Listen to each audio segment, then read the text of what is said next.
Chapter 1439. P.S. Thank you to NXCX and Halcyon for their tip. Who are you? Yuji looked at Zhenyi, who was surrounded by 10 reserve fighters and looked like a queen. Nanyang, Zhenyi. Zhenyi replied indifferently. Zhenyi? Never heard of you. Yuji tilted his head and thought for a moment, then replied straightforwardly. Then, while moving his wrists, he confidently introduced himself. I'm Yuji, a sophomore from Wu County High School. Although I'm not Sun Tzu Bo, it doesn't matter. As long as I can have a good fight, it's fine. You know me? Hearing his name being mentioned, Sun Tzu Bo, whose body was restrained, asked curiously. And who are you? Yuji turned his head and looked at Sun Tzu Bo, puzzled. I am Sun Tzu Bo Fu. Didn't you just call out my name? I thought you knew me. Sun Tzu Bo Fu replied. What's going on? Yuji asked in a deep voice when he saw the person of destiny appear in a way that was far beyond his imagination. Just 2 subordinates who kept giving orders. Shin Luoyen casually said. Your Nanyang is really strange. Yuji first looked at Shin Luoyen, then looked at Sun Tzu Bo's talisman and Zhou Yu's Gongjin. Finally, his gaze fell back on Zhenyi and said, But forget it, your Nanyang has nothing to do with me for the time being, let's have a showdown. Yuji continued. Sister, leave her to me. Yi looked at Yuji and said seriously. Okay, be careful. Yi, who knew Zhenyi's thoughts, nodded slightly and whispered. Are you looking down on me? You will pay the price for this. Yuji seemed to be a little angry. No, I'm serious about fighting with you. Yi, who didn't take out his sword, walked directly to Yuji with his bare hands and smiled. After that, he took a deep breath, and a strong sense of oppression suddenly erupted from Yi's body, like a small stone thrown into a calm pool of water. It stirred up the surrounding air, forming a whirlwind that quickly spread out in all directions. The training of the basic techniques of thought. Under this pressure, the warriors of Nanyang and Wu County who were in close proximity felt as if they were stuck in a quagmire, unable to move an inch. Drops of cold sweat involuntarily appeared on their faces. So powerful, Zhenyi said. Even everyone present, including Shen Luoyen, instinctively sighed in their hearts. Feeling the pressure from the aura on his body, Yuji's expression was no longer as relaxed as before. Instead, it was replaced with a solemn expression. His eyes stared unblinkingly at Yi, who also had a solemn expression, and said in a deep voice, I take back what I said earlier. You do have the qualifications to make me go all out. After that, ignoring the others, he took off the weights on his wrists and ankles and bent over to put them aside. All right, we can start now. Yuji, who had taken off a total of 40 kilograms of weights, got into position and said, Then I won't stand on ceremony, Yi said. Yuji didn't reply, but his eyes became even sharper. At this moment, Yi's figure flashed and instantly appeared in front of Yuji as if he had teleported. He waved his fist wrapped in chi and punched towards Yuji's body. Feeling the strong wind pressure from Yi's fist, Yuji, who didn't dare to take it head-on, immediately curled up and leaned to the side with her arms supporting her body. She then kicked towards Yi's abdomen. Yi grabbed Yuji's ankle with his free left hand when the sole of Yuji's foot was 3 or 4 centimeters away from him. He then threw Yuji away like throwing trash. Boom! The next second, Yuji's body hit the outer wall of Wu County High School's teaching building like a cannonball. A circular depression with a diameter of more than 3 meters was formed there, and her body was deeply embedded in the wall. Then, Yi, who didn't even think about waiting to give his opponent a chance to breathe, immediately used the flying scythe kick and appeared in front of Yuji, who was still a little slow to react, and punched her abdomen. Boom! Amidst the violent roar, another circular depression with an even more exaggerated diameter appeared on the wall of the teaching building behind Yuji. The outer wall of the teaching building was punched through. You lost. Yi looked up at Yuji, who was hanging from his fist and didn't fall into the teaching building with the collapsed wall, and said calmly, How is this possible? Yuji, who didn't expect to lose in 2 moves, said in disbelief. Of course, the fighters from Wu County High School were also in a daze. They didn't expect Yuji, who was usually as strong as a god in their eyes, to be so weak. She was defeated by the enemy in 2 moves, and they couldn't accept it at the moment.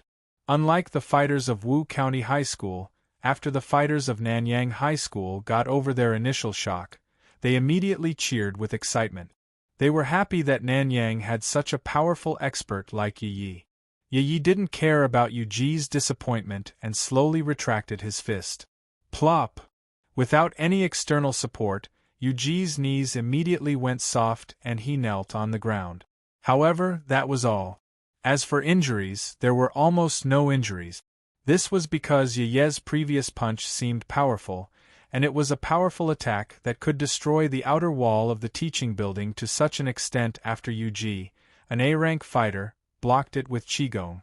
However, there wasn't much power that actually entered Yuji's body. Most of the power followed Yi's striking the bull through the mountain technique and directly hit the wall. If all of it directly entered Yuji's body, even if she had an A-rank fighter's internal strength to resist and reduce the damage, she would still die with her organs shattered. After all, the dragon-shaped Qi Arts needle forging technique was extremely powerful against penetrating attacks. At least for the fighters in this world, it was so. Of course, this was still under the condition that Yi held back. Otherwise, even if he didn't use any force, a full-powered strengthening psychic attack could still kill Yuji. The only difference was that it was 1 more punch or 1 less punch. Then, Yi followed Shinluoyan's order and reached out to take the jade that represented Yuji's earlobe. Yuji had fallen into a daze after being defeated so easily. During this process, Yuji didn't resist at all. After taking the jade, Yi turned around and showed it to Zhen Yi and Shinluoyan. Seeing the jade, Shinluoyan smiled. Then, she circulated her internal strength and loudly ordered, "All students of Nanyang, immediately take the jade from Wu County High School. If there is any resistance, immediately suppress it." Yes. The students of Nanyang Academy responded in unison. Then, they all rushed into Wu County High School like locusts. They suppressed all the fighters of Wu County High School and took the jade from their earlobes. Seeing the situation in front of them, Lu Suzijing and Lu Sunboyan couldn't help but look at each other. At the same time, they understood that history had changed. Then, there was nothing to say. With the addition of a large number of Nanyang fighters, with the help of Roly-Poly, Naga Kenyori, Nanjo Nori Sera, and Senkaku, the fighters of Wu Jun High School were quickly suppressed and lost the symbol of their fighter status, the Magatama. Return to school. Shinluoyan ordered with a smile on her face as she took the jade that was about the size of a travel bag from a fighter. Yes. Zijing Boyan, take the 2 of them to our bus. Shinluoyan didn't pay attention to the Nanyang students who were starting to board the bus. She turned around and looked at Sun Su, Bofu, and Zhouyu. She ordered Lu Suzijing and Lu Sunboyan. Yes. Lu Suzijing and Lu Sunboyan agreed, and went forward to help one of them up. Then, Shinluoyan, Zhen Yi Yuan, Johua Kanyao, Nanjo Nori Seras, and Senkage returned to their school bus. Just as they were boarding the bus, Sun Su, Bofu, and Yi turned their heads to look at Yuji, who was still kneeling in the same place in a daze. As for what they were feeling inside, it was not necessary for outsiders to know. 10 minutes later, all the Nanyang students finished boarding the bus. They left the already destroyed Wu County High School and rushed back to the location of Nanyang High School. This went on for more than an hour. Nanyang's school bus returned to Nanyang Academy. Everyone gather in the auditorium. Shinluoyan, who got off the school bus, said to the Nanyang fighters who also got off the other school buses. Then, she took Zhen Yi Yuan, Johua Kanyao, Nanjo Nori Seras, Senkage Chuf, Lu Suzijing, and Lu Sun Boyan to the auditorium. Sun Su Bofu and Zhou Yugongjin had already recovered their mobility, but their internal energy was still suppressed. Regarding this order, after this attack on Wu County High School, the Nanyang fighters who had completely fallen to Zhen Yi and the others naturally did not have the slightest intention of resisting. They also walked towards the auditorium. A few minutes later, all the Nanyang fighters once again gathered in the auditorium. At this time, Shin Luoyan stepped to the center of the rostrum and looked down at the fighters in the auditorium. Until the fighters who were whispering about what to say this time all involuntarily quieted down.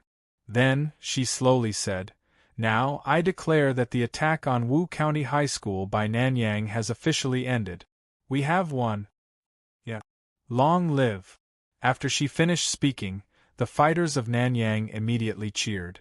After about 10 seconds, Shen Luoyan, who felt that it was about time, raised her arm and stopped the fighters from cheering.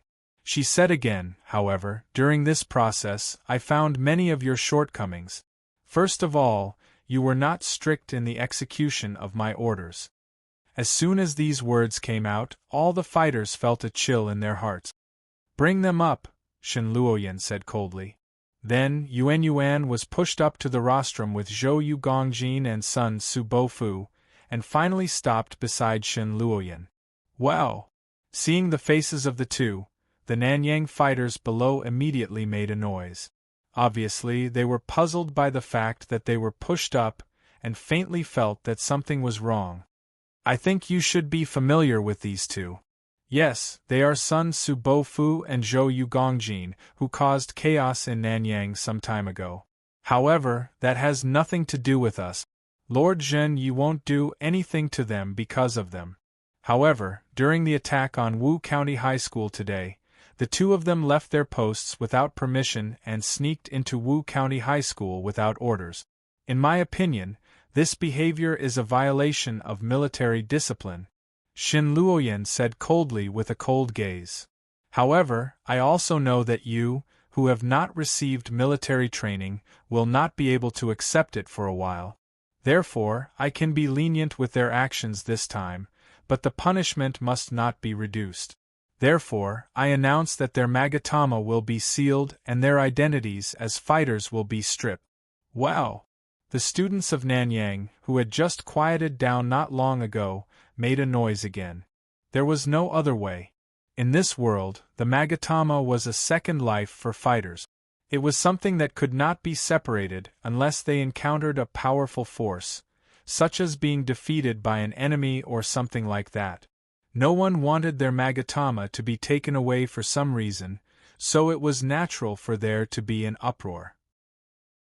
However, when they thought about the group that Shen Luoyan represented, and the fact that the other party had sufficient reasons, they only discussed in low voices. They did not make a ruckus or even carry out any excessive acts of resistance. In fact, thinking about it, Sun Su Bofu was a new transfer student. Moreover, as soon as he entered the school, he had a conflict with all the fighters in the school. Even now, he was a wanted person.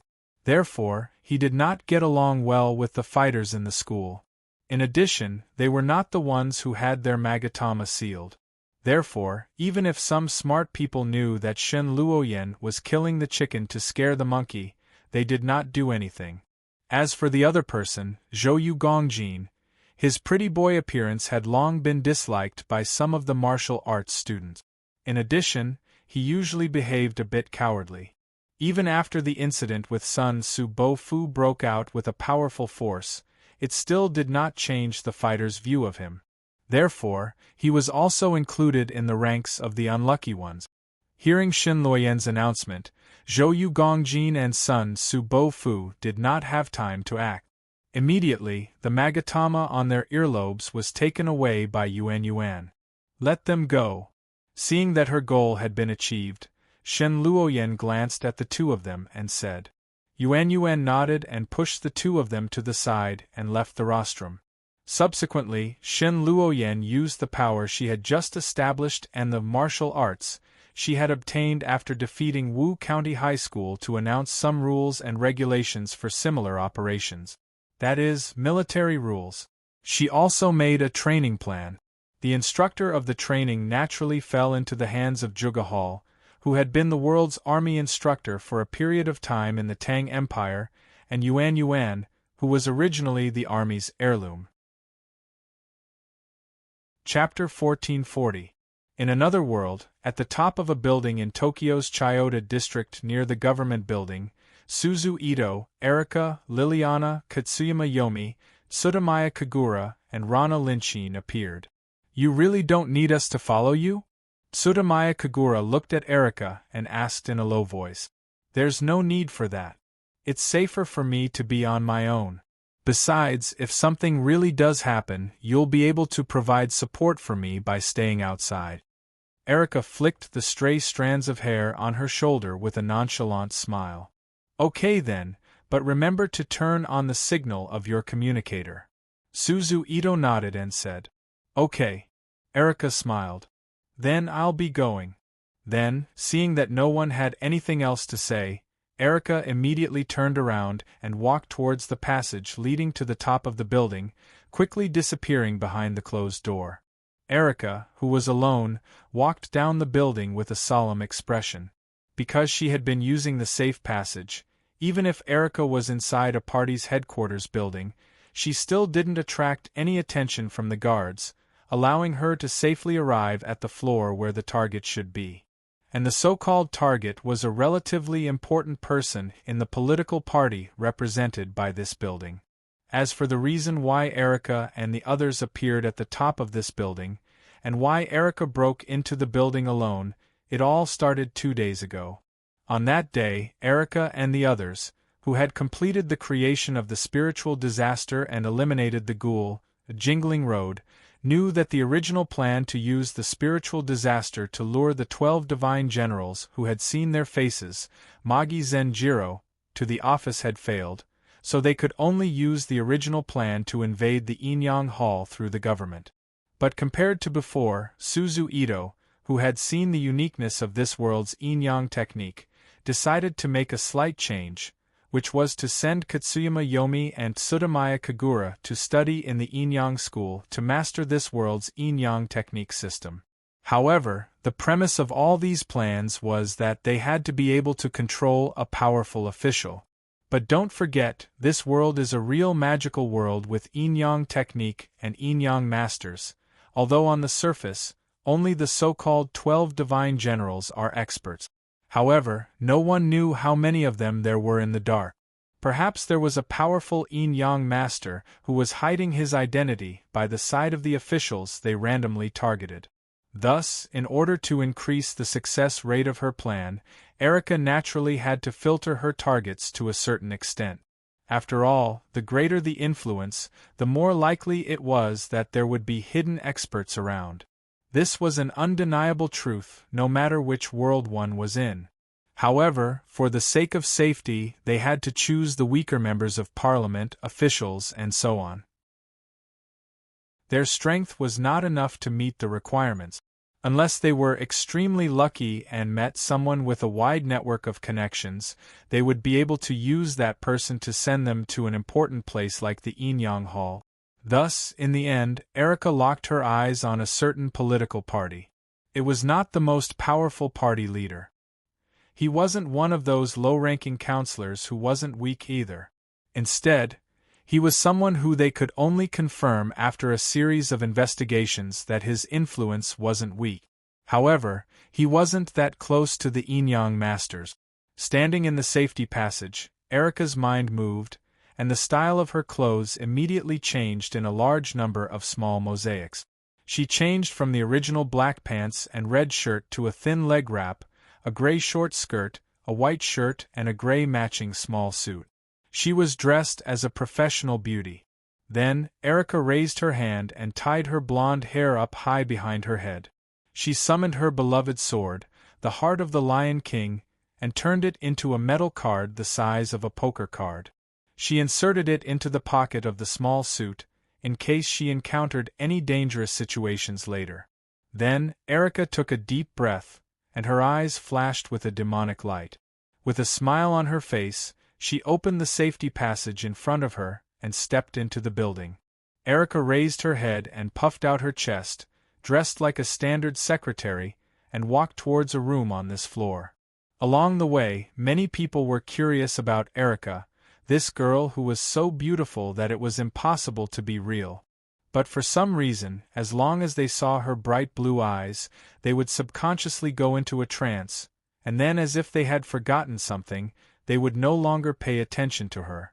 And the reason for all of this was because when Erica pushed open the door and walked out of the safety passage, she cast a camouflage spell on herself and achieved the effect of magic eyes of charm.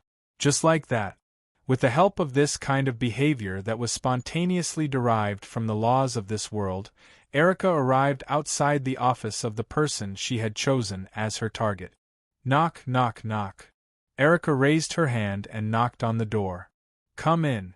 A voice full of vigor came from the door. Creak. After getting permission, Erica lightly twisted the hand that was holding the door handle, and with a light sound of the door lock turning, she pushed open the door and walked in. Then, a room with an area of about 30 square meters, with only an office desk, a sofa for guests, a coffee table, and a carpeted floor, entered Erica's sight. Then, a middle-aged man with a decent figure, wearing a black suit, who looked to be about 40 years old, appeared in her sight. My luck isn't bad, I didn't meet a yin-yang master. Erica secretly used her spirit sense to check the situation in the room, and felt slightly relieved. But when he thought about it, it made sense. Even if there really was a yin-yang master guarding him, he would probably only call the yin-yang master to his side when he went out. Normally, the yin-yang master would be placed in a nearby room. After all, the yin-yang master was still a political figure. He wouldn't want to see an unrelated person appear in his office all the time, especially when he was handling official business.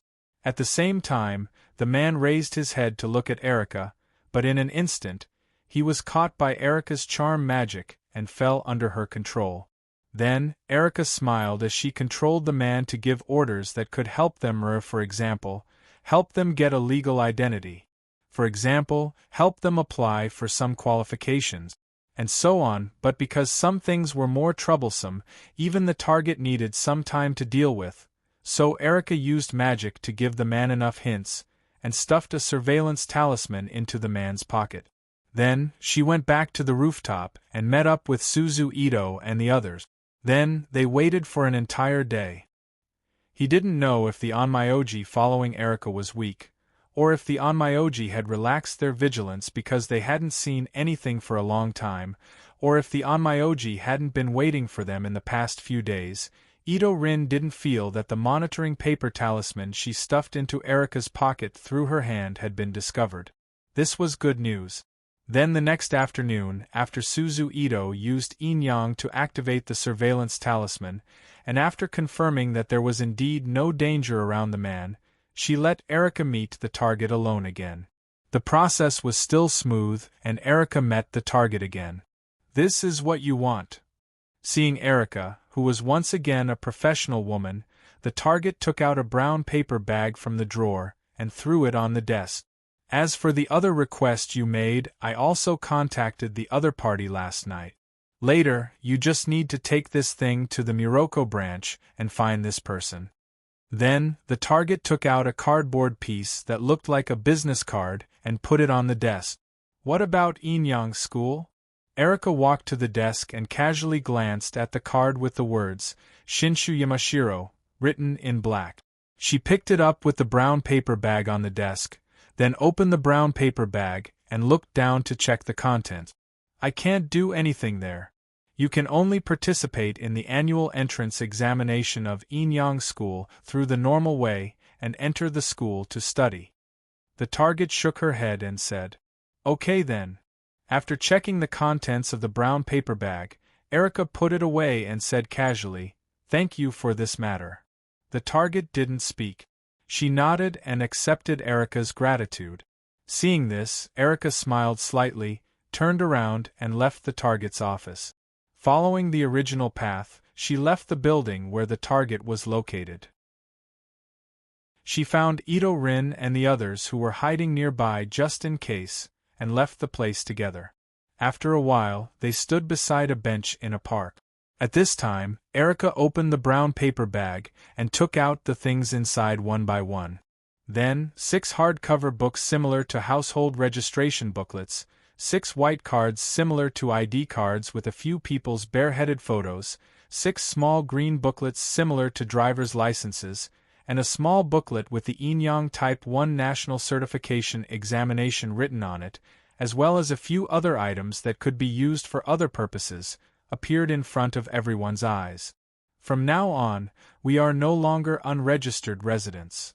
Erica smiled as she handed the hardcover books, white cards, green books, and 1 or 2 other things that also had 6 sets of items to everyone. Needless to say, these books were household registration, ID cards, and driver's licenses. As for these, they are the National Library's Library Qualification Certificate, but don't underestimate this thing. As long as you have this thing, you can also read some general non-civilian reading materials in the National Library. Erica pointed to the small items distributed to everyone and explained. Finally, Erica handed the business card with the name of Shinshu Yamashiro on it to Suzu Ito and said, "In addition to these, this is the business card. Ling, you just need to take this business card to the Muhei branch and find the person on the business card to sneak into the Muhei branch. Although you can't directly enter the Inyang Hall, it's safe, and it will also give you time to understand the Inyang system of this world." Chapter 1441. Just me. Suzu Ito frowned as she understood the meaning behind Erica's words. If I'm not mistaken, the only one who can enter the Muhei branch is you. Erica sighed lightly and explained, "Previously we all overlooked one point, which is that the Inyang Hall is an official department of Japan, and it recruits only Inyang masters. The suitable candidates for the Inyang master profession have always come from Inyang master families. Only occasionally will there be people who have obtained the power of the devil due to being victims of spiritual disasters or other reasons. Therefore, the entire Inyang Hall, whether it's the headquarters or the various branches, is basically composed of natives.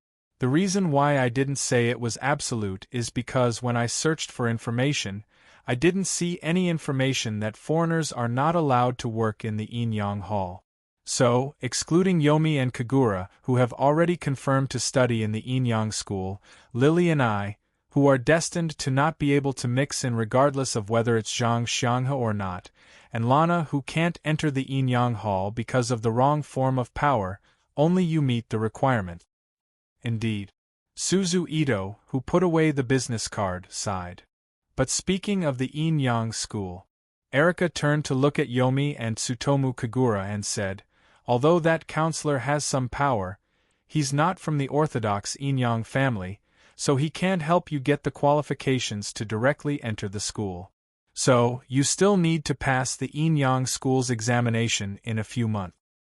In that case, let's find a way to get the National Inyang I-Level Qualification Certificate together with Yuan-san. Otherwise, this thing will be a bit of a waste." Yomi, who was playing with the National Library's Special Borrowing Qualification Certificate, chuckled. "Let's go, I can't wait to learn about this world's Inyang technique." Suzu Ito, who was also playing with the National Library's Special Borrowing Qualification Certificate in her hand, joked. Erica and the others naturally didn't have any objections to this suggestion, and together with Suzu Ito, they took a car and moved to the National Library in Nagata, Chiyoda. Because they were in the same district, they arrived quickly. The group arrived outside the National Library. Immediately, a large 5-story building with white walls appeared in front of Suzu Ito and the others. "In the main world, I don't even have the qualifications to enter. I didn't expect that I would obtain special qualifications here. This is really..." Suzu Ito couldn't help but bitterly smile as she looked at the tall building of the National Library in front of her. Speaking of this, It had to be said that the National Library in front of them was quite impressive. Although it was indeed the National Library of Japan, it was also the National Library of Japan.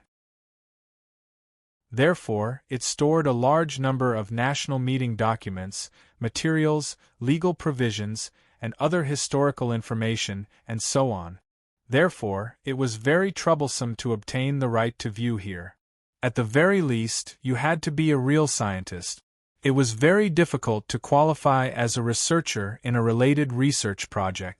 As for whether this was the case in this world, he didn't know. However, based on the fact that he could borrow information about Yin-Yang, the people who could enter this place shouldn't be simple.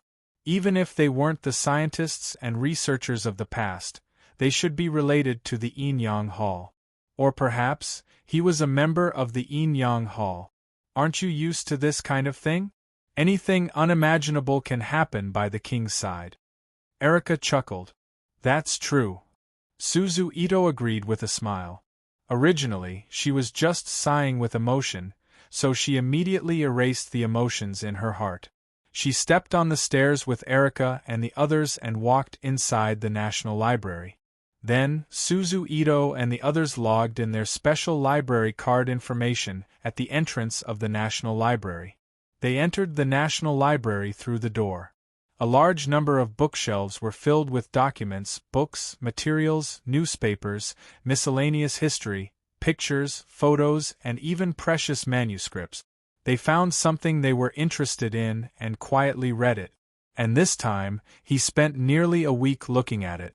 Of course, this was the normal behavior of going out to eat when they were hungry and going home to sleep when it was time. They weren't like Sei Ito, who used a secret technique to hide themselves. They stayed in a corner and read without saying anything. After a week, Suzu Ito and the others finally had a rough understanding of this world's yin-yang technique. It was at this time that Suzu Ito had the confidence to sneak into the Muhei branch as a curse officer or demon extracting officer. She wouldn't expose herself because of the yin-yang technique she used. I'm leaving, Ito Rin said to Lana, Linchin and Yellow-san who were in the room. She put on her shoes and said to Lana, Linchin and Yellow-san, be careful. Lana and Linchin said. Creak, Suzu Ito opened the door. She left the room against the morning sun and took a car to the Muhei branch of the Yin-Yang Hall. About half an hour later, Suzu Ito arrived outside the Muhei branch. Suzu Ito raised her head and looked at the branch that she would be working at in the future. She walked into the building and stopped at a place that looked like a service window. What can I do for you? Behind the window, a female staff member asked. I'm looking for Mr. Yamashiro Shinki. I wonder if he's here. Suzu Ito asked politely with a smile. Who are you? The female staff member asked. My name is Suzu Ito. You just need to tell Mr. Yamashiro my name. Suzu Ito smiled. Okay, please wait a moment. The female staff member answered politely and dialed the number. After about 5 or 6 seconds, the female staff member said again, Chief Yamashiro, there's a lady named Suzu Ito at the front desk looking for you. Okay. Creak. The female staff member hung up the phone and looked at Suzu Ito again. She smiled and said, Chief Yamashiro invites you in. Excuse me, how do I get to Chief Yamashiro's office? Go straight here and turn left at the end. The female staff member stood up and leaned over to Suzu Ito. She pointed in the direction and told her the way to Yamashiro Shinki's office. Thank you. Suzu Ito thanked the female staff member and left the front desk. She followed the female staff member's instructions and walked to Yamashiro Shinki's office. After a few turns, Suzu Ito came to a large room full of simple partition desks. She stood in front of the office that was isolated by a glass room.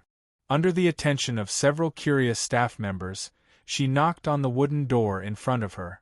Knock, knock, knock. Come in. Creak. Suzu Ito, who got permission, opened the door and walked in. Immediately, a middle-aged man with a height of about 1.75 meters, who looked a little thin, wearing a gray suit, a blue shirt, and a black tie at the collar, appeared in Suzu Ito's sight. "Hello, Mr. Yamashiro, I'm Suzu Ito." Suzu Ito, who closed the door behind her, greeted Yamashiro Shinki. "Is Mr. Itada okay?" Yamashiro Shinki looked up and down at Suzu Ito and suddenly asked, "What Mr. Itada?" Suzu Ito asked with a puzzled look. At the same time, she secretly thought, "Did I find the wrong person? It shouldn't be. This is indeed the Black Branch, and I checked the name tag on the way here. There is no one with the surname Yamashiro. That is to say, he is testing me. Maybe Mr. Yamashiro, you misunderstood something. I was not sent by Mr. Itada, but this gentleman asked me to come." Suzu Ito, who understood a little, pretended to take out a piece of paper with only Yamashiro Shinki's name written on it from her pocket and put it on the other person's desk. Yamashiro Shinki didn't do anything, but the piece of paper on the desk instantly turned into a ball of fire, burning the paper inside and turning it into black ash that fell on the table. Yamashiro Shinki ignored the small pile of black ash on the table, just looked at Suzu Ito blankly and said, "Although you were recommended by that gentleman, you still have to go through the process, and you don't want me to casually arrange a position for you and then lose your life. Everything is arranged by Mr. Yamashiro." Suzu Ito, who knew that the other person no longer doubted her, responded. Yamashiro Shinki stood up from his seat, walked around the desk to the door, reached out and opened the door to the outer room. "Oda, take her to do the qualification test."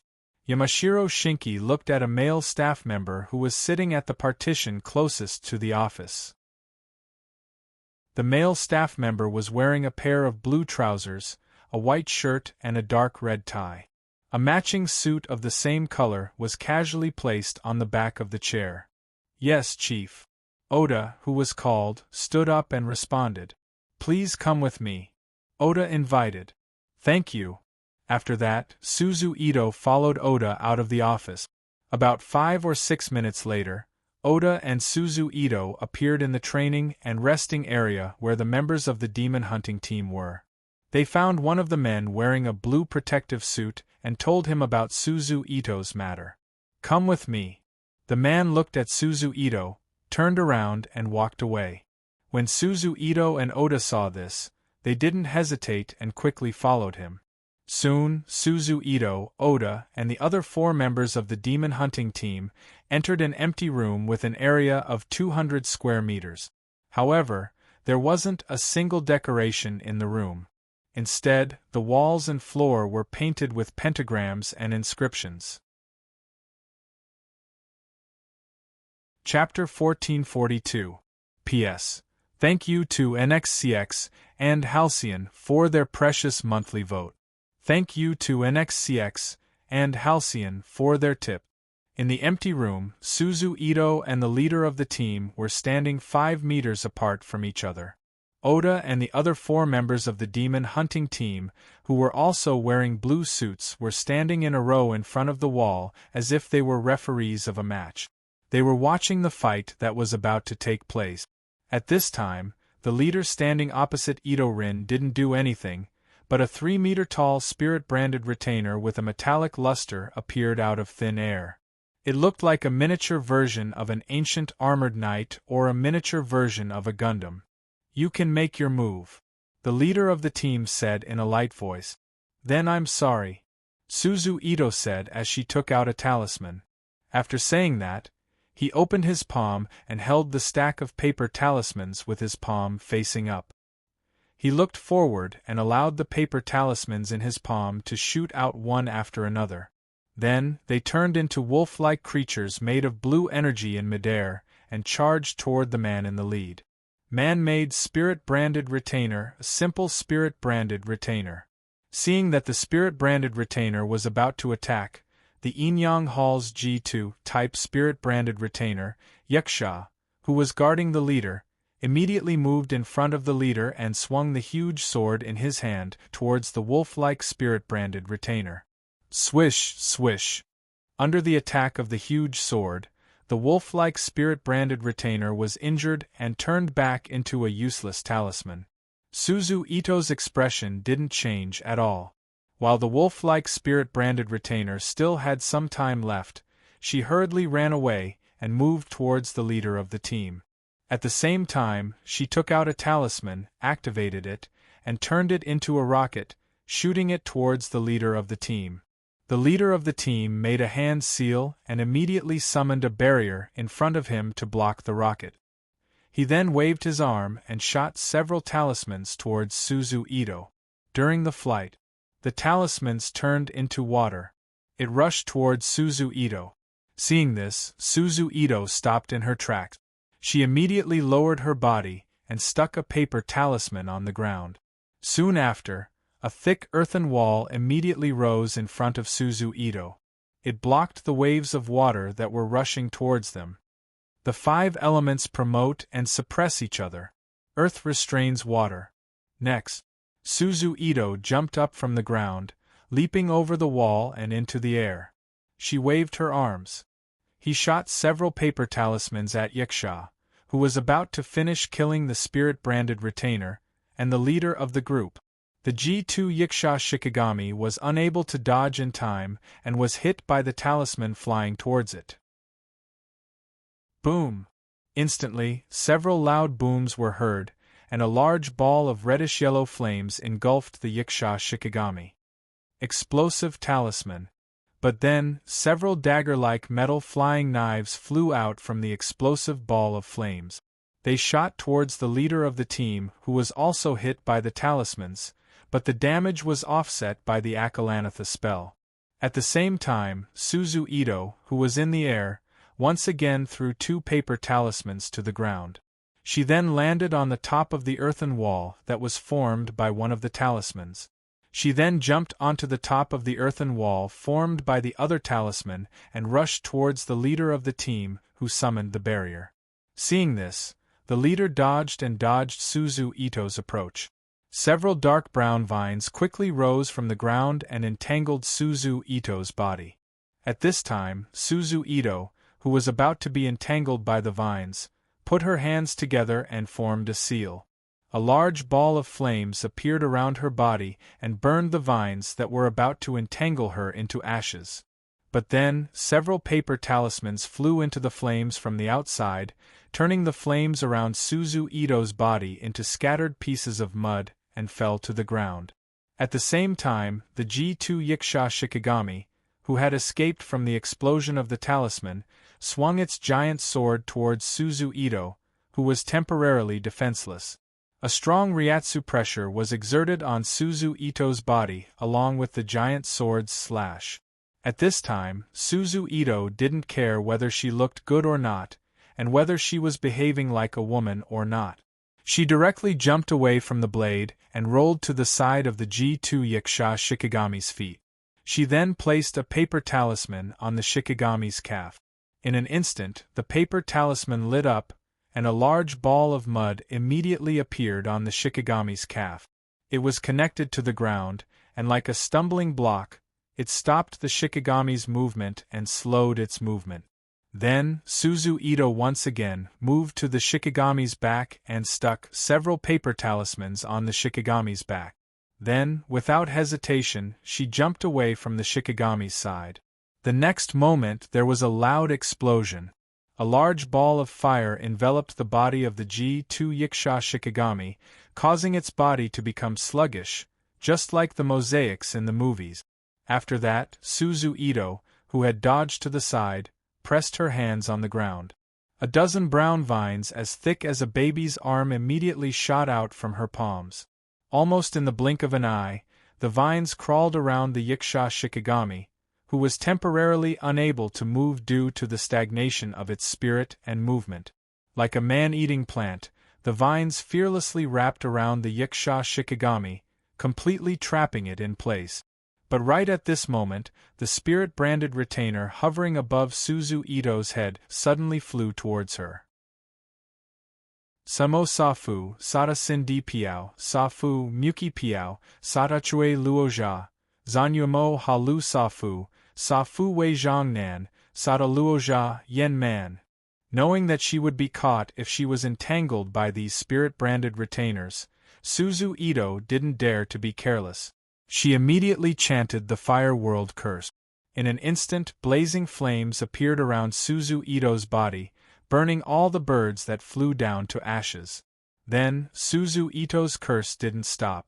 She continued to control the flames of the Fire World curse to burn towards the leader. The leader waved his arm, and a paper talisman was nailed to the ground.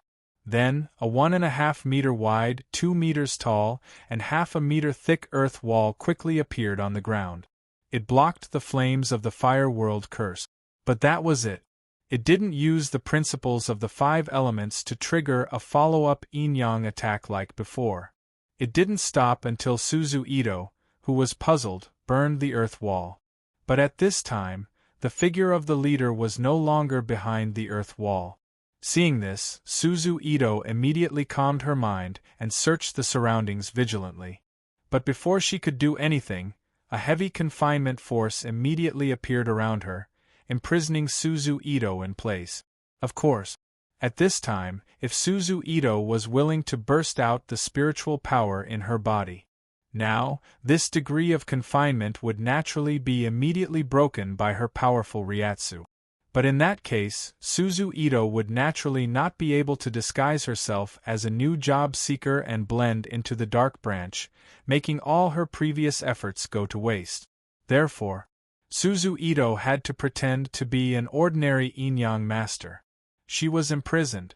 It was only after Suzu Ito pretended to be imprisoned that the leader slowly reappeared from the void. Invisibility spell. I lost. Suzu Ito said, pretending to admit defeat. You did well. The leader who dispersed the Akala Golden Binding spell on Suzu Ito's body slightly curled the corners of his mouth and said in a gentle voice, with the strength you showed just now, you are no longer an ordinary yin-yang master. He's already on par with an ordinary demon retriever. In terms of spell application, he can even join the spell search team. So, I'm qualified? Suzu Ito asked. Yes, you're qualified. How about it? Do you want to work in our 11th demon hunting team? The leader invited with a smile. This, I'll need the human resources department to arrange it. Suzu Ito said hesitantly. But personal wishes are also a reference for the allocation of personnel, the leader replied. As long as there's no problem with the human resources department, I'm personally very willing to join the 11th team. Suzu Ito didn't have much of an opinion on which department to join. Anyway, as long as she could sneak into the Mohei branch, it would be fine. Well, let's go see Yamashiro's chief together. The leader smiled. Then, he called Oda and took him and Suzu Ito back to the training room. They returned to the office building where the semi-clerical staff were and found Yamashiro's chief Shinji. Then, after some reports, greetings, and bullshit, Suzu Ito was officially assigned to the 11th Demon Hunting Team of the Yin-Yang Hall's Mohei branch, and became one of the team members under the leader, Captain Nagashima Menjuro. As for Suzu Ito, the members of the 11th team, who had already heard the stories of their teammates in the testing room, naturally welcomed her. After work, in a very Japanese fashion, they pulled Suzu Ito to a small restaurant and held a welcoming party for her, and they had a good meal together. At this point, Suzu Ito, who had gotten to know all the team members, officially joined the 11th Demon Hunting Team of the Yin-Yang Hall's Mohei branch, and began her undercover life. As for the content of her daily life, apart from going to work on time every working day, chatting with her colleagues, and going out with the team when small spiritual disasters appeared in the area, she also took advantage of her position to browse the various yin-yang technique materials in the yin-yang hall and study it. She strived to improve her yin-yang technique certification qualifications as quickly as possible so that she could prepare for the next operation. Time slowly passed by as Suzu Ito studied in the yin-yang hall's Mohei branch, as well as Yomi and Tsutomu Kagura cultivated at home main world, Tokyo Narita International Airport. A flight from a certain European country landed on the tarmac of the airport. Then, a large group of passengers with blonde hair and blue eyes and black hair and black eyes opened the cabin door of the plane. Under the guidance of a beautiful and sexy stewardess, they walked down the stairs of the plane and walked towards the airport hall. Among this group of passengers, a group of about 13 or 14 people was particularly eye-catching.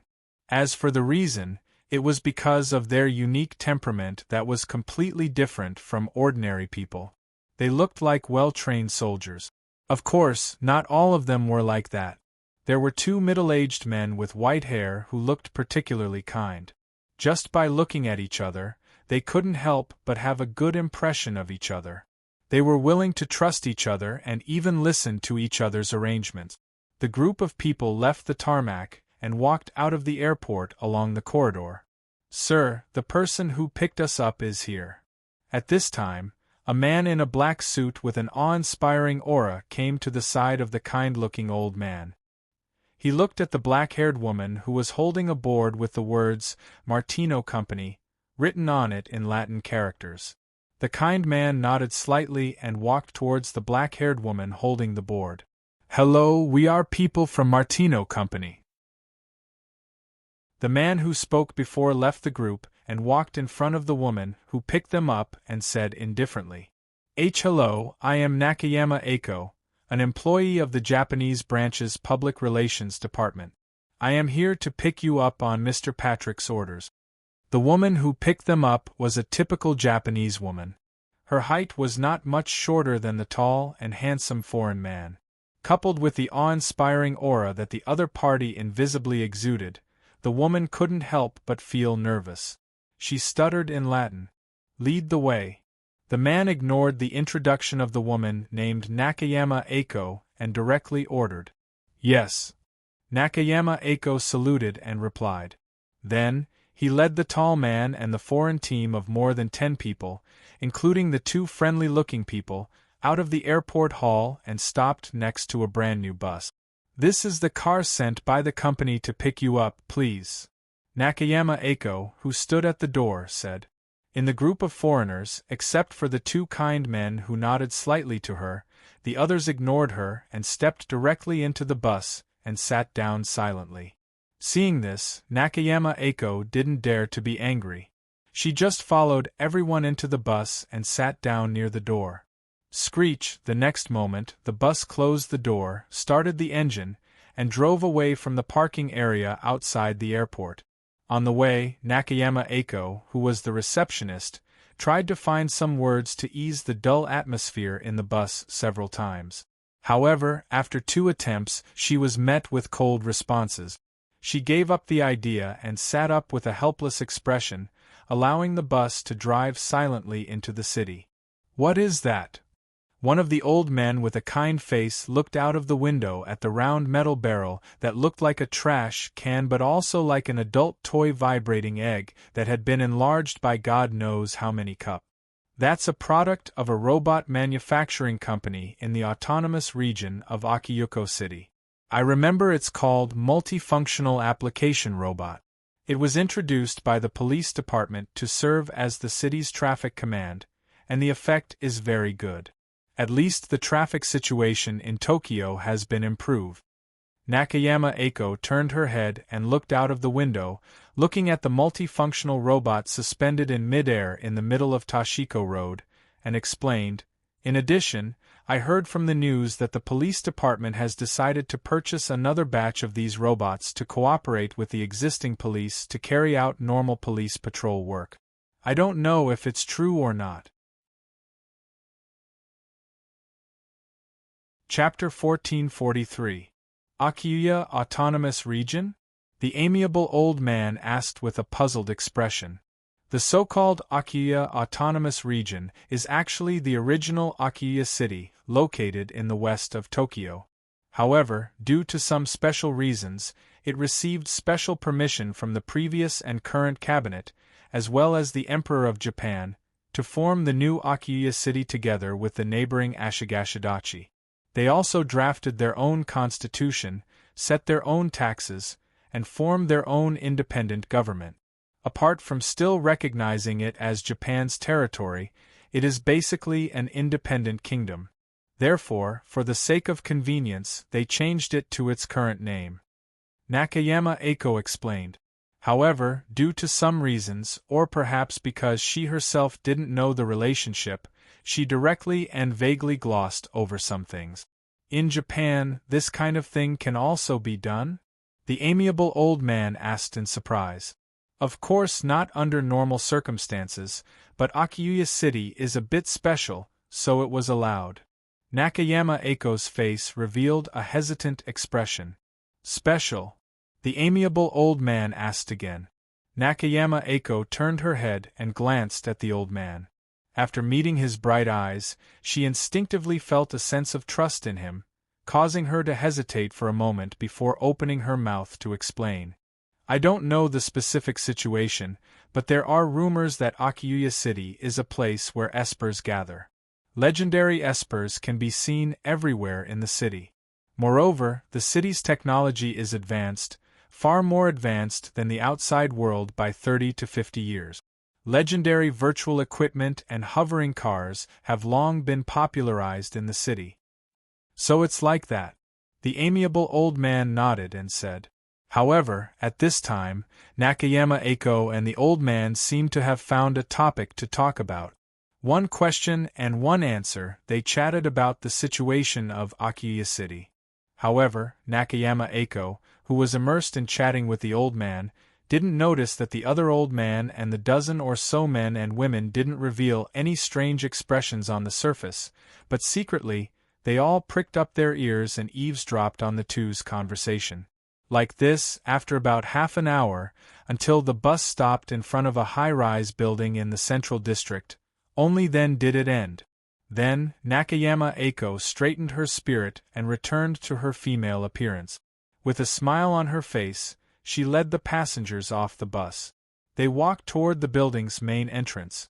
The moment they walked into the building's lobby, a group of employees led by a tall and burly blonde middle-aged man wearing a black suit entered their sight. "Welcome to the branch office inspection, Mr. Andrew."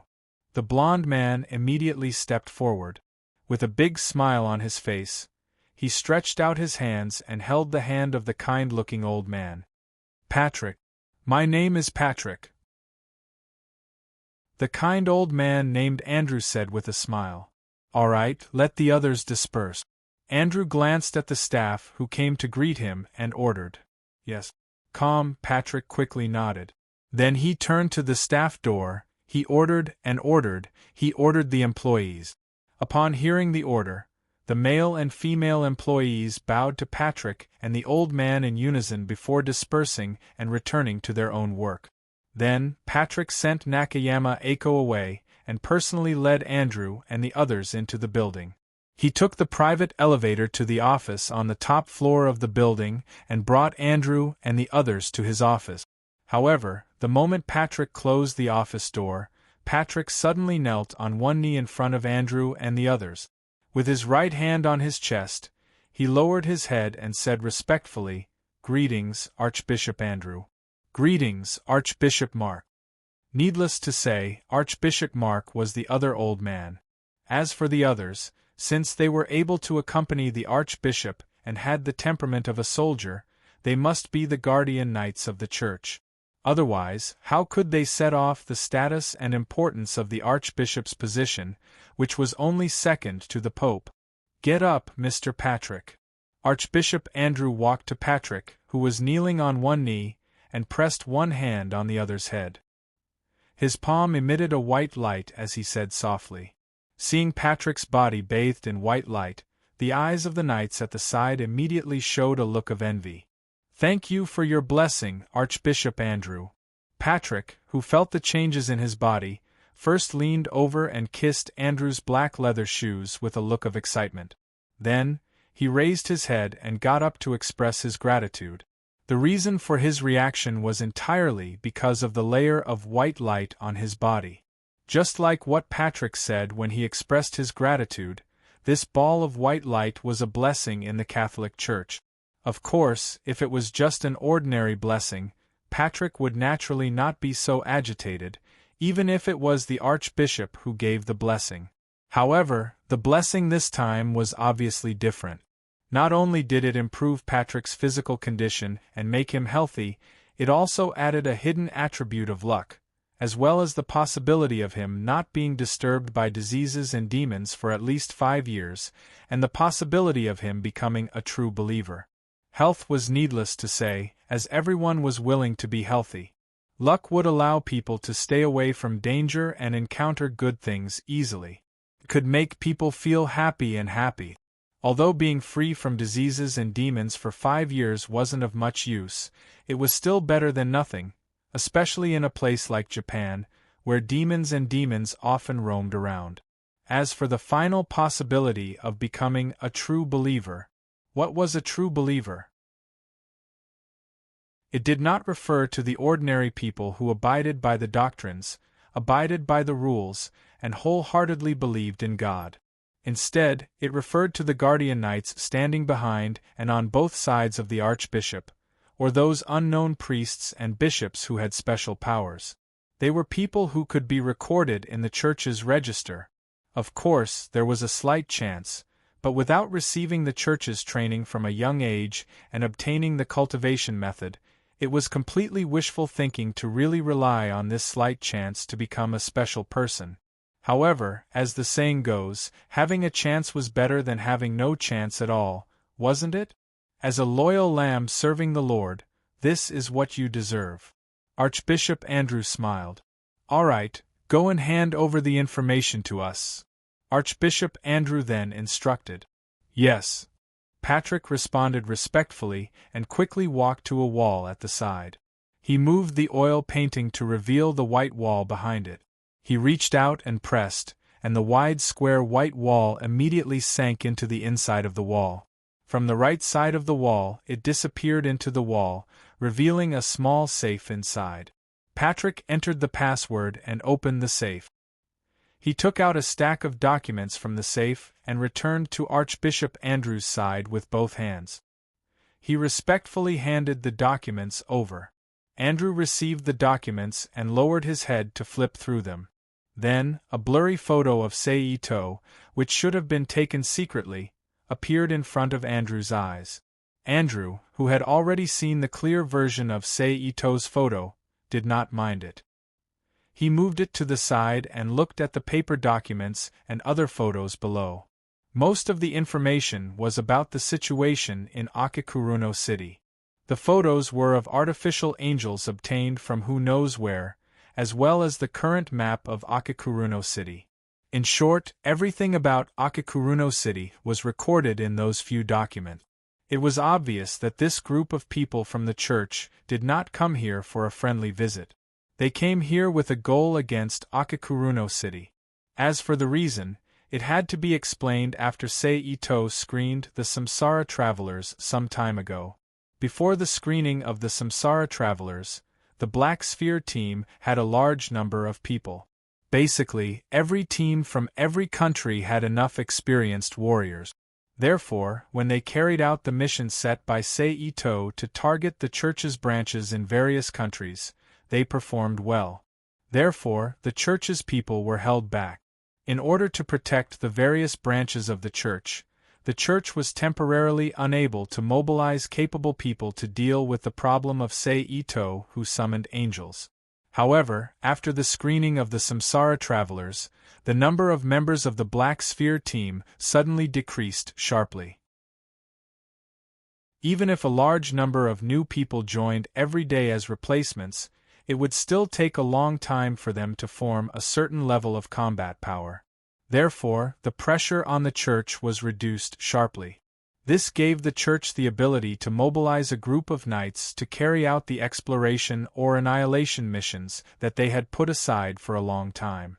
Exploration, needless to say, was to get in touch with Sei-Ito, who was under the protection of an angel, and see if they could strive to pull him into the church and get a legendary fighter for free. As for annihilation, since you are not willing to return to the Lord's embrace with the angel, then you can leave this world with the angel. After about 10 minutes, Andrew, who had finished reading the documents in his hands, passed them to Archbishop Mark, who was beside him. The latter reached out to take the documents and lowered his head to read them. Archbishop Andrew raised his head and looked at Patrick, who was standing respectfully at the side, and instructed, "Go and submit an entry application in the name of Martino Company." The so-called submission of the application referred to submitting an entry application to the official organization of Akiyuko City. Only those who had obtained permission to enter the city could successfully enter Akiyuko City through the exclusive passage opened by Akiyuko City. Otherwise, no matter who they were or what they were doing, they would not be able to enter Akiyuko City. This was also a choice that Akiyuko City had no choice but to make. When Akiyuko City had just been built, a large number of Tokyo citizens were attracted by the uniqueness of Akiyuko City. They ran to the city every day with the intention of seeing the novelty and wanting to settle down. In addition, there were often a group of people with ulterior motives mixed in. Even if the security of the city was jointly handled by the multifunctional robots and hovering in the sky, the security in the city was still a little worse. Therefore, in order to prevent similar situations from happening in the future, the Akiyuko city government directly set up guard posts at every intersection after obtaining the authorization of Erika, who was in charge of managing the city at the time, to stop those who were bored and unnecessary. Only then did Akiyuko City regain its peace. Chapter 1444. Generally speaking, the application process was very fast. As long as one provided valid documents and identity information, one would be able to obtain a temporary 3-day permit to enter the city on the same day. Of course, if one wished to stay for a longer period of time, one could make a special appeal and obtain an extension of the permit. As for those foreign visitors who were unable to verify Little Dream's information, which was connected to the entire Japanese government network, it was very simple. As long as they obtained the relevant person's guarantee, they would be able to obtain a permit. The only difference was that the permit could not be extended, and the area of movement was limited.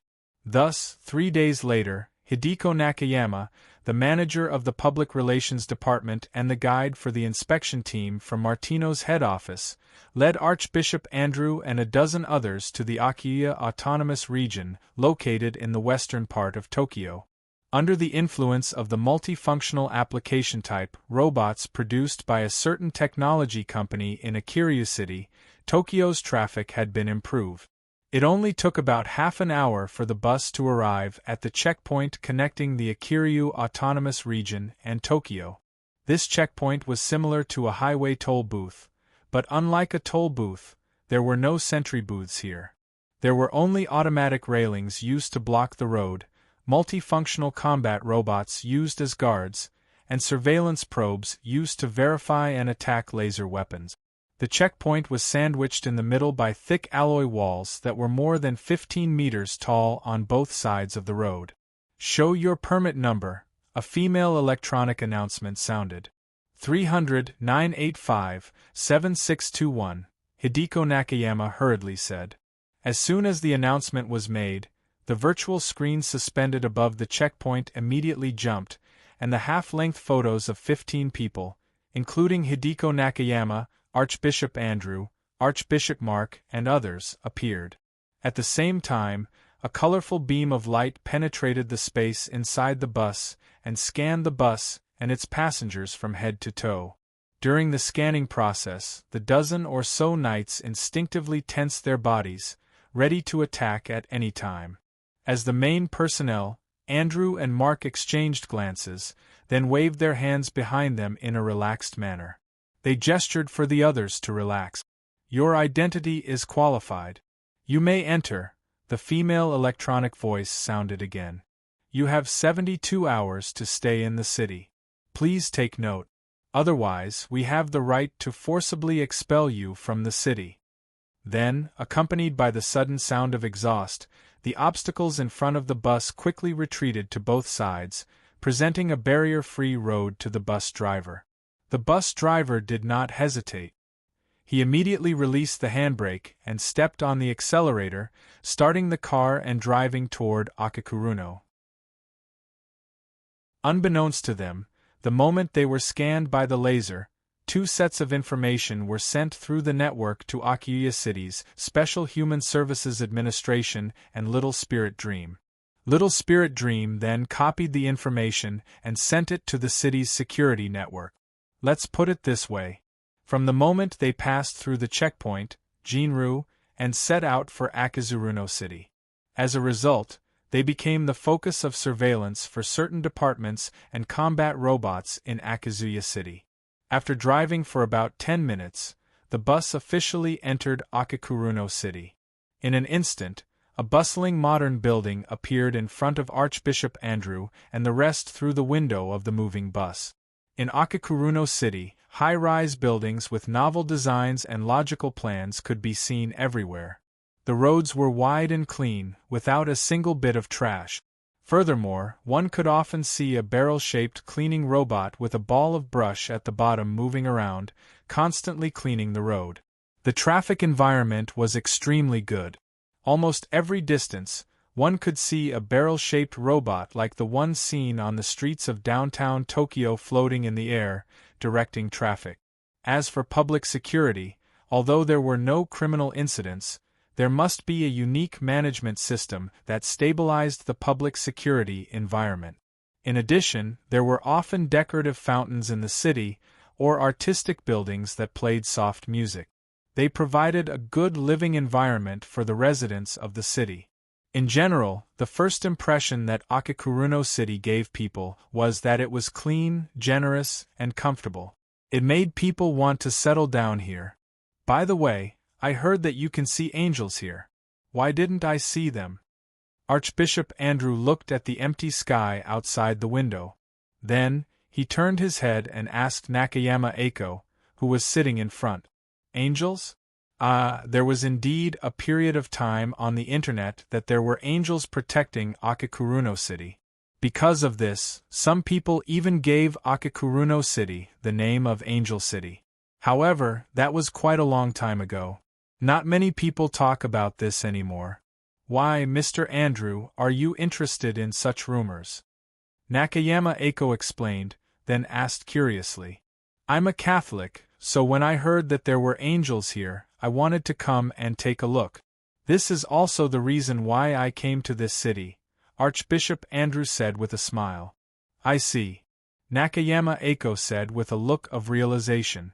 At the same time, she thought to herself, no wonder these people from the head office want to come here. Then, Nakayama Eiko told Andrew about the rumors about angels for a while. Then, the bus arrived outside a 20-story hotel and stopped. Welcome, the doorman greeted Nakayama Eiko, Archbishop Andrew, and the others who had alighted from the bus. Then, he took the initiative to step forward and reached out to pick up the box in the hands of a knight behind Andrew. However, at this moment, the knight suddenly turned his head and looked at the doorman with a warning gaze. What kind of person was the knight, and what kind of person was the doorman? Hence, the doorman was immediately intimidated by the knight's oppressive and sharp gaze. His legs turned to jelly and he fell to the ground. Are you all right? Archbishop Andrew asked the doorman, who was still in a daze, as he reached out his hand in a friendly manner. I'm fine. The doorman hurriedly shook his head and said. He then got up and stopped trying to pick up the box. His legs were trembling as he led Archbishop Andrew and the others into the wine hall. When they reached the front desk, he ran out of the hall as if he was fleeing. At this moment, Nakayama Eiko spoke to the service staff at the front desk and reported the room number that they had booked through the internet. She then took the key and led Andrew and the others upstairs in the elevator. This is the place. Nakayama Eiko opened the door of a presidential suite with the concierge's key, and stood at the side to make way for them. Archbishop Andrew nodded, and entered the suite with Archbishop Mark and his knights. All right, you may go and rest first. Archbishop Andrew turned around and said to Nakayama Eiko. All right. Nakayama Eiko, who knew that it was not suitable for her to stay, immediately agreed, regardless of whether it was due to the irresistible emotions in her heart or her judgment as a public relations manager. She then handed the key to the door to one of the female knights, turned around and left the suite, closing the door behind her. Bang! The door and the door frame were tightly shut. Seeing that Nakayama Eiko had left, Archbishop Andrew nodded at Archbishop Mark. Seeing this, the latter did not say much, and immediately stimulated the power and mental strength in his body to cast a milky white light shield that quickly spread throughout the entire room. Then, the light shield flickered slightly, and disappeared into the air as if it were an illusion. Light barrier, a protective energy barrier that could shield one's aura, cut off sound, explore and expel evil, and had a certain degree of defensive power and its own concealment function. "It seems that we have to change our plan," Archbishop Andrew said as he looked at Archbishop Mark. "I don't think it's necessary. Although the expected angel has disappeared, it doesn't have much of an impact on our mission this time. It's just that there are some deviations in the part that I'm originally in charge of. You can continue to follow the plan that we made when we came here, and meet the Eastern legend named Seito." Archbishop Mark shook his head and rejected the idea. "However, based on the information that we have now, I'm not optimistic about the recruitment plan." "Yeah, no legendary mage would choose to submit to others unless they're at the end of their rope," Archbishop Andrew said with a bitter smile. "However, since the Pope has given such an order, we have to give it a try even if we know that it's impossible to succeed. In that case, I can only wish you to be careful. After all, although you have the powerful power that the Pope has given you, you're still just an Archbishop-level powerhouse before you activate that power, and not a legendary mage," Archbishop Mark said with a shrug. The so-called Archbishop level was level S in the international system. The legendary level above it was the Pope, the Archbishop level below it was level A, the Bishop level was level B, and the assistant bishops and priests below them were level C and level D respectively. Of course, that was just a rough estimate. Due to the different positions and titles in the church, there would sometimes be several titles for the same level. For example, a cardinal who was also level S would not necessarily be much stronger than a bishop in terms of power apart from having more authority than an archbishop. Perhaps he would just have more secret techniques. After all, authority and status sometimes meant that he would be able to receive benefit. "Don't worry, Mark, I'll cherish my life. The Lord still needs me to shepherd lambs for him, especially when that day is coming," Archbishop Andrew said with a smile. However, when Archbishop Mark heard the words "that day," he couldn't help but have a sullen expression on his face. Seeing this, Archbishop Andrew stood up and leaned over to pat Mark's shoulder to comfort him silently. He then straightened his body and walked to the box that was placed at the side and protected by two guardian knights. He leaned over and activated the spell on the box with the energy in his body. After opening the box, he took out an ancient-looking parchment scroll and placed it in his arms. Chapter 1445. P.S. Thank you to NXCX for your precious monthly vote. Thank you to NXCX for your tip. There were a total of 2 items in the box. One of them was the ancient sheepskin scroll that Archbishop Andrew had already put away, while the other was a diamond-shaped crystal with a ball of white light sealed in it. One end of the crystal was connected to a string made of a strange silver-white material. After putting away the sheepskin scroll, Archbishop Andrew reached out to take out the pendant and handed it to Archbishop Mark. Archbishop Mark took the pendant and hung it around his neck. "Let's go," Archbishop Andrew said. "May the Lord be with us," Archbishop Mark said softly. As he prayed, another ball of white light spread out from Archbishop Mark's body. In the blink of an eye, it shrouded everyone in the room, including Archbishop Andrew. Prayer technique. Effect: increases luck, mental energy, and energy circulation frequency. Archbishop Andrew nodded, and called out to all the guardian knights before leaving the hotel room with Archbishop Mark. Without informing Hideko Nakayama, they boarded the tour bus that the hotel had prepared for them, and moved towards the Ito Shrine, one of the famous scenic spots in Akazuruno City. After driving for about 10 minutes, the bus finally arrived at an empty space at the foot of the mountain where Archbishop Andrew and the rest were dropped off. "It's the barrier from the east," Archbishop Mark said as he looked up at the sacred mountain. "Is it dangerous to us?"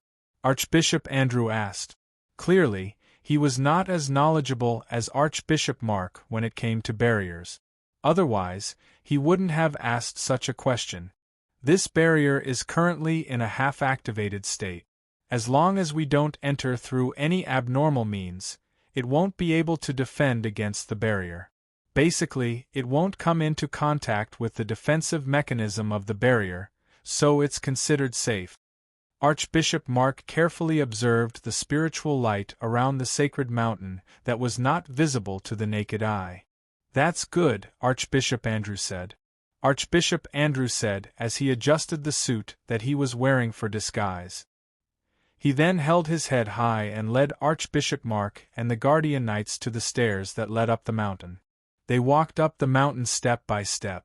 At the same time, in the house in the backyard of the shrine at the top of the mountain, Seito, who was meditating, suddenly opened his eyes, and a cold glint flashed in his eyes. Next, Seito sneered silently and stood up from the ground. He walked out of the room, changed his shoes, and walked to the front of the shrine's main hall in the front yard. With his hands behind his back, he looked at the mountain gate below the huge torii with a cold expression and waited for the arrival of Archbishop Andrew and the rest. However, with the appearance of Seito, the few tourists in the shrine immediately seemed to be affected by something. All of them left the shrine in a daze. As a result, the originally lively shrine quickly became quiet in less than a minute. Only the crisp tinkling of the wind chimes echoed in the shrine from time to time. Sorcery dispels idlers. Effect excludes non-special people. Seito did not have to wait for long. About 2 minutes after all the idlers left the shrine, Archbishop Andrew and the rest appeared in front of Seito. They saw Seito, who had been waiting for them for a long time. Archbishop Andrew and Archbishop Mark did not seem surprised at all. They still had smiles on their faces as they walked through the torii and stepped into the shrine that was shrouded by the enchantment. They stopped about 3 meters away from Seito. "Good day, Mr. Ito, the legend of the East." Archbishop Andrew placed one hand on his chest, leaned forward slightly, and bowed politely. "I'm Andrew Markel Samanovic. On behalf of His Holiness the Pope, I send my most sincere greetings to Your Excellency." While Archbishop Andrew bowed, the other guardian knights, including Archbishop Mark, also bowed to Seito. However, it was normal after thinking about it. Regardless of whether Seito was an enemy of their church, his strength had indeed stepped into the legendary realm. Even if it was purely out of respect for his strength, that kind of courtesy was necessary. Otherwise, as the top legendary powerhouse in the world, where would he put his face? "I've accepted the Pope's greetings. Tell me your intentions." As the saying went, one would not slap a smiling face. Hence, Seito asked politely and straightforwardly after taking out his identity to accept the other party's greeting. "By the order of His Holiness the Pope, we're officially inviting you to the Vatican for an exchange visit, Mr. Ito," Archbishop Andrew said with a smile as he straightened his body. "Inviting me?" Seito asked with a look of surprise. Then, without waiting for Archbishop Andrew to reply, he continued, "I appreciate the Pope's kindness, but there are still many things in Akakuruno City that I need to deal with personally, so I can only let you down. Mr. Ito is indeed diligent and loves the people. It's no wonder that you've built Akakuruno City so advanced," Archbishop Andrew complimented. Seito smiled lightly and did not comment. "However, on the way here, I don't seem to have found any church facilities in the city. I wonder if Mr. Ito can allow us to build a church in the city to spread the gospel? Archbishop Andrew changed the topic and asked immediately. Mr. Andrew, you've done a thorough tour. You even investigated clearly whether there are any church facilities in my city. You've put in a lot of effort, Seito said as he glanced at Archbishop Andrew with a half-smile. Archbishop Andrew's expression remained unchanged, and he looked at Seito without blinking, waiting for his reply. But there's no need for that. I'll take care of the gospel of the people under my rule. Even if you want to ask the gods to worship Buddha, the gods of the East will accept the gift. There's no need to trouble your gods, Seito rejected coldly. As soon as he said that, anger immediately appeared on the faces of the guardian knights behind Archbishop Andrew and Archbishop Mark. They completely ignored Seito's legendary-level identity, and glared at him fiercely. Seeing this, Seito humphed coldly, and directly released his legendary-level aura. It pressed against Archbishop Andrew and the others. As soon as this aura was released, the guardian knights' expressions immediately changed. Without thinking, they activated the sacred power in their bodies and supported a milky white light shield outside their bodies to resist the oppression of the aura. However, that was all. The powerful oppression still forced their knees to bend, and they looked like they were about to kneel on the ground. The Lord says, "Those who believe in me will be protected by me." Archbishop Mark chanted softly as he held a silver cross without a crucifix in his hand. In an instant, a light shield spread out with Archbishop Mark as the center, enveloping everyone. Amen. The guardian knights who were covered by the light responded. In the next second, an even more intense milky white light bloomed from their bodies. It emitted a gentle aura of light, and completely blocked Seito's aura. The usual Catholic technique, joint forces. Mr. Ito, are you preparing to become enemies with the Catholic Church? Archbishop Andrew no longer had a smile on his face. He looked at Ito-sei with a serious expression and asked softly. However, before Seito could speak, Don Ito walked out from behind the shrine and asked, "Ah Cheng, what's the matter?" He looked at Archbishop Andrew and the others with a serious expression and asked, "Nothing, you can go back to the house. I'll handle this." Seito chuckled. "Yes, but Ah Cheng, if these guys from the west are too greedy, there's no need to care. Just destroy them." Don Ito retracted his gaze. He looked at Seito and said domineeringly, "Got it." Seito smiled. Don Ito glanced at Archbishop Andrew and the others again, then turned around and returned to the house behind the shrine. However, with the old man's interruption, Seito, Archbishop Andrew, and the others stopped and returned to their original state. "If there's nothing else, please leave." Seito looked at Archbishop Andrew and the others and said calmly, "Then I have one last question for you, Mr. Ito. Please explain about the angels that appeared in the sky above your city when the monsters were wreaking havoc on the world last year." Archbishop Andrew said with a smile, "Angels? What angels? I don't remember any angels appearing in my city." Seito played dumb. He then changed the topic and continued with a look of disdain, "And even if there really were angels, it doesn't seem to be the fault of the Catholic Church. Since when did angels become the private property of the Catholic Church? Angels are the servants of the Lord. Unless they are summoned by us, we have the right to supervise and manage all angels that descend to the mortal world on their own. This is the right that the Lord has given to us, the lambs. So, in order to avoid unnecessary misunderstandings and causing a dispute between you and me, please explain clearly, Mr. Ito," Archbishop Andrew said with a stern expression. "What do you think will happen if I relay your words to the Protestant Church, the Eastern Orthodox Church, and some other esoteric sects?" Seito asked with a half-smile. Upon hearing this, Archbishop Andrew's expression changed immediately. He really didn't dare to say that. Although the Catholic Church was currently the world's largest religion with more than 1.2 billion believers, it didn't mean that they were absolutely invincible. At the very least, in terms of craziness, the existence of the Eastern Orthodox Church was already a headache for them. If they were to really go to war with the esoteric sects that followed the ancient teachings, it would be hard to say what the final outcome would be. Mr. Ito, are you sure you want to have a conflict with the Catholic Church? Archbishop Andrew asked with a sullen expression. That depends on you or the Pope and not me, Seito said calmly. In that case, I will relay Mr. Ito's exact words to His Holiness the Pope, Archbishop Andrew said firmly. However, although he was straightforward with his words, he did not forget his etiquette. He still politely bade farewell to Seito before leaving the shrine with Archbishop Mark and the Guardian Knights. Adrian, leave Akiyuko City immediately and return to Patrick's place. Then, use the secret communication device to contact the Vatican, and report everything here to His Holiness the Pope. On the way down the mountain, Archbishop Andrew instructed a male guardian knight beside him. Yes, the knight replied. After receiving the order, the knight immediately stomped his feet and charged down the mountain like a cannonball.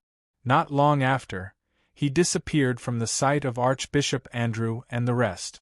Anthony Leon, Archbishop Andrew called out again. Yes, sir, the two knights replied in unison.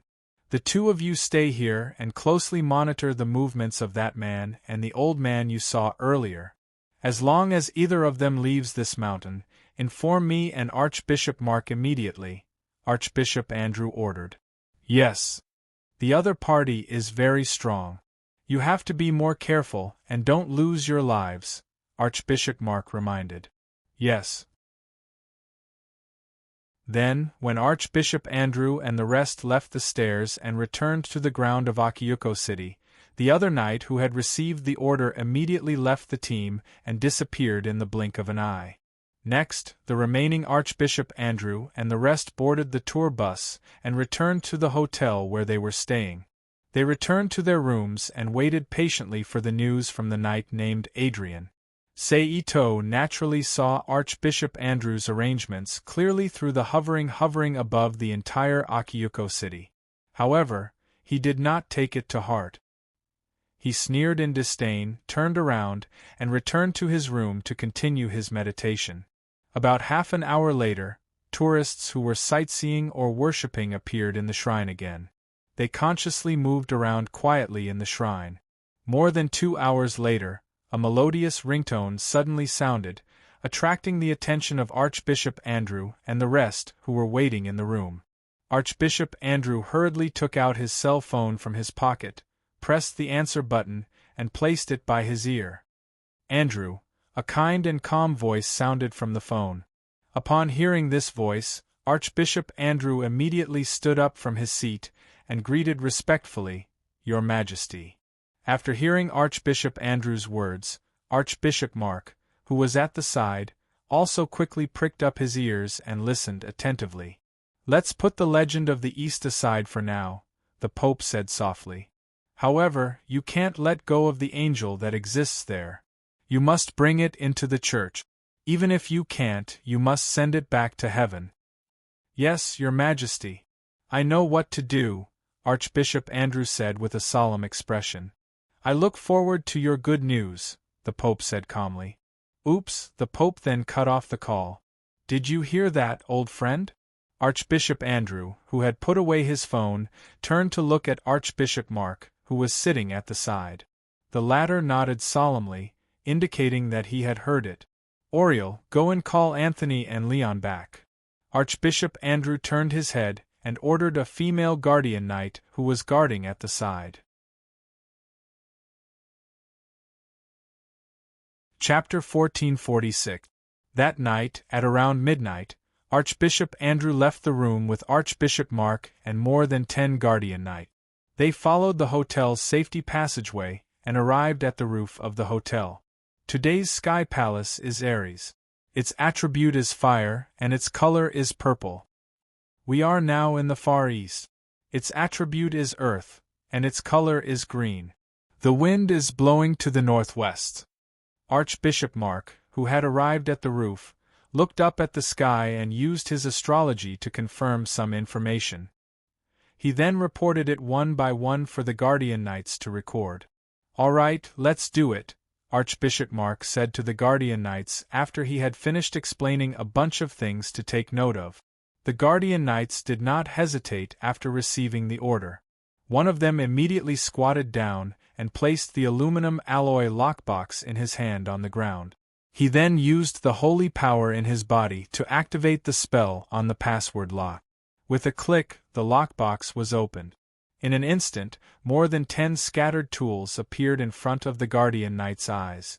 Among them were gemstone fragments that sparkled under the night light, bottles of mercury liquid, clear water, obsidian, and some unrecognizable items. The Guardian Knight who opened the box took out the items one by one and passed them to Archbishop Mark and the Guardian Knight beside him. After receiving the items, Archbishop Mark walked to the empty space left by the others and squatted down. He muttered to himself in a voice that no one could hear clearly as he walked with his back bent. He sprinkled the gemstone powder in his hands, which was the largest amount, into the ground. This allowed them to form a clear line.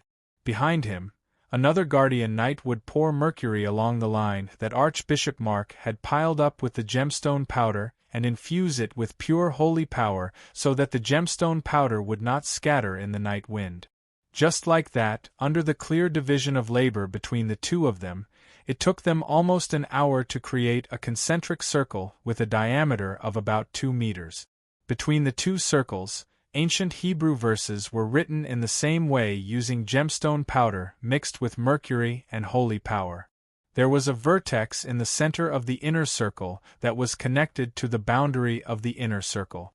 A hexagram was formed by 2 intersecting triangles, and the painting was completed. "Oral," Archbishop Mark said as he straightened his back. Archbishop Mark raised his hand to wipe the sweat off his forehead and turned to a female paladin in the group. "Yes." The female knight lowered her head and saluted. "Take off all your clothes," Archbishop Mark ordered. "Yes." The female knight by the name of Oral complied, and took off her clothes without hesitation. During this process, no matter if it was Oral, the person involved, or the other male Guardian Knights around her, there was not the slightest change in their expressions. He maintained a calm expression. It was as if what was about to be displayed in front of them was not a seductive female body, but something insignificant. Because it was summer, Oriel, who did not wear much, quickly took off all the clothes on her body. It revealed a compact and exquisite body with beautiful lines and fair skin. Seeing that Oriel had finished taking off her clothes, Archbishop Mark took a bottle of water from a Guardian Knight. He covered the bottle with holy power, causing the water in the bottle to flicker with silver-white starlight. He opened the bottle cork and sprinkled the water in the bottle onto Oriel's body while chanting strange words. The moment the water was sprinkled on Oriel's body, a faint white light began to appear on the surface of her body. If one did not pay attention, one would not notice it. Under the night sky, Oriel looked like a holy maiden. "Oral, go and lie in the middle of the array," Archbishop Mark ordered. Hearing that, Oriel did not waste any time and walked barefoot to the center of the array drawn on the ground. She lay flat in the middle of the hexagram array in the center of the array. "The few of you, stand at the end of the hexagram array," Mark called out to the other Guardian Knights as he walked to the top of the hexagram outside the circle formation. Without any hesitation, 5 of them immediately walked to the side of the array and stood at the end of the hexagram array like Mark did. "Recite the Gospel of Matthew," Archbishop Mark ordered. As soon as he finished speaking, the Guardian Knights put their palms together and closed their eyes. With a pious expression, they began to recite the Gospel of Matthew. At the same time, Archbishop Mark also seemed to be hugging the sun. He raised his head slightly, closed his eyes, and recited an unknown language with an inhuman voice. The feeling was just like the high-pitched song sung by the blue-skinned octopus woman in The Fifth Element. However, as Archbishop Mark chanted, a huge amount of milky white holy power began to spread from his body. It connected with the power emitted by the 5 guardian knights who were reciting the Gospel of Matthew. Like flowing water, it flowed into the hexagram array in front of their feet and activated it. Finally, it turned into a pillar of light that shot up into the sky. Sensing the powerful energy wave, Seito and Don Ito both rushed out of the house and flew into the air. They both looked at the pillar of light that shot up into the sky. "It's the commotion caused by those Westerners who came in the day, right?" Don Ito said with a gloomy expression. However, it made sense. No one would be happy to see strangers causing trouble in their own territory. "It should be." Seito nodded slightly and said, "But what a powerful power of light. There's also such a strange wave. I'll go take a look." Seito turned around and called out to Don Ito. He then teleported away and appeared at the spot where the pillar of light rose. In an instant, Archbishop Andrew and the rest, as well as the array drawn on the ground of the hotel's roof, appeared in Seito's sight. Holy Summon Array? No, it's a modified Holy Summon Array. The purpose is not to summon angels, but to transfer the existing angels into the selected virgins' bodies to seal and control them. Almost instantly, Seito, who had a lot of knowledge in his mind, figured out the function of the array drawn on the ground. It couldn't be helped. Seito was too familiar with things like summoning arrays. After all, he had the Dark Scripture, that was almost the complete set of evil summoning arrays. They're really smart. They actually want to seal the angels into that woman's body and bring them back to the church. Not only will they destroy my power, but they'll also increase their own. At the same time, Seito, who had roughly guessed the other party's thoughts, sneered in his heart. "But it's a pity that you don't know that my angels are not angels created by your God, but artificial angels created by humans and the power of science. They won't be affected by your holy summon array at all. Besides, given the artificial angels' current state of being close to Alea, they won't be tempted by a mere holy summon array." Seito then gave up on the idea of destroying the array, and instead hid in midair with a mocking expression, waiting for them to make a fool of themselves.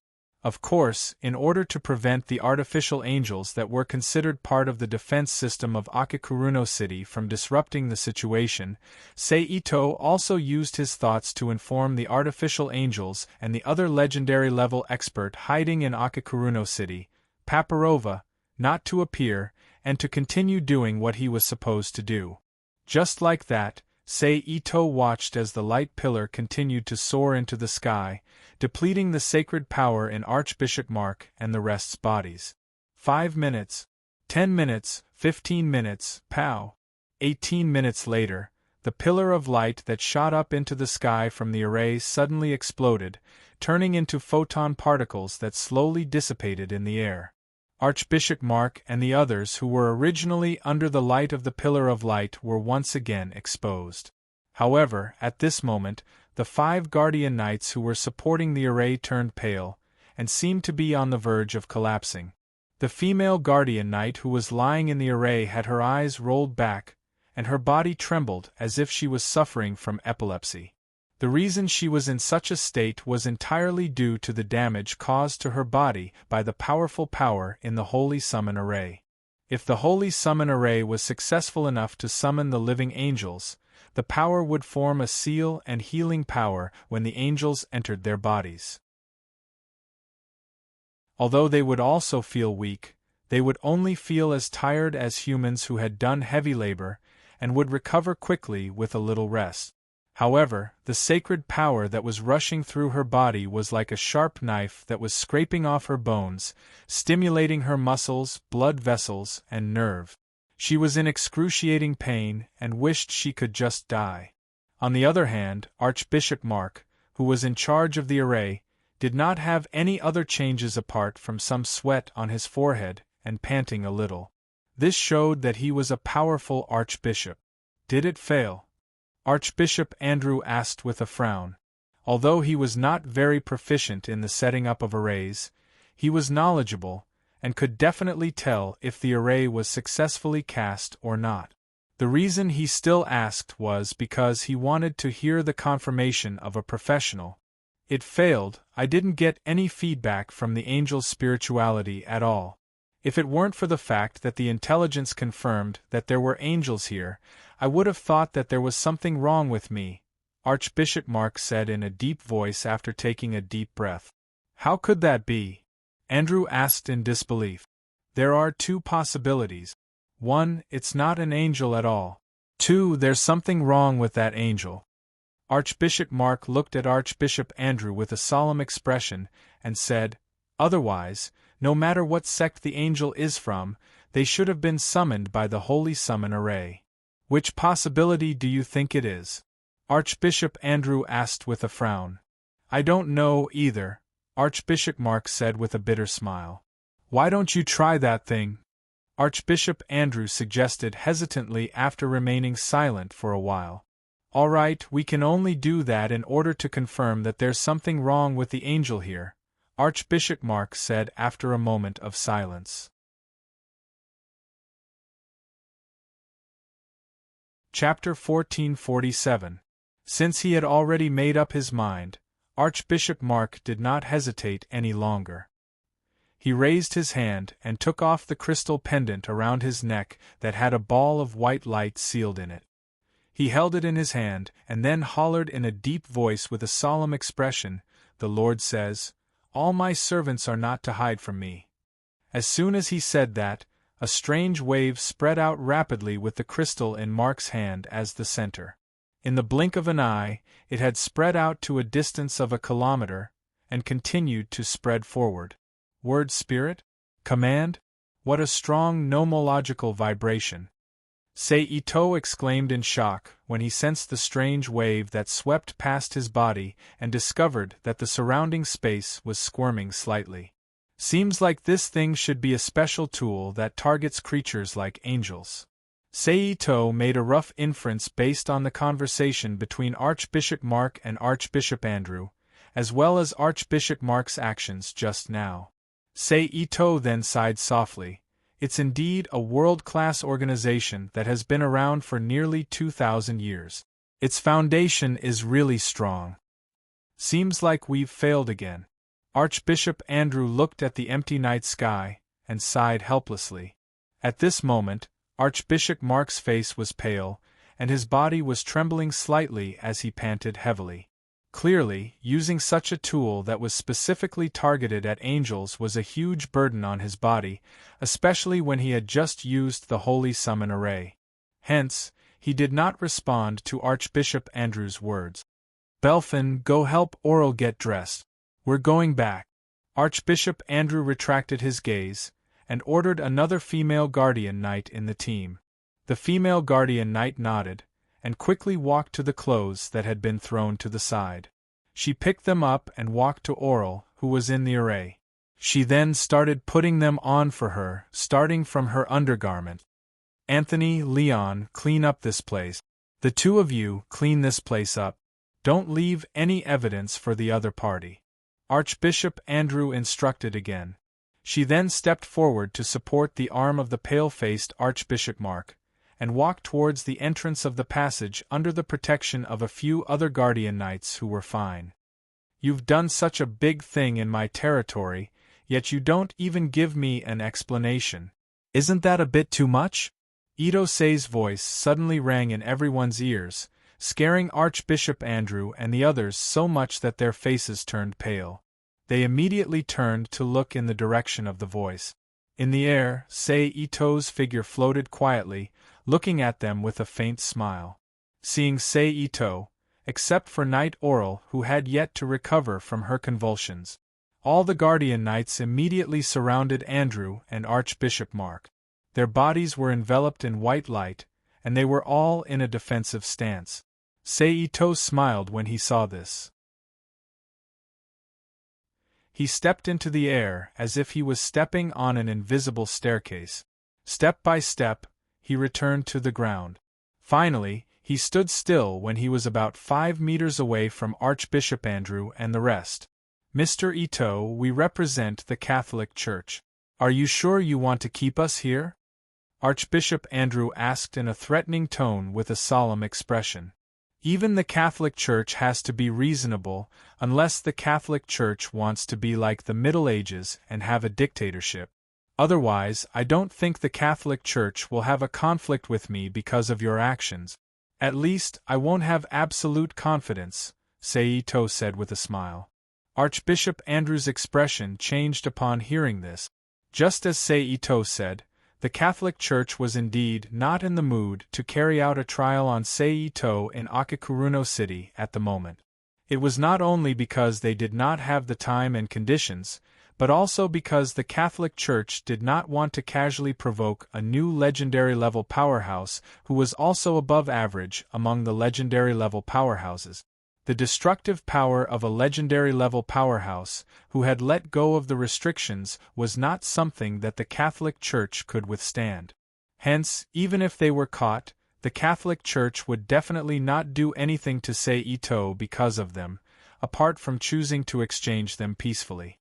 Besides, they were the ones in the wrong this time.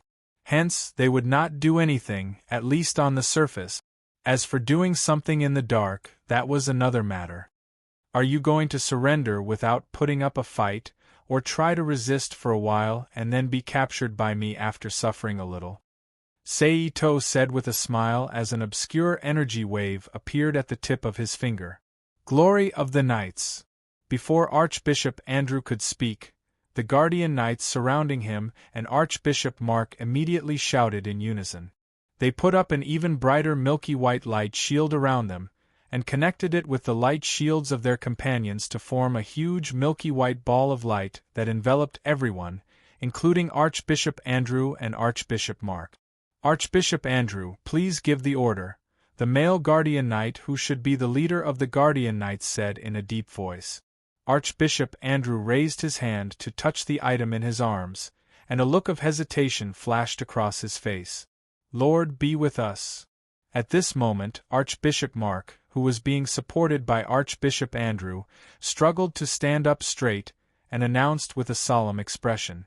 In an instant, the milky white ball of light that was originally very bright became even brighter and more dazzling.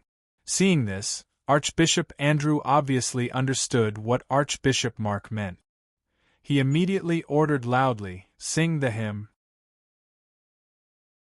After saying that, Archbishop Andrew took the lead in singing the 16th hymn in the Bible, Song of the Loving Father God. Amidst the solemn singing, the entire milky white ball of light was like the sun that had fallen to earth, emitting intense light and heat. It stirred the surrounding air into thunderclouds, and released powerful thunderbolts that struck Seito's body. With a thought, Seito's mind, the thunderbolts that were about to strike his head seemed to have been blocked by an invisible barrier, and spontaneously dispersed. Resonance of the rules, thunder dissipation. Next, Seito stretched his arm forward, and the front half of his forearm instantly disappeared into the air. In the next second, it appeared in the milky white ball of light, and grabbed Archbishop Andrew's neck. Void space traversal. Seeing this, Archbishop Andrew immediately took a step back, and at the same time, waved his hand to summon a white holy fire that seemed to be distorting space. He threw it at Seito's arm. Seito's outstretched arm disappeared from the burning of the holy fire. Forget it. I'll just try out the new power that I've mastered, although I'm still not very familiar with it. Seito muttered softly as he retracted his arm. His hands immediately formed a strange seal, and an obscure wave of power immediately extended forward with Seito as the starting point. It enveloped the milky white ball of light almost in the blink of an eye. During this process, all the thunderbolts that fell from the sky into the area of the obscure energy wave seemed to have been frozen in place, and were suspended in the air in their original positions. Forbidden Ghost Spell. Time Stop. At the same time, the white energy flames on the milky white ball of light that looked like flames also paused, and stopped floating. Of course, Archbishop Andrew and the others, who were under the protection of the milky white energy, also stopped moving under the power that could stop time. The only difference was that due to the obstruction of the milky white energy, when the power of time stop landed on Archbishop Andrew and the others, it did not completely stop time. Instead, there were some flaws that allowed time to flow on their bodies. However, the ratio was exaggerated. At the very least, even with the speed of thought, the current situation on their bodies was several times slower than that of a snail, let alone blinking. Immediately afterwards, Seito, who had his hands spread apart, stretched out his arms, and spread his 5 fingers towards Archbishop Andrew and the others who were restrained by the time shackles. 5 obscure and dark spatial powers immediately appeared around the milky white energy ball of light. They then changed from lines to surfaces, and finally formed a pentagonal 3-dimensional crystal that covered the outside of the milky white ball of light. As Seito closed his fingers, it quickly compressed inward. After about 7 to 8 seconds, a dark blue crystal the size of an adult's fist fell into Seito's palm. After looking down at Archbishop Andrew and the others who were frozen in place like amber in the crystal, Seito put them away with a smile on his face. "I forgot that there's still you." Seito turned his head to look at Paladin Oral, who was only wearing a pair of underwear. He then stretched out his hand, and a cuboid formed by spatial energy enveloped her body. It then quickly shrank into a dark blue crystal the size of a matchbox, and was put away by Seito. "Seems like I have to add some missions for the reincarnators to attack the church." With a wave of one arm, Seito wiped away the holy summoning array diagram drawn on the hotel's roof and floor. Immediately after that, he teleported back to his home behind the shrine and greeted Don Ito, who was waiting for him at home.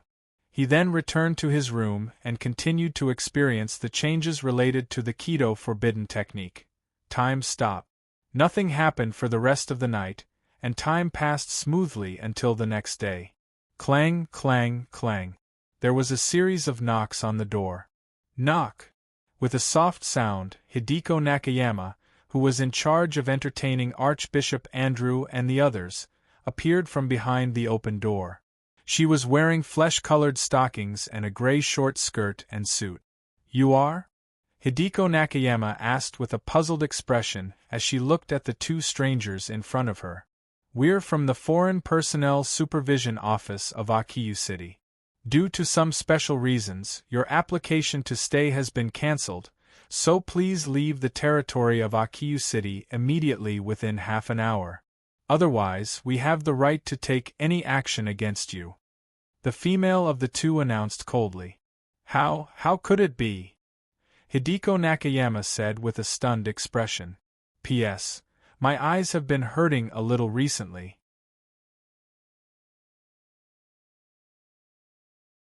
Chapter 1448. P.S. Thanks to Halcyon for his precious monthly votes, and my harem has a lot for his reward. In another world, at this time, more than 10 days had passed since Shinya Shunluoyen and the others led the Nanyang Dojin to destroy Wujun High School. In the past 10 days, apart from the initial rest and reorganization, Shunluoyen, who had completely destroyed the tragic script that had lasted for 1,800 years, once again led the school's fighters to set out with Shinya and the others. Other than Taisher Ciz, Yangzhou College, Yuzhou College, and the half-destroyed Jingzhou College, who claimed to be permanently neutral, were eliminated. While eliminating the insignificant side characters, they also obtained a large number of fighters' jade. Of course, this was also because they didn't have enough time. If they had 10 days to half a month, it wouldn't be impossible to completely clear out all the minor academies in the Guangdong region, leaving only Chengdu, Xuchang, and Luoyang behind. "Let's go and see the so-called Great Fighter Assembly." Shenluoyen looked at Shinya and smiled. "Let's go," Shinya said sternly. Immediately, Shinya Yi, Naga Kanyao, Nanjo Nori Sera, Chindan Thousand Kages, Shun Luoyen, and the others, plus Lu Su Zijing, Lu Sun Boyan, and other Nanyang Dojin who were willing to join in the fun, all moved to the Great Fighter Assembly's venue. The location of the venue was reasonable. It was a place that was about the same distance from every school that could participate in the assembly. Therefore, it didn't take long for Shinya and the others to arrive at the arena. This was the riverbank of a man-made river that was often seen in Japanese anime. On one side of the riverbank was the slowly flowing beaching river, and on the other side was a sloped flood control embankment. In the sky above the embankment and the opposite side of the river, a stone bridge spanned the two sides. It was unknown whether it was because of special attention to the recently active Nanyang High School or some other reason, but on the embankment beside the river bank that was used as the venue for the competition, dozens of fighters from other schools that had not been destroyed gathered there. They looked down at Shinya and the others who walked into the arena from above. At this point, the Southern Sun warriors who came to join in on the fun, the strategists Shen Luoyen, Lu Su Zijing, Lu Sun, and Bo Yen left Zhen Yi and the others and walked up the embankment. Not long after, 4 men and 1 woman arrived at the arena, radiating intense fighting energy. They faced off against Zhen Yi and the others. They're from Yuzhou University. The contestants are all here. Why isn't the referee here yet? Have you forgotten? Originally, the referee chosen to be the strongest fighter in Jingzhou, Kuai Yu. However, 2 days ago, Jingzhou had been destroyed by the current leader of Nanyang, Zhen Yi. Therefore, Kuai Yu, who was the referee, had been hospitalized and could not come. Therefore, there was news from Luoyang that there would be no referee for this competition. That is to say, no matter what method you use, as long as you can defeat your opponent, you win. The fighters on the embankment discussed in low voices. Zijing, introduce me to the people in the crowd who are worth paying attention to. While the others were discussing, Shen Luoyen instructed Lu Su Zijing beside her. Yes. Because of the recent changes, Lu Su Zijing, who was no longer obsessed with the so-called tragic fate, also extinguished the thought of assisting Sun Su in the future. Instead, he focused on assisting Zhen Yi and the others to complete their hegemony. Therefore, after hearing Shen Luoyan's order, he immediately nodded and agreed. Sir, please look. The long-haired woman with a long saber over there is Chengdu's special A-class fighter, Guan Yianchang, who has the title of warrior saint. Lu Su Zijing used the smallest movement to point at a long-haired girl standing beside a smoking man with short, dyed blonde hair. She was wearing a sailor suit and holding a long-handled broadsword with a cloth covering the front part of her head. The one next to her is Xuchang, Cao Cao's most trusted strategist, ghost schemer Guojia. Next is Xiahou Dun Yuanrang, Luoyang Huaxiong, Liangzhou's Han Sui, Wuwei's Zhang Xiu. Lu Su Zijing explained the identities of the warriors who inherited the heroic spirits and names of the 3 kingdoms from 1,800 years ago. I didn't expect to see the monarch of Nanyang here. Among the 5 people from Yuzhou University, the one who came was about 1.75 meters tall. A thin, black-haired young man wearing a proper Chinese tunic with a frameless private mirror on his face said faintly. Tell me your names. Zhen Yi asked back with a strong aura. Yuzhou University, instructor of the Great Fighter Tournament, Tianfeng Yuanhao. The bespectacled man raised his hand and gently pushed the glasses on his nose as he replied. Your uncle, Yan Liang. A ruffian man who was blind in one eye, taller than Tianfeng by a head, and wearing a small fishing cap said arrogantly with his nostrils. Gaolan. A girl wearing a pair of black sports pants, a sports fan with a lighter color than the pants, and a baseball cap with long, straight black hair hanging naturally behind her back said. Wen Chou. Behind Tianfeng, a bald man with a height of 1.9 meters with a strong physique and muscles all over his body said in a muffled voice. He only wore a sports vest on his upper body. Greetings. The last young man wearing a cross-buckled tang suit, dressed like a martial artist from the Republic of China, and with a cigarette in his mouth, said with a cool face. Let's not waste time, let's just fight in a free-for-all. Zhen Yi didn't care about a strand of hair as he looked at Tian Feng and suggested, "All right." Tian Feng's eyes flashed coldly as he agreed. As soon as he finished speaking, Yi, Koga Kane, Nanjo Karasama, and Chindan Thousand Kages separated from Zhen Yi by a distance and got into an attacking stance. At the same time, although the people from Yuzhou University didn't get into a fighting stance, the aura on their bodies also became condensed, as if they were ready to explode at any time. Feeling the overflowing murderous aura between the two sides, the spectators on the embankment who were previously discussing immediately quieted down, and all of them focused on the rare fight between high-level fighters.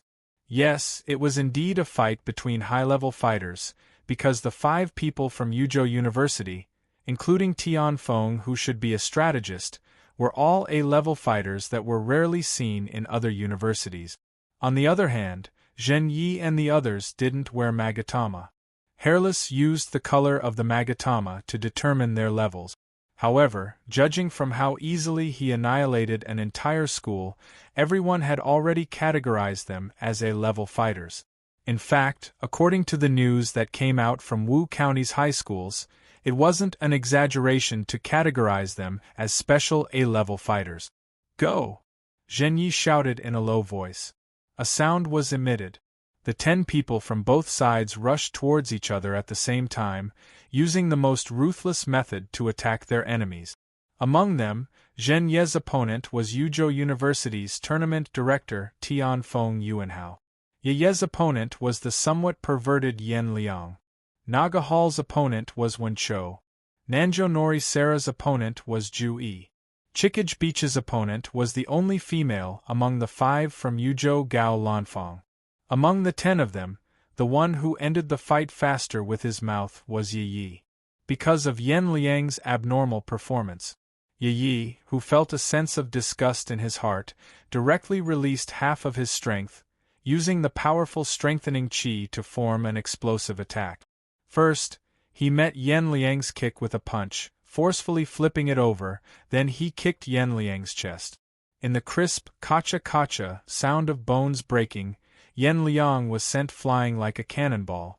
If it wasn't for Ye's skillful use of force at the last moment to prevent Yan Liang's broken ribs from piercing his heart, Yan Liang would have died already.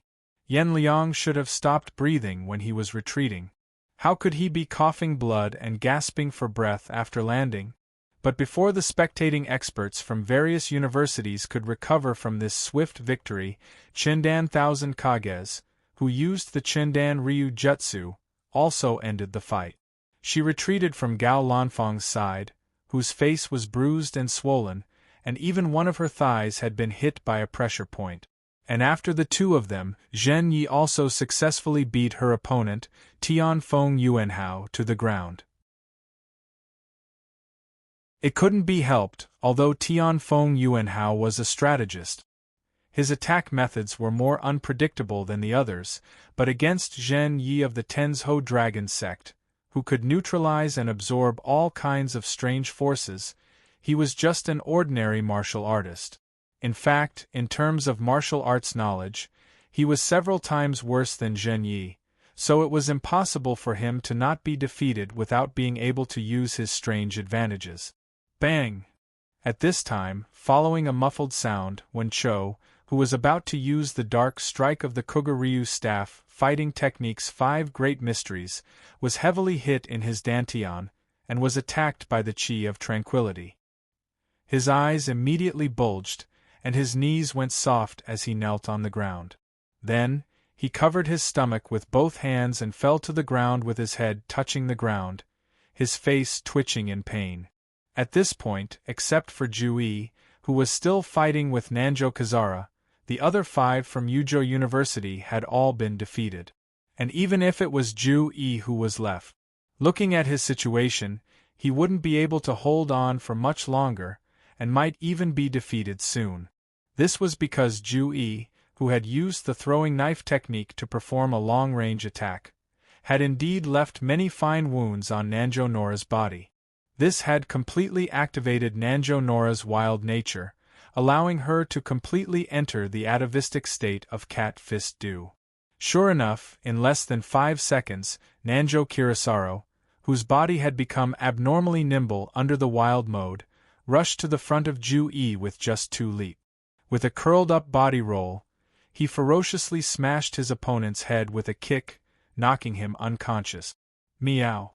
Landing on the ground, Nanjo Kazara, who was squatting in front of Ju Yi's unconscious body like a cat, let out a meow. Is this the current strength of Nanyang? So strong. The optimist Xiahou Dun said subconsciously as he looked below with a shocked expression at the battle that had ended in less than a minute. Sister Guanyu, what do you think of their strength? Guojia, who had lit another cigarette and put it in his mouth, asked the beauty beside him. Don't you already have the answer in your heart? Guanyu Yun said indifferently. I want to hear the opinion of a professional. Guojia smiled indifferently. Other than the person who ended the battle in the end, and the girl who was obviously holding back, the other 3 are all special A-rank fighters. Among them, the sisters are the strongest. Guanyu Yun said solemnly. How strong are they? Guojia asked. Without fighting, it's hard to judge. Guanyu Yun replied. Despicable. At this time, Xiahou Dun Yuanren's angry shout suddenly echoed on the embankment. It turned out that when Guanyu Yun and Guojia were chatting there, the other fighters saw that the battle had ended and were preparing to leave, and report the information to their respective monarchs. Shinya and the others who pursued the principle of not giving others a chance to make a comeback walked to their opponent's side, and took off the tomo that represented their fighter's identity. If this was before the start of the Great Fighter Tournament, no one would say anything about this behavior because at that time, Magatama represented the qualification to enter the tournament. However, it was now after the start of the Great Fighter Tournament. Therefore, this kind of behavior that weakened the strength of the other party became an unsightly act. Of course, this also depended on who was looking at it. In the eyes of a sinister strategist like Guojia, this kind of behavior was completely fine, and even a trace of praise flashed in his eyes. But the next change made Guojia a little uneasy. After taking off the tomo, Shinya and the others nodded to each other, and jumped up the embankment together, and launched an attack on the fighters who were about to leave and were attracted back by Xiahou Dun Yuanren's shout. Under the surprise attack of 4 powerful fighters and one who had fallen into a wild state, this group of fighters, whose average level was only at the peak of C rank, immediately panicked. They were knocked unconscious by Zhen Yi and the others almost without a single exchange of blows. At the same time, the Nanyang fighters on the side, who originally wanted to join in the fun, also instinctively attacked the fighters from other schools after Shen Luoyan's shout. They either intercepted them one by one or knocked them to the ground. Too despicable! Xiahou Dun Yuanren shouted loudly. Let's go! Guojia did not hesitate to pull Xiahou Dun Yuanren's collar, and he ran away with a burst of energy under his feet. Similarly, several other masters in the field also ran away one after another, taking advantage of the chaos in the crowd to escape into the distance. Xiao xiao xiao xiao. However, at this moment, a series of small air-piercing sounds sounded, and then a large number of fighters fell to the ground in a series of painful groans. Among these people, the ones who were most affected by these small air-piercing sounds were those who were preparing to leave and just happened to rush in the direction of Shen Luoyan. Continue. Shen Luoyan flipped her hand and took out a lot of needle-sized hidden weapons the size of embroidery needles and threw them at the people who were trying to break out of the encirclement. At the same time, she ordered Lu Su Zijing and Lu Sun Boyan, who didn't have much close combat power. Although these embroidery needles were very small, there was a lot of anesthetic on them. Generally, as long as a person was hit by 3 needles in a row, they would quickly fall under the influence of the anesthetic, and then quickly pass out until the effect of the anesthetic wore off. Although fighters had high resistance because of the energy in their bodies and their strong bodies, they still couldn't withstand the continuous care of many silver needles. So even if they ran a distance, they would eventually pass out on the side of the road because of the blood flow in their body, waiting for Shen Luoyan and the others to pick them up. After about 3 minutes, the chaotic battle started by Zhen Yi and the others finally came to an end.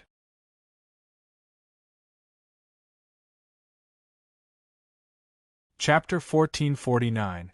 Clean up the battlefield immediately.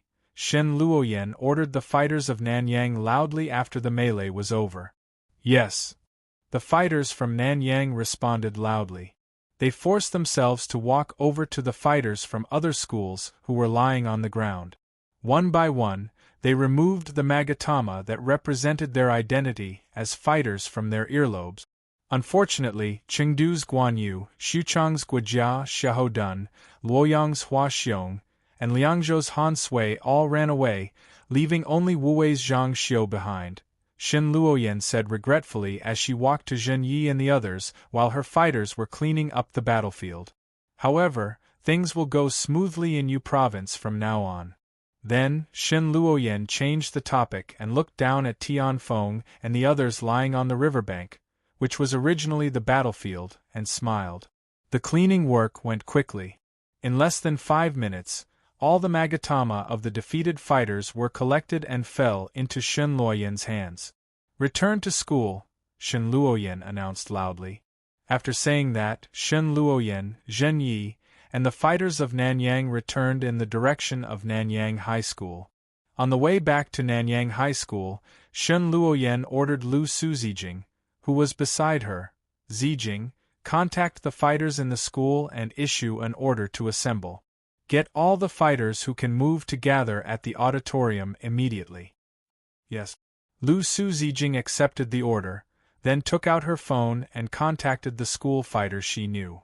About half an hour later, Shen Luoyan and the others returned to Nanyang High School. Without resting, Shen Luoyan immediately went to the auditorium with everyone and saw the fighters of Nanyang who had been waiting there for a long time. Target Yuzhou High School. Let's go. Shen Luoyan, who walked to the rostrum under the gazes of many fighters, announced loudly. Yes.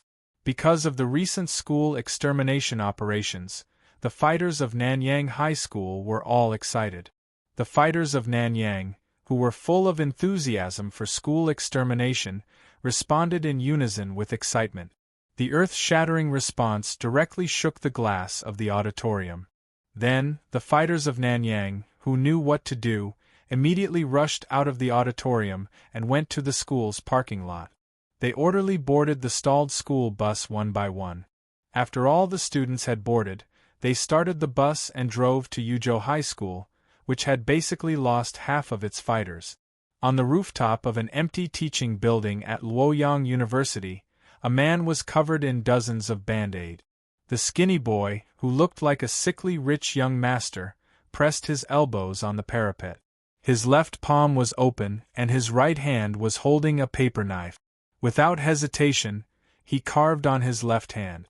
Even so, the boy who was committing self-harm did not show any signs of pain on his face. Instead, he showed an expression that should be called enjoyment. He watched as his palm was cut by the paper knife and blood flowed out. Subsequently, the boy, who was no longer satisfied with the injury from his palm, began to use the blade of the paper knife to cut open his wrist. He stared at the red blood that was quickly gushing out from the wound. Lord Dongjue, according to the latest news, the Yu Province Academy has been destroyed.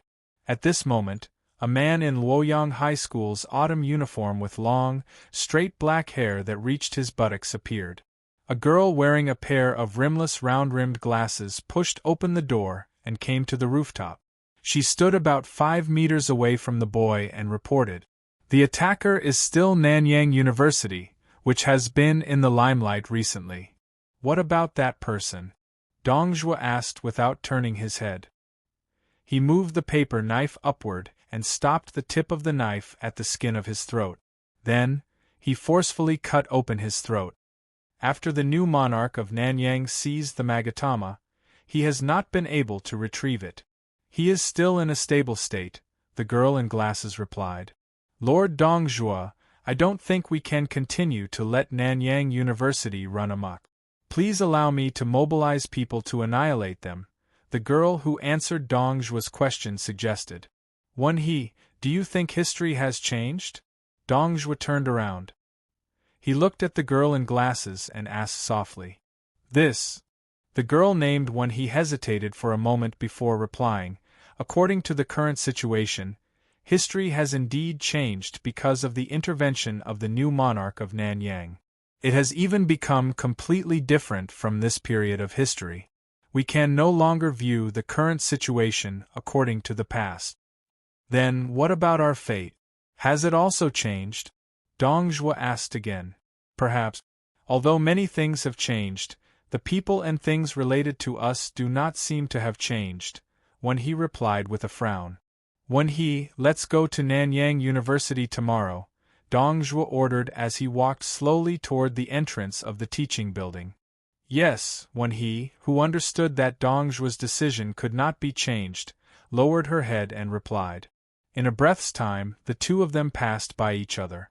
Finally, Dong Zhuo disappeared into the passage. Fate, huh? The girl named he muttered softly as she raised her head and looked at the blue sky. Then, she also left from the rooftop of the teaching building, leaving behind drops of blood on the ground to indicate what had just happened. The next day, at around 10 o'clock in the morning, a black, solemn, and heavy BMW stopped outside the entrance of Nanyang University with a soft rolling sound. Crack. The tightly shut car door cracked open.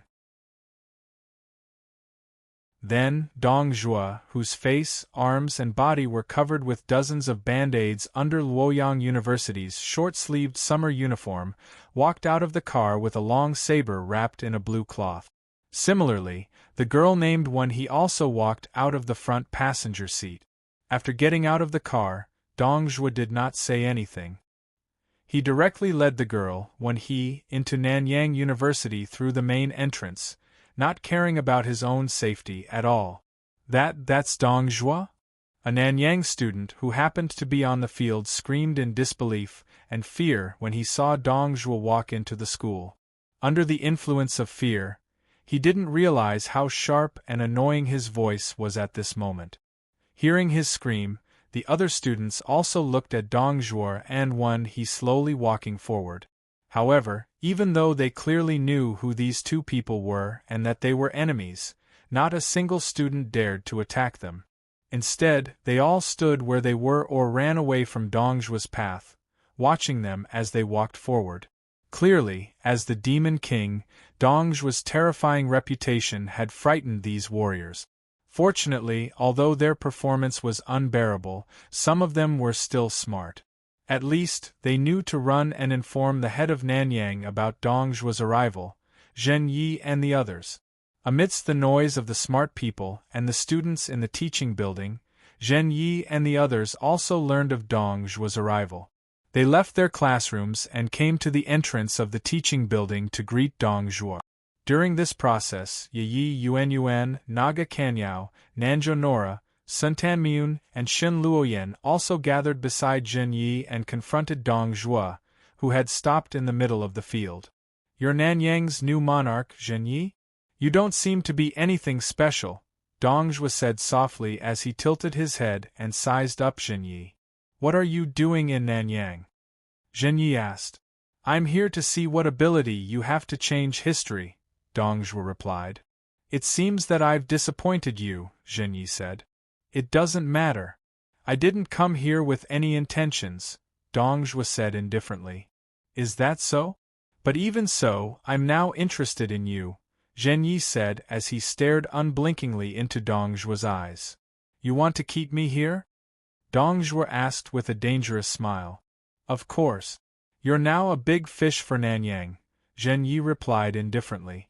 That depends on whether you have the ability or not. As soon as Dongzhuo's voice fell, a powerful and strange aura that was different from the aura of ordinary fighters emanated from Dongzhuo's body, indicating his powerful strength to the world. Zhen Yi waved his arm and signaled Yi Yi and the others to back away from him. At the same time, he was on guard against Dongzhuo's possible attack. Then, in the next moment, Dongzhuo stomped his foot and rushed toward Zhen Yi like a cannonball. He swung his arm and punched Zhen Yi's abdomen with lightning. Zhen Yi grabbed Dongzhuo's lightning fist with his palm and activated the power of the Tenzhou Dragon Gate to neutralize the strange aura. Then, he swung his arm and punched Dongzhuo's chest. Due to the eruption of evil energy, Dongzhuo's veins were bulging all over his body and his pupils were completely black. He leaned back and lifted his leg to kick Zhen Yi's abdomen again. Zhen Yi's feet shook as he used the flying scythe kick to escape from Dongzhuo's attack. He instantly appeared behind Dongzhuo and slapped his palm toward Dongzhuo's head. Dongzhuo leaned back forcefully and lifted his leg to kick Zhen Yi's face with an upside-down golden hook. Zhen Yi raised his palm to block Dongzhuo's kick. At the same time, he lifted his leg to kick Dongzhuo's head. However, under the control of evil energy, Dongzhuo's movements were very fast. He immediately twisted his body and blocked Zhen Yi's kick with one arm. Boom! Then, a spiral of energy appeared around Dongzhuo's body and forced Zhen Yi away from him. Seeing this, Zhen Yi frowned. He swung his arm and punched out. A pale white pillar of energy visible to the naked eye immediately flew out from Zhen Yi's fist and shot toward Dongzhuo, who was about to fall to the ground after turning around in the spiral of energy. Dragon-shaped chi art, needle forging technique. Boom! In an instant, there was a loud boom and Dongzhuo, who was protected by the energy, was immediately sent flying backward.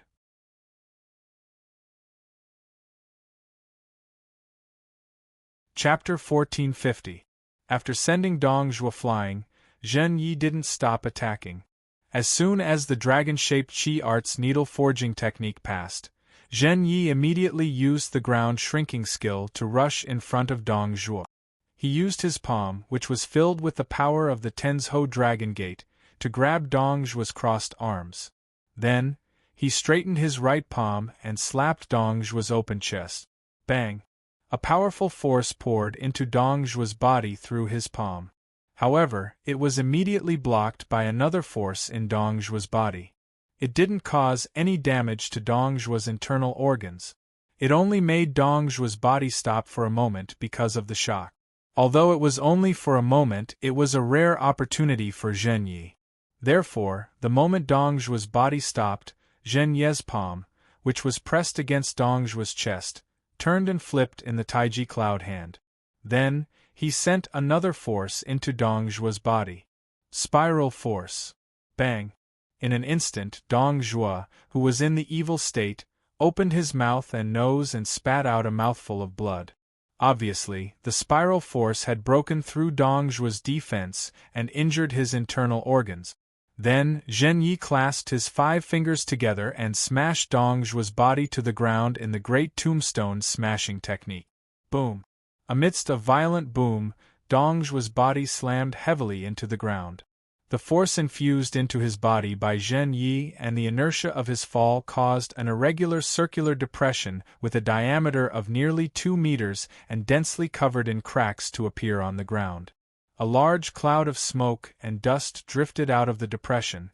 It vaguely blocked Dongzhuo and Zhen Yi's figures. Cough! Dongzhuo, who was injured, coughed. However, Dongzhuo's expression immediately turned ruthless. He raised his legs and kicked Zhen Yi's abdomen. Zhen Yi, whose arms were still holding onto Dongzhuo's wrists and chest, twisted his waist and straightened his back. While dodging Dongzhuo's kick, he stood upside down on top of Dongzhuo. Then, he turned his legs downward and stomped on Dongzhuo's face. Bang! Even though Dongzhuo dodged quickly, there was only so much space his neck could move. Naturally, he couldn't completely avoid Zhen Yi's attack range. Therefore, half of his head was kicked by Zhenyi. Under the force of the force, his head sank deep into the ground.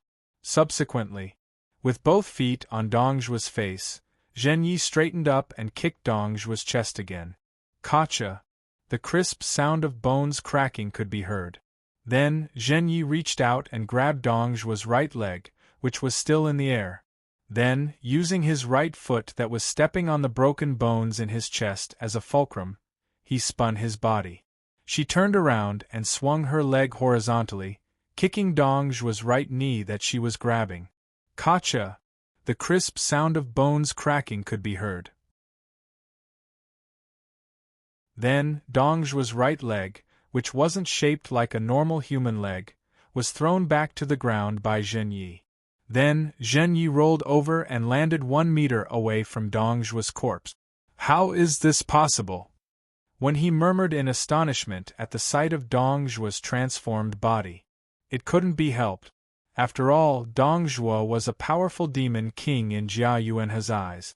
Even when he faced Lu Bu and Fengxian, the world's #1 expert, he had never lost. Who would have thought that such a situation would occur? It was as if a strong man who could carry a car across a steel bridge was suddenly knocked down by a child who was no more than 10 years old. It was too hard to believe. No one could blame her for acting this way. Of course, the fighters of Nanyang Academy, who had witnessed all of this, didn't have any better reactions. I will kill you. Dongzhuo raised his head from the ground like a zombie. His entire body was overflowing with killing intent as he growled in a deep voice, pausing between each word. Hearing this, Zhenyi didn't waste any time. He moved behind Dongzhuo and ruthlessly kicked his head, sending him tumbling away like a sandbag. After that, Zhenyi turned around and walked toward Dongzhuo step by step. On the other side, Dongzhuo, who had been sent flying 5 to 6 meters away, used his arms to support himself. He ignored the immense pain coming from his broken ribs and twisted leg and forced himself to stand up with one leg. Ailesa's ferocious eyes stared at Zhenyi, who was gradually approaching him. Dongzhuo used his qi to control his broken right leg and walked toward Zhenyi with an imposing aura.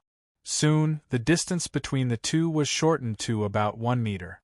At this moment, Dongzhuo exerted force with one leg and charged toward Zhenyi. His palms faced each other and struck toward Zhenyi's abdomen. Boom! A powerful qi burst out from Dongzhuo's palms, forming a shockwave visible to the naked eye. It blew up the dust on the ground and turned it into smoke that drifted around him. However, Zhenyi's figure wasn't in front of him. Instead, Zhenyi's figure appeared behind him. Bang! After a muffled sound, Dongzhuo's expression immediately froze. The blue veins on his body disappeared, and his pitch-black pupils reappeared in his eyes. He just stared blankly ahead and didn't move. However, in the next moment, Dongzhuo's body fell heavily to the ground with a thump. He didn't move at all. Needless to say, Dongzhuo was completely dead. It turned out that the moment Dongzhuo used the Shaolin Elder's Protection Heartgate Fist, Zhenyi had simultaneously used the flying scythe kick to disappear in front of Dongzhuo. He had dodged the powerful qi attack by a hair's breadth and appeared behind Dongzhuo. Then, he pressed one of his palms against Dongzhuo's back, where Dongzhuo's heart was. He had used the dragon-shaped qi art true tempering technique to create a penetrating force that entered Dongzhuo's body and completely destroyed his heart. Dongzhuo's qi is gone. Jia Yuanhe murmured. At this time, there were people who said the same thing in several other places.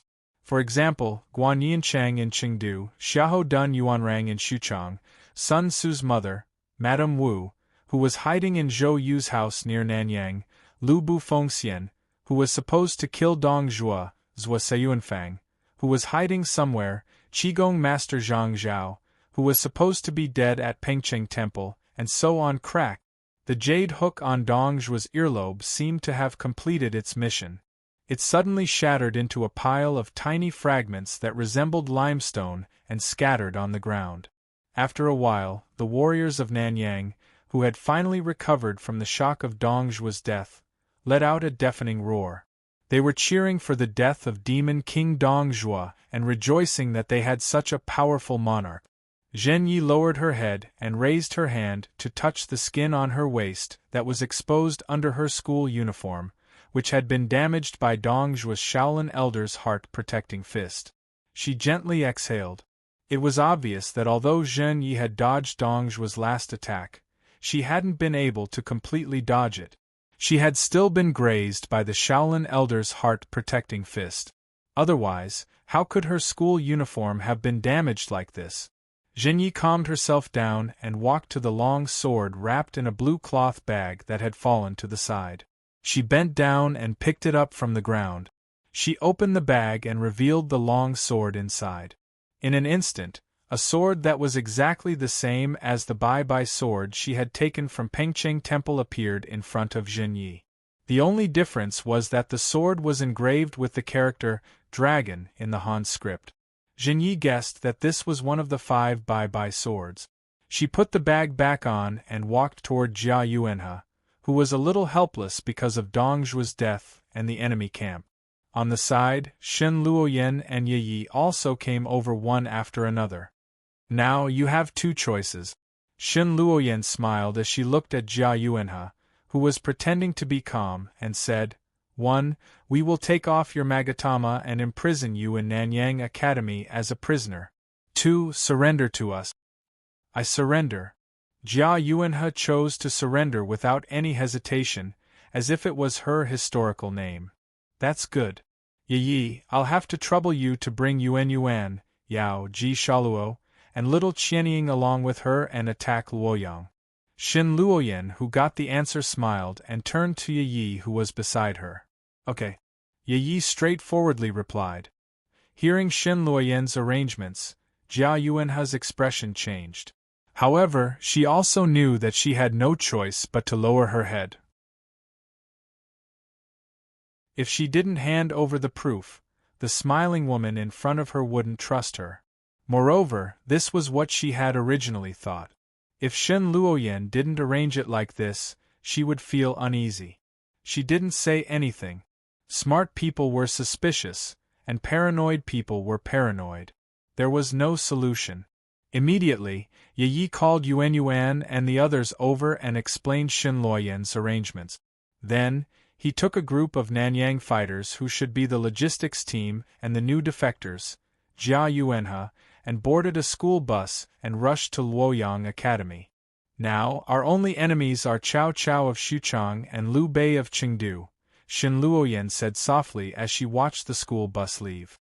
Then, Shen Luoyan ordered the fighters who were still excited to collect Dongzhuo's corpse and handed it over to Lu Suzijing to arrange a place to hide it. After all, although Dongzhuo was an enemy, there was an old saying that a dead man was like an extinguished lamp. There was no such thing as exploding an enemy's corpse in the wilderness after killing them. However, as an outsider, Shen Luoyan didn't know where to bury him. Thus, she could only ask Lu Suzijing to arrange it. Then, after sending the students away, Shen Luoyan returned to the medical room and once again took out the information about the fighters in Chengdu and Xuchang that the Nanyang students had gathered. She began to research a battle plan against the fighters in these 2 schools. After about half an hour, Ye Yi and the others arrived outside Luoyang Academy on the school bus.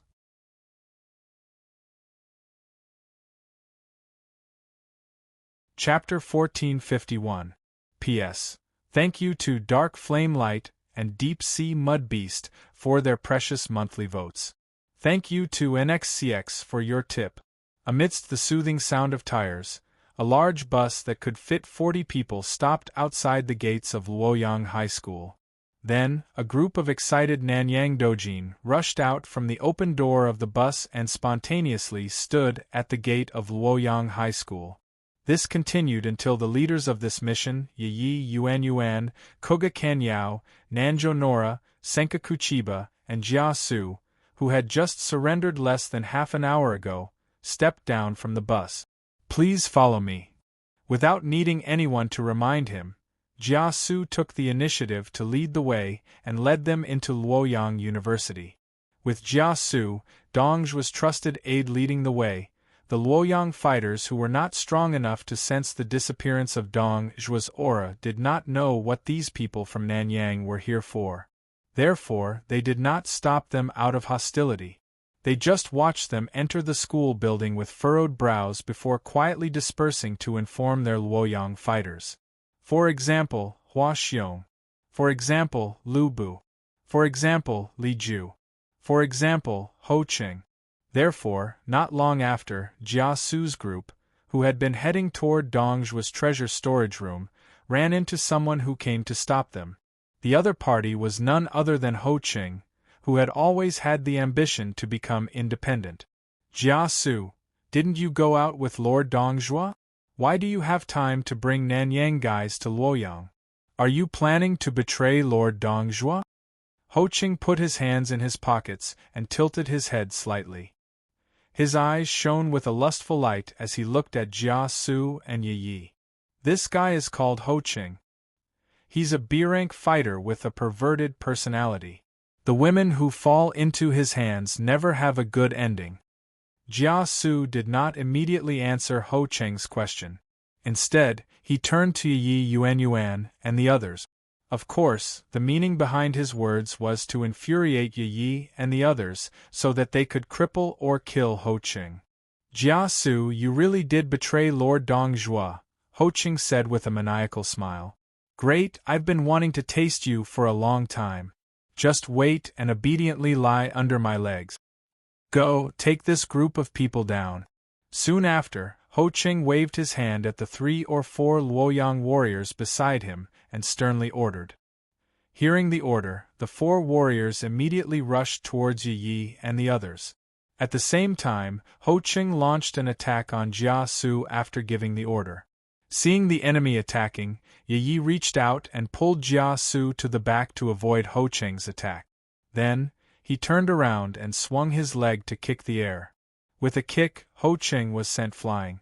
In the end, his whole body hit the wall of the corridor heavily like a cannonball, creating a huge deep hole in the solid wall. He directly fainted. As for the other 4 Luoyang fighters, each of them was around rank C. Therefore, they were also taken down by Yuan and Qian 10,000 Shadows, who were beside Yi Yi.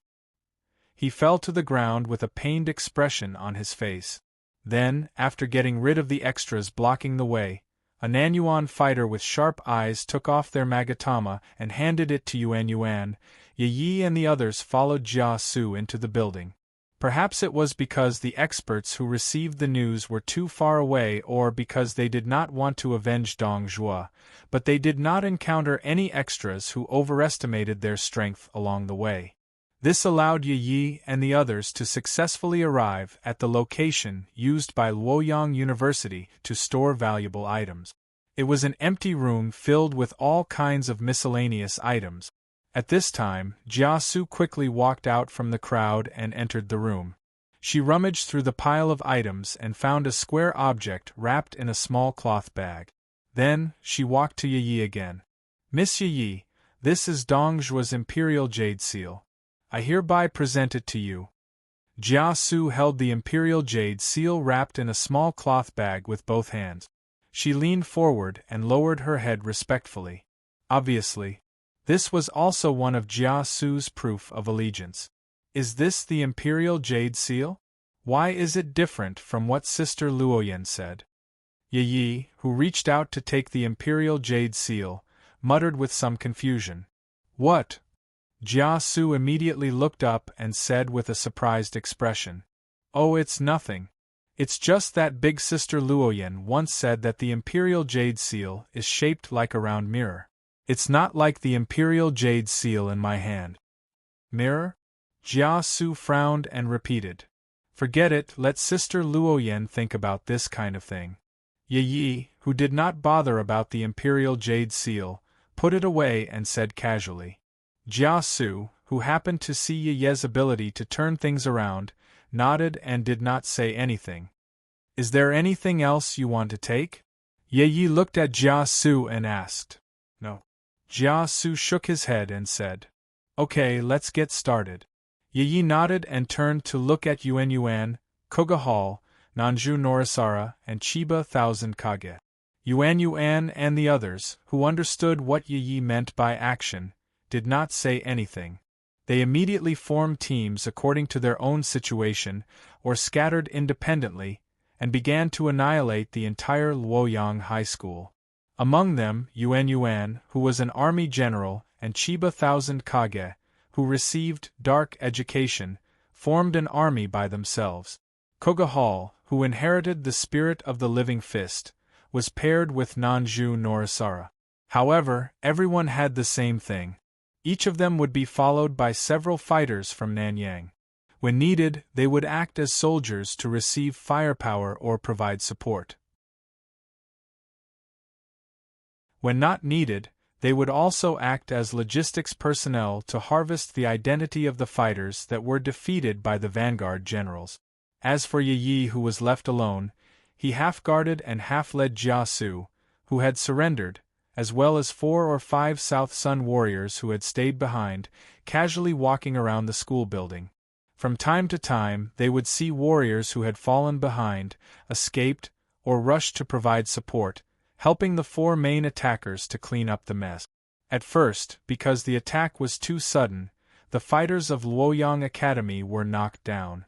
However, they immediately regained their senses and formed an organized group to launch a counterattack against Roly-Poly and the others who were charging in all directions. However, in the narrow passageway of the teaching building, they were quickly defeated once again. In the end, they were knocked down one by Roly-Poly and the others who were far stronger than them. Attacking them was like harvesting a harvest for them. The Nanyang fighters then took off the identity of the fighters. In less than 10 minutes, most of the fighters left behind in Luoyang High School were defeated and became ordinary fighters without the support of the power of the Magatama. Ye Yi met up with Yuan Yuan and Zhuge Hall and walked out of the Luoyang High School's teaching building that had become dilapidated because of the battle. Immediately, a large group of students gathered together under the guidance of several leaders, waiting for the appearance of Ye Yi and the others. Hua Xiong, Li Ju. Jia Su softly called out the names of the leading fighters. However, it was unexpected. It was reasonable that Lu Bu's name did not appear among these people. But thinking about it, although Lu Bu was Dongzhuo's subordinate, in order to fulfill the fate of the 3 kingdoms in this world, his final fate must be to fight with Dongzhuo, so no matter what, he was Dongzhuo's enemy. What's more, now that Dongzhuo was dead, there was naturally no need for Lu Bu to come over and participate in this. Therefore, it was reasonable that Lu Bu was not present. Even though this might not be justifiable in terms of morality. Hua Xiong, Li Ju, now that Dongzhuo is dead, don't you plan to think about your own future? Because of the Jade Seal, Jia Su felt that he hadn't shown his worth yet. Therefore, he took a step forward and yelled at the 2 most prestigious warriors among the leaders of the group. What do you want to say? Hua Xiong raised his hand to stop the arrogant Li Ju and asked calmly. Follow me and surrender to Lord Jin Yi of Nanyang. Jia Su raised his hand and gently pushed the glasses on his face, covering the light that flashed in his eyes behind the lenses. He said firmly, Hua Xiong, with your eyesight, I think you have already seen the current situation. In the end, only Lord Jin Yi of Nanyang, Cao Cao of Xuchang, and Liu Bei of Chengdu can obtain this world. Among them, I don't think Liu Bei is good. At least in the past 1,800 years, he has never won against Cao Cao. So, the only choices left are Nanyang and Xuchang. If it is Nanyang led by Sun Tzu, I still don't think Nanyang will win. Whether it is from history or the situation of the fighters in Nanyang, Nanyang is a weak force. But it is different now. Hua Xiong, you have seen the battle between Nanyang and Yuzhou High School. Are you confident that you can win against the people around me? Then, after Jia Su explained his thoughts, he asked Yi, Yuan, and the others who were next to him. They are indeed very strong. At least among the 5 of them, I can only fight with 2 of them on par, Hua Xiong said in a deep voice as he glanced at Yi and the others. But you said it yourself. The winner in history is Cao Cao. Why are you so sure that Nanyang will win? Then, Hua Xiong changed the topic and questioned. Because history has changed. Lord Zhen Yi and the others have the ability to change history. Isn't that enough? Jia Su said loudly. It has to be said that in this world, the power to change history is very powerful. Therefore, as soon as Jia Su finished speaking, Hua Xiong's target immediately changed. He frowned slightly and looked at Yi and the others again. Okay, I will trust you again, Jia Su. A moment later, Hua Xiong said in a deep voice. He then walked out of the group of fighters from Luoyang and walked toward Yi and the others. Hua Xiong, Li Ju called out. Li Ju, the situation is clear now. You'd better make a decision quickly. Before Hua Xiong could speak, Jia Su spoke first. Tisk. Li Ju curled his lips and snorted softly. He waved his hand and ordered the fighters behind him, disperse. Since he was willing to give such an order, it meant that he had chosen to submit and was willing to join Nanyang with Jia Su and Hua Xiong. Seeing this, the corners of Jia Su's mouth curled up slightly. He was satisfied that he was able to rope in 2 powerful fighters and was not worried about his position under Zhen Ye's banner in the future. After all, people with factions and military power often lived a better life than people with nothing. This was an undeniable truth no matter where it was. As for Jia Su's decision, as the leader of this operation, he did not say anything. After Hua Xiong and Li Ju joined the team, he called for Nanyang's fighters to leave Luoyang High School and return to Nanyang by car. About half an hour later, the group returned to Nanyang High School. Then, Yi dispersed the idlers and brought Yuan, Juga Kenyao, Nanjo Nori Sara, Chantan Chikaj, Jia Su, and Hua Xiong and Li Ju into the teaching building. They returned to the stronghold's health care room and saw Zhen Yi and Shen Luoyan waiting there. After entering the room, Yi first greeted them and then told Zhen Yi and Shen Luoyan everything that had happened during this operation. This is the imperial seal that Jia Su mentioned. Yi took out the wrapped imperial seal from his space bracelet and handed it to Shen Luoyan. Shen Luoyan raised her eyebrows slightly. She took the imperial seal and moved it in front of her. She untied the rope on the top and took off the cloth bag, revealing the imperial seal inside. In an instant, a white jade square seal with a base length and width of about 8 centimeters, a thickness of 3 centimeters, and a height of about 15 centimeters appeared in front of everyone. Apart from the base that was square at the bottom, the upper part was engraved with a swimming dragon. It does look like an imperial seal, and it also conforms to the rules of the ancient royal family.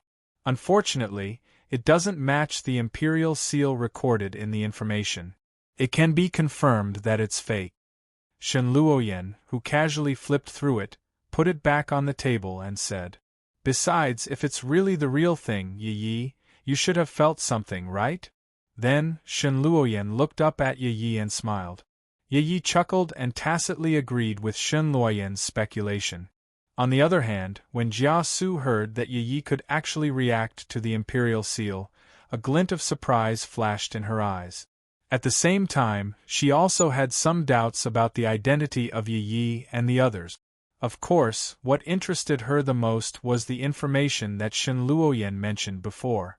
She didn't know what kind of information it was that recorded such secret information about the imperial seal's style. Could it be information passed down from 1,800 years ago? Then, Shen Luoyan turned her head and asked the 2 men standing next to Jia Su, "Your Hua Xiong and Li Ju." "Hua Xiong and Li Ju greet madam." The 2 bowed their heads and cupped their fists. Although the greeting was the same, the 2 showed completely different attitude. Although Hua Xiong was expressionless, his attitude and feeling were genuine. Li Ju, on the other hand, had a disdainful expression on his face when he bowed his head. It was obvious that he didn't take Shen Luoyan seriously. Even siding with Nanyang might just be a random choice. Shen Luoyan naturally took note of Li Ju's behavior, but she didn't pay much attention to it. After all, there were plenty of ways to deal with him, so after receiving their greetings, she said indifferently, "Since you're willing to turn over a new leaf, Madame Zhen Yi and I are naturally willing to accept it. However, there are some ugly words that I have to say first." "Please tell us, madam," Hua Xiong said.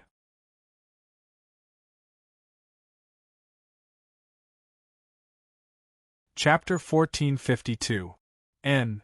Shen Luoyan, who was sitting in the health care room and studying the information, suddenly frowned. "Since you're here, don't hide anymore. Are you afraid of meeting people?" Shen Luoyan put away the information in her hand and looked at the closed wooden door of the health care room. However, as soon as her voice fell, the wooden sliding door of the infirmary shattered and shot towards Shen Luoyan's body under the force of the impact. Shen Luoyan, who was sitting on the chair, lifted her leg and kicked the desk in front of her, causing it to roll over and collide with the door fragment. Bang, bang, bang, bang. The crisp, muffled sound immediately echoed in the health care room. At the same time, a large number of wooden fragments flew out in all directions. Among the randomly flying wood fragments, a black shadow rushed into the health care room. Ignoring the wood fragments, he rushed toward Shen Luoyan. Shen Luoyan turned her foot and appeared behind the chair she was sitting on before. She hit the chair with her palm. Bang! The next moment, a muffled sound was heard. The chair that hit the enemy immediately shattered in two long shadows. The figure that was stopped because of the attack was once again exposed to Shen Luoyan's sight.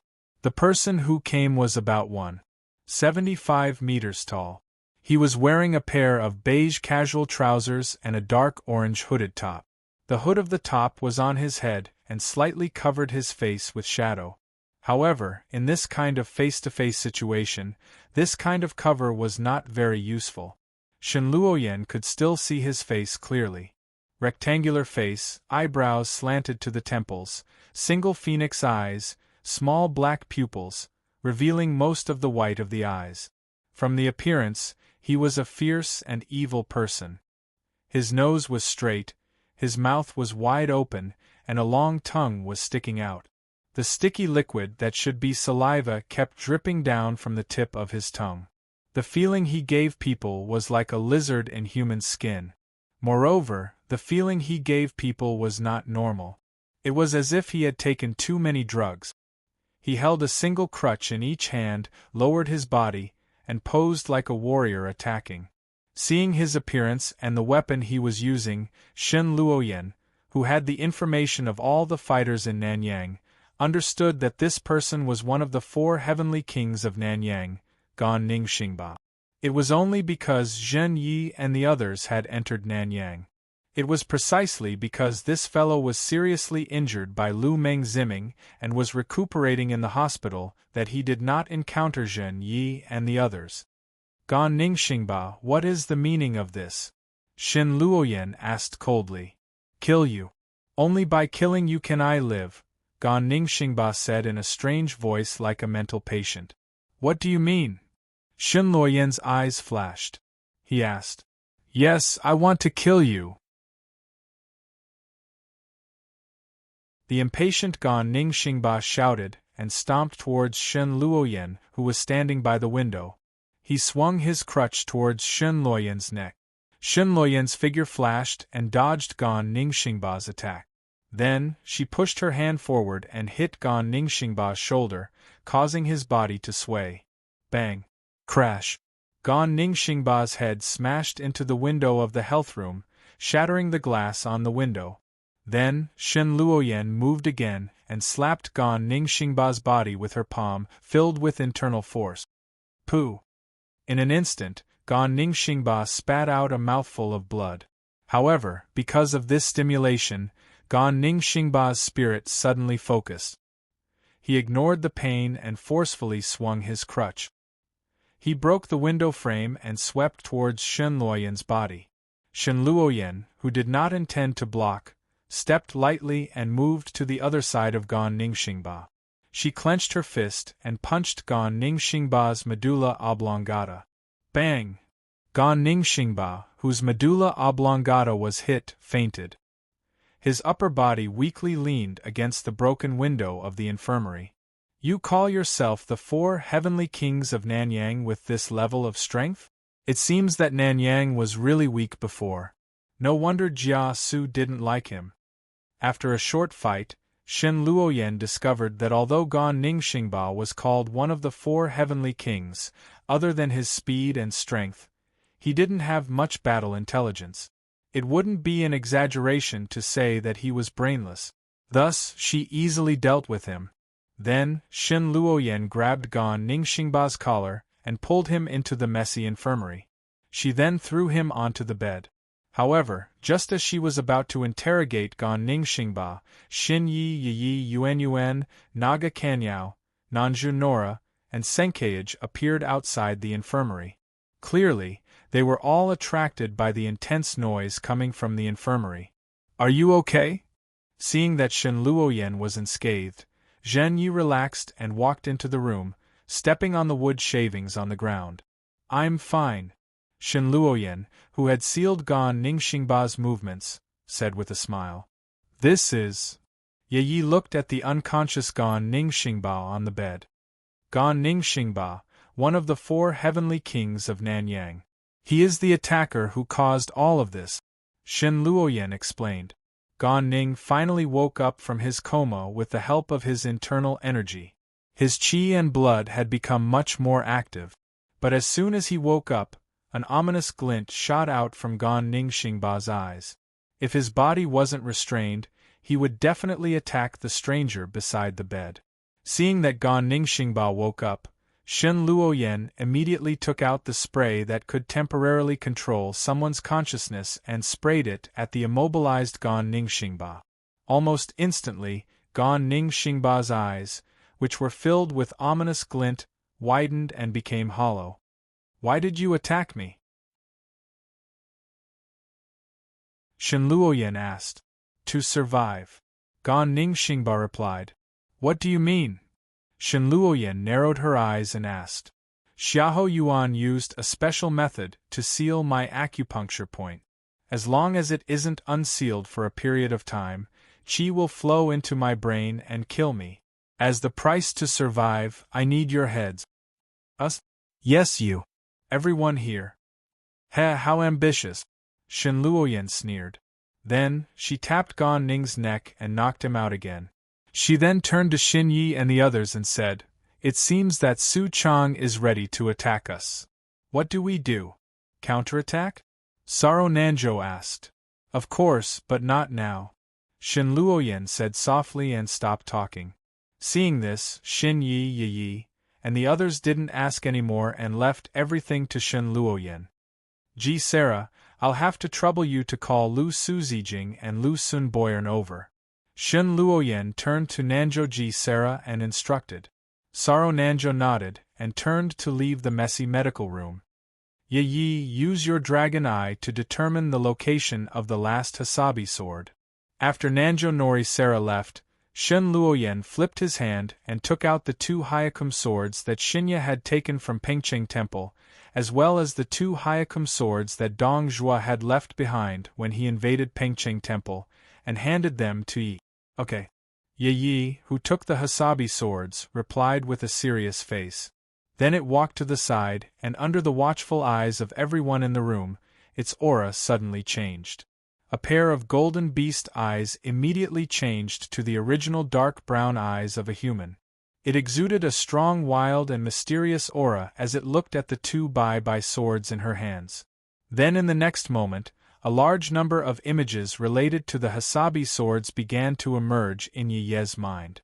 Monster aura, killing, war, death, competition, trade, conspiracy, seal, until finally, when it completely stopped at the image of Cao Cao dividing the swords, it began to extend down in an orderly manner with it as the dividing point, and then it stopped again when it appeared the Hasabi sword that fell into the water when Cao Cao was escaping, and locked onto it. No matter how the time and environment in the image changed, it didn't leave the Hasabi sword that was hidden in the water. Mr. Shen, Lu Su Zijing and Lu Sun Boyan, who returned to the medical room before Yi, saluted Shen Luoyan. Then at the same time, their eyes fell on Yi who was tracing the swords. Obviously, at this time, the strange aura emitted from Yi's body made the two of them very surprised in their hearts, and they didn't understand what was going on. Yi is now tracing the whereabouts of the Hasabi sword, Shen Luoyan lightly explained. As for more details, because she didn't know too much about it, she didn't say anything more. Lu Su Zijing and Lu Sun Boyan heard this and looked at each other, then quietly stood at the side, waiting for Yi to finish her work. After a while, "Found it!" Yi, who put away the dragon eye and let out a long breath, turned around and looked at Shen Luoyan with a somewhat tired smile on his face. Obviously, even with her strength, but this kind of special method to access the information of heaven and earth was very tiring work. Otherwise, how could Yi's face show that he was tired at this time? The location of the Hasabi sword is under the water opposite the Red Pavilion warehouse in Yokohama Zhonghua Street. Without waiting for Shen Luoyan to ask, Yi continued to explain the whereabouts of the Hasabi sword. In that case, you and Yuen lead a group of students to Yokohama Zhonghua Street and salvage the Hasabi sword. Shen Luoyan looked at Yi's state, and then simply ordered. Okay. Yi nodded and agreed. Then he handed the Hasabi sword to his sister, and led Yuen and Kagakan to leave the medical room to gather the students to carry out the task assigned by Shen Luoyan. Zijing, you go to Chengdu tonight, try to get the Hasabi sword from their hands. Then, Shen Luoyan turned to look at Lu Su Zijing and ordered.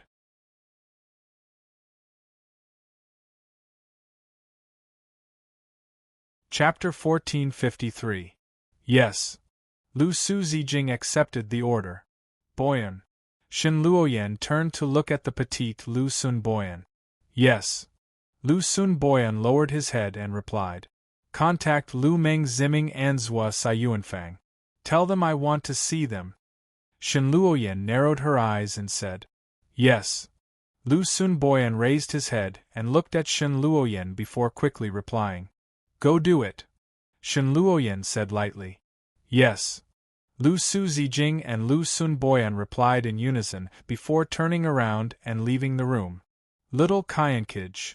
After Lu Su Zijing and Lu Sun Boyan left, Shen Luoyan turned to look at Chantan Kyankij, who was standing at the side in a daze. Chantan Kyankij looked at Shen Luoyan with a puzzled expression. Go back and find Master Chantan. Ask her to personally go to Suchong Academy and steal the Bai Pai sword from them. Shen Luoyan said softly with a smile on her face. Oh. Chantan Kyankij replied and left the room without saying anything else. What do we do with this guy? Seeing that only her, Shinya, and Shen Luoyan were left in the room, Nanjo Nora turned to look at Gan Ningxingba, who was lying on the bed, and asked. It's simple. Since he can be controlled by others, then he can also be controlled by me. Shen Luoyan said with a cold smile on her face. With that, Shen Luoyan once again woke up Gan Ningxingba, who was in a coma. Gan Ningxingba, who came back to his senses, blinked his eyes and immediately glared at Shen Luoyan, who was beside the bed. Seeing this, Shen Luoyan didn't say anything. She just smiled and took out a test tube that was as thick as an adult's finger and about a finger long. It was filled with a glowing purple liquid and showed it to Gan Ningxingba. Let me introduce it to you. This is something called nanomachines. As for what nanomachines are, you don't need to know that. You only need to know that this thing can be injected into your body and flow through your body with your blood. Finally, it will stay in your brain and hide. Until I issue an order through remote control. Shen Luoyan explained softly with a smile. You know what? Don't be fooled by the small amount of things in this small bottle. The power of the explosion is enough to completely blow your head apart, just like the watermelon you usually break when you vent your anger. Shen Luoyen and Zhen Yi were still fine, but Nanzhou Carissima, who had been brought into the fantasy by Shen Luoyen's words, was the first to turn pale. She covered her mouth with her hand and retched. At the same time, because his acupoints were sealed, Gan Ningxingba, who couldn't move, had a change in expression. He no longer had the madness and ferocity from before. Shen Luoyen uncorked the bottle and pointed the mouth of the bottle at Gan Ningxingba's mouth. As Shen Luoyen's palm approached, Gan Ningxingba's eyes immediately became flustered. His eyes spun around like a marble. Shen Luoyen smiled faintly. She reached out and grabbed Gan Ningxingba's jaw. She forcefully opened his tightly shut mouth and poured the nanomachine liquid in her hand into Gan Ningxingba's mouth. She then forcefully closed his jaw. And, just from hearing about it, you probably still have some fantasies in your heart. So, I'll let you experience it for yourself. Shen Luoyen kept the empty bottle and smiled. She then straightened up and walked to the side. She took out an iPad from the corner and held it on her arm. Don't worry, it's not a death command. It'll just make your whole body feel pain. Shen Luoyen turned on the screen and opened the nanomachine signal receiving page. She operated on the screen while speaking softly and calmly. The next moment, Gan Ningxingba's expression changed. It was as if his lower body had been hit hard. His facial features protruded outwards and his face turned red. Veins and blood vessels appeared under his skin, making Gan Ningxingba look extremely ferocious. Nanzhou Carissima, who had never seen such a ferocious expression, couldn't help but turn his head to the side. He couldn't bear to look. This expression lasted for a full minute. Only then did Shen Luoyen cancel the weak electric stimulation of the nanomachine in Gan Ningxingba's body. This should be considered a punishment experiment. She then put away the terminal and walked back to Gan Ningxingba's bedside. She reached out and unsealed several acupuncture points on his body. And, probably because he was directly stimulated by the weak electric current, Gan Ningxingba's skin suddenly became sensitive. He immediately let out a muffled groan. What do you want me to do? Gan Ningxingba, who realized he could speak, looked at Shen Luoyen with fear and asked with a hoarse voice. Go to Xuchang Academy and kill someone called Guojia Fengshao, Shen Luoyen said calmly. As long as I bring his head over, you'll help me remove the things on my body? Gan Ningxingba asked. How can there be such a good thing? This is only the interest for you following Xiahou Yuan's order to attack me. It's far from enough to remove the restrictions on your body. Shen Luoyen sneered with disdain. Gan Ningxingba heard this and became silent. At the same time he thought fiercely, damn bitch and that bitch Xiahou Yuan, just you wait. When I have the strength, I'll definitely kill you. Ignoring what Gan Ningxingba was thinking, Shen Luoyen directly removed all the restrictions on his body. You can go now. I'm looking forward to your good news. Shen Luoyen said calmly after taking 2 steps back. Gan Ning didn't say anything. He endured the pain in his body and struggled to sit up on the bed. He jumped off the ground and staggered out of the infirmary, disappearing from Shen Luoyen and Zhen Ye's sight. Not long after Gan Ningxingba left, Jia Yuan, who had not appeared for a day, appeared in the infirmary. This is... Jia Su looked at the messy infirmary and hesitated. What's the situation on your side? Shen Luoyen did not answer what happened, she directly asked. I met Lu Bu. He said that he was tired of his current life, so he refused my invitation. Jia Su raised his head and pushed up his glasses. As a warrior who inherited Lu Bu's name, how can this kind of thing be easily dismissed? Shen Luoyen smiled. If Lord Shen must win Lu Bu over, there is a more feasible method. Jia Su thought for a while and said. Then, when Shen Luoyen looked at him with a puzzled face, he continued. But this method is more dangerous. If it doesn't succeed, it will arouse Lu Bu's hostility toward us. Kidnap Chen Gong. Chen Gong, Lu Bu's most trusted strategist. Shen Luoyan frowned slightly and whispered to herself. Forget it. It's better not to make enemies at this time. Then, Shen Luoyan shook her head. How about this? Tomorrow, you and I will go and meet Lu Bu again. Yes. Jia Su replied. In the following time, there were no more ignorant people who broke into the school to attack Shen Luoyan and the others. Su Chong and Chengdu did not make any moves either. It was very quiet until midnight. At this time, Yi Yuan, Kogakan, and about 30 Nanyang Dojin had already arrived in front of the Red Hall warehouse in Yokohama Chunghwa Street. They wore diving equipment and dived into the water to search for the traces of the Hyakum sword.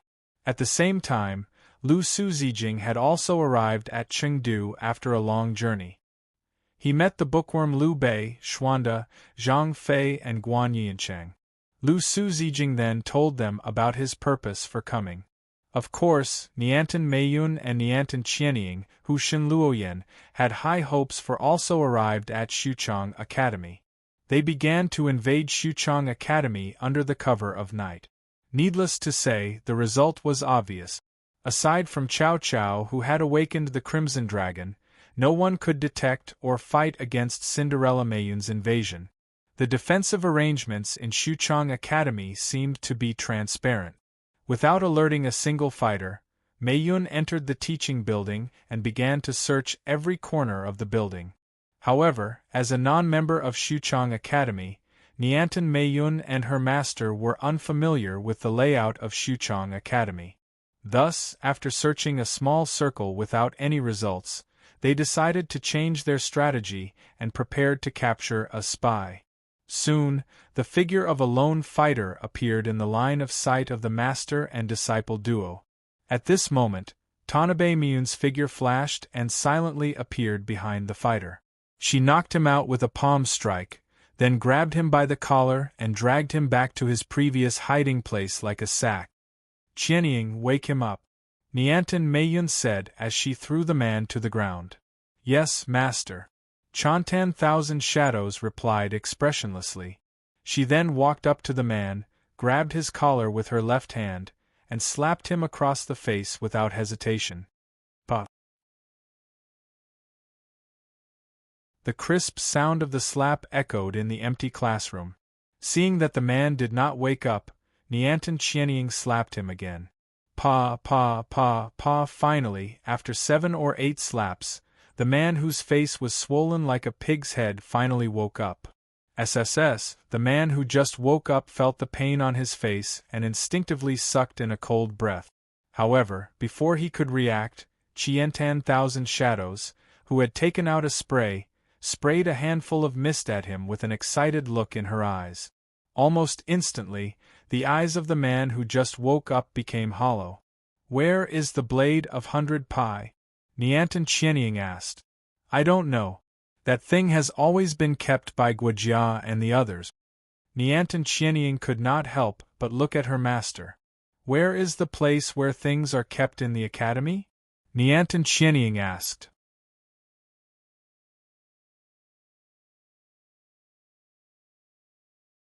Chapter 1454. P.S. Thanks to Instakill Potato and Dust Under the Rainstorm for their precious monthly vote. With the help of the experienced Seitan Miansuo, the location of the storage room in Xuchang Academy that was used to store precious items was quickly discovered. Afterward, Miyumo Senbata knocked out the tongue and brought Chiba Kagami to the storage room. Xuchang Academy's storage room wasn't that secretive. It was merely remodeled from the changing room of a sports club that had already been disbanded. Therefore, it was only slightly difficult to find. Even in terms of the strength of the guards, there was only a single fighter who was supposed to be the gatekeeper. For experts like Thousand Shadows and Miyumo Fanchan, they posed no threat at all. Before the other party could react, they were knocked unconscious. Master, here's the key. Thousand Shadows found a string of keys from the guards and handed it to Miyumo. Tanabe Meiyun took the key and tested it against the keyhole of the door.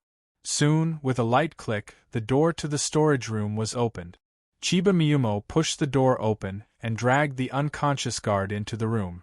Chiba Miyumo grabbed the collar of the unconscious guard with one hand and dragged him into the storage room like a sack. The storage room wasn't big, only about 30 square meters. It was filled with a large amount of junk. Fortunately, there was enough space for people to stay, so it wasn't too bad. Ha! Thousand Shadows tossed the unconscious guard to the side and gently closed the door. Then, she began to search the entire room with Miyumo Kanate. As for the obstacles that he encountered during this process, all of them were broken with a single punch. It could be said that he was extremely nimble. Under such circumstances, it didn't take long. Just like the other Hyakume blades, the Hyakume blade was wrapped in a sword sheath and was taken out from a wardrobe. This is it, right? Because she had never seen the Bye-Bye blade before, she didn't know what it looked like. She opened the sheath and handed it over to her disciple. Yes, master, Catan Thousand Shadows replied confidently. Then let's leave this place. Seeing Chikich's confirmation, Miyumo Fanchan fastened her sword sheath. He said indifferently. Immediately after, the two of them immediately turned around and left the storage room. Without alerting anyone, they sneaked out of Suchong Academy and rushed to their home near Nanyang Academy. But halfway through the journey, she suddenly stopped and turned to the side. Master? Chantan Thousand Shadows asked in confusion. Let's go take a look, Tanabe Miyun said calmly. Then, he flew off into the distance. Thousand Shadows didn't hesitate to give chase. About a minute later, the two of them stopped at the top of a building and looked down. In the blink of an eye, more than 10 of them either had their arms and legs broken or had their intestines and stomachs pierced through. In short, not a single one of them was intact. Some of them were lying on the ground, some on their backs, some on their sides, and some were curled up like corpses. In the middle of these people, there was a barefooted man with his trousers half rolled up, revealing a pair of muscular calves. He wore a white short-sleeved shirt, and his expression was fierce and domineering. A young man with the aura of an ancient general stood there. About 2 meters behind him, another dark-skinned man in trousers and a white short-sleeved shirt was squatting beside a man covered in blood. He was wearing a fur hat that didn't fit the season, and he was clucking his tongue from time to time. What a domineering and fierce aura, Miyumo Fanchan said indifferently. Mungda, that's enough. At that moment, the dark-skinned man who was squatting next to an injured man stood up and said to the barefooted man, In this world, there was only one young man with such a name and such an overbearing aura and aura. That was the person who inherited the name and soul of Cao Cao, the demon king of the Three Kingdoms era 1,800 years ago. He was Chao Mingda of Suchong Academy. As for the dark-skinned man, he was Xiahou Dun Yuanrang of Suchong Academy, who had been to the Great Gladiator Tournament. Are you scared? Cao Cao asked without turning his head. Me? Scared? What a joke, no matter what you become. You are the Mungda I know. I will not leave, Xiahou Dun replied without hesitation. Since that is the case, let's continue, Cao Cao said indifferently. Then, he raised his head and looked at Miyumo Fanchan and Thousand Shadows. His gaze seemed to be able to penetrate space and obstructions as he looked at Miyumo Fanchan for a moment. Then, with a slight smile, he withdrew his gaze and continued to walk forward. Seeing this, Xiahou Dun Yuanrang hurriedly followed after him. However, just as Xiahou Dun Yuanrang took 2 steps forward, a silhouette suddenly rushed to the street where Chao Mingda and Xiahou Dun Yuanrang were. Like a gust of wind, the silhouette stabbed toward Cao Cao. Mungda, be careful! As Xiahou Dun Yuanrang shouted, his body instinctively rushed to Cao Cao's side and punched at the silhouette. The silhouette lowered its body and instantly dodged Xiahou Dun's punch. It entered Xiahou Dun's embrace and the dagger in its hand flew toward Xiahou Dun's head. Sensing the dagger's cold edge, Xiahou Dun leaned back and desperately dodged backward. PFFF. However, although his dodging speed was fast enough, the enemy's attack speed was even faster. Thus, in the end, Xiahou Dun's left eye was cut by the tip of the dagger and blood flowed out. Ah! With his eye injured, Xiahou Dun involuntarily tilted his body and let out a painful cry. After completing the attack, the assassin ignored the injured Xiahou Dun and turned around, bypassing the unsteady Xiahou Dun and once again stabbing toward Cao Cao. Let's leave. Seeing this, Miumo Fanchan suddenly turned around and made a gesture of leaving. Master, are you not going to watch any more? Thousand Shadows asked in confusion. Not going to watch any more, Miumo Fanchan said and then disappeared. Although Thousand Shadows felt that her master's sudden change was strange, she was used to following her master's orders and did not ask any questions. She immediately chased after her master. However, before leaving, she unconsciously turned her head and looked down. Then, an extremely tragic scene entered Thousand Shadows' eyes. At this moment, the assassin had long since lost his previous lightning-like speed. Cao Chaomingda, who was tens of meters away, burst out with a blazing, tyrannical, and murderous aura, broke his limbs and pierced through his chest with his qigong, causing his internal organs to fall to the ground. The scene was like a slaughterhouse. The dragon has awakened. Qianti Thousand Shadows couldn't help but recall some of the basic information about this world that she had read before she came to this world. She thought to herself, that's right. After that, nothing happened. Miumo Fanchan and Thousand Shadows safely returned to their new home. Here's the bye-bye sword you wanted. Miumo Fanchan casually threw the bye-bye sword to Shin Luoyan and said, Sorry to trouble you, Master Fanchan. Shin Luoyan reached out and took the bye-bye sword. Shin Luoyan opened the buckle and took the sword out of the sheath. No problem, Miumo Fanchan said indifferently. Shin Luoyan faintly smiled and put away the bye-bye sword. The dragon has awakened, Thousand Shadows, who saw that her master did not speak, suddenly said. What? Shin Luoyan frowned and asked Thousand Shadows of Fantan. Su Cheng's dragon has awakened. It was on the way back with my master because of the assassination attempt. It has awakened, Thousand Shadows explained. Shin Luoyan, who completely understood, frowned and lowered her head to ponder. What a ruthless plan. After a moment, Shin Luoyan, who somewhat understood, sighed and praised. Then she turned to look at Zhen Yi and sighed. It seems that our actions have really provoked Su Chang. He actually came up with this kind of self-stabbing method to force Cao Cao to awaken. What do you mean? Zhen Yi frowned and asked. We all know that the dragon is not a simple thing. If it is not necessary, no one will awaken it. I think that Chengdu, who also has a dragon, will absolutely agree with this. Shin Luoyan softly explained, because according to the information we received and the information provided by Lu Suzijing, the awakened dragon will devour the host's body and life. However, perhaps because our actions have put too much pressure on the Xuchang Academy, forcing them to use even greater strength to intimidate all sides. At the same time, it would also increase their strength to contend for hegemony. Therefore, someone in the Xuchang Academy self-directed this assassination operation, taking the initiative to force Cao Cao to awaken. They are not afraid that if one of them fails, even Cao Cao and himself will be buried. Nanjo Kazara, who had just walked over, sat down and asked, according to the information that Ah Ching gave us, the awakened dragon will awaken. The awakened dragon will completely not recognize its own family. Probably they think that Cao Cao has the ability to control the awakening, or they have other ways to control the dragon's erosion of Cao Cao's body, Shin Luoyan thought and replied. After that, Shin Luoyan took out her phone from her pocket and found the phone number of Lu Suzijing, who should be in Chengdu. Then she pressed the dial button and dialed it. Do, haha. Mr. Shin, he said over the phone. Lu Suzijing's voice came back.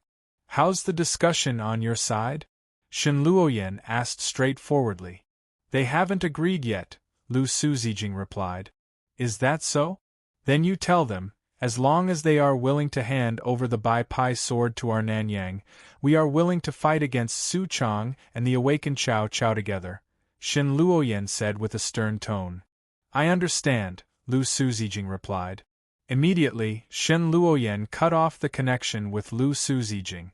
I'm back! Just as Shin Luoyen put away the receiver, Ye Ye's familiar cheerful voice came from the entrance. Then Ye Yi, Yuan, and Naga Hall's three figures immediately entered the room and appeared in front of Shin Luoyen and the others. Fortunately, I didn't disappoint you. I got the Bai Pai sword. Ye Yi quickly walked to Shin Luoyen's side and took out a long sword that didn't seem to have been in the water for more than 100 years and handed it to her.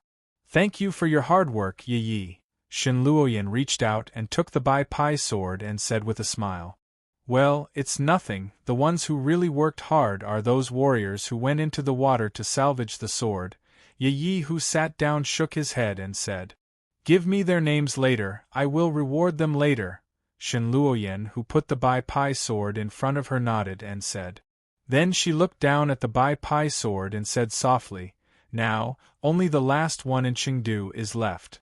After that, everyone chatted for a while before returning to their respective lodgings to wash up and rest. You are Lu Meng Ziming and Zhua Siyuanfang? Shin Luoyen looked at the man and woman in front of her and said in the health care room that had been reorganized. The man was about 1.75 meters tall, and he was neither fat nor thin. He was wearing a boy's uniform from Nanyang High School. The color of his exposed face was much darker than that of ordinary people, and it looked a little close to bronze. He looked casual and frivolous, as if he didn't care about anything, and he had a bright yellow and soft short hair. The woman was about 1.60 meters tall, and she had a curvy figure, which made her look more attractive. She was wearing a blue short-sleeved skirt that should be a maid's uniform, and there was only a white cloth that looked like an apron on her chest. Her pair of slender and fair legs were completely exposed. She was wearing restraining leather boots, gloves, and a neckband that gave off an aura on her feet, hands, and neck respectively. Her face was round and she looked stern. However, the eye patch on her left eye, which was only worn when she was squinting, and the maid's uniform on her body somewhat ruined her temperament. It was the morning of the next day. When she just entered Nanyang High School with Zhen Yi and the others, Lu Sun Boyan, who was supposed to be in the junior department, found Shin Luoyen and told her that Lu Meng Ziming and Zhua Siyuanfang, who she was supposed to meet, had arrived at the school. Therefore, Shin Luoyen immediately brought Yuan, Zhen Yi, and Ye Yi to the health care room to meet the two people. Yes, I am. May I know why the famous Mr. Shen wants to see us? Zhua Siyuanfang asked with a frivolous expression. While Zhua Siyuanfang was speaking, Lu Meng Ziming did not interrupt at all. He looked as if he would do whatever Zhua Siyuanfang said. Zhua Si. Shin Luoyen looked at Zhua Si with a faint smile. Yes. Zhua Si raised his eyebrows slightly and looked back at Shin Luoyen. Zhua Si, courtesy name Yuanfang, was from Lujiang. He was a necromancer at the end of the Eastern Han dynasty. He was born in the year 156 and died in the year 289. He lived in Tianzhu Mountain since he was young and practiced alchemy. He was one of the famous immortals who became immortals after death. According to this record, his heroic soul should not have been passed down. However, he has passed it down now. Don't you think it's very interesting? Shin Luoyen said with a faint smile. It was probably an accident. Who would know about this kind of thing? After all, it was something that happened 1,800 years ago. It's not something that modern people like us can understand. Zhua Siyuanfang's expression did not change as he replied casually. I see. Shin Luoyen said with a look of realization. Then, she suddenly turned to look at Ye Yi and said, Ye Yi, I'll have to trouble you. I know, Ye Yi responded solemnly. Then, he looked at Zhua Si and opened his dragon eye.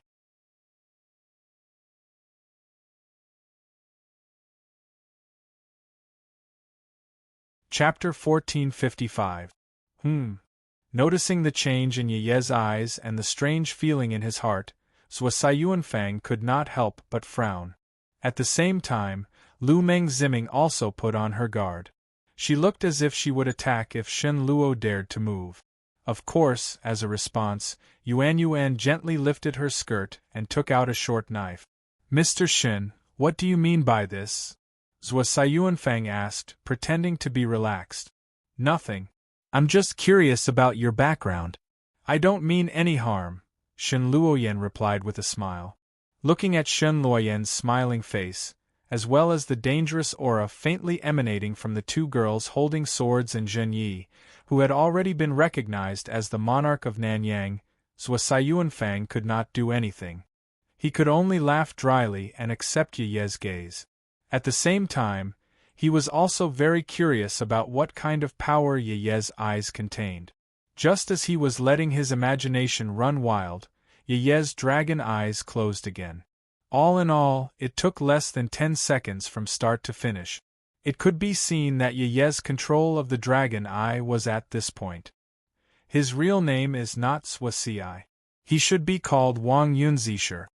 Ye Yi looked at Zhuo Sayuanfang, who was looking back at her. Now, he should be called Wang Yunzisher. As soon as she said that, Lu Mengziming subconsciously turned to look at the man beside her. Obviously, she did not know about this identity. Lu Sun Boyan, who was the middleman, did not show any surprise on his face.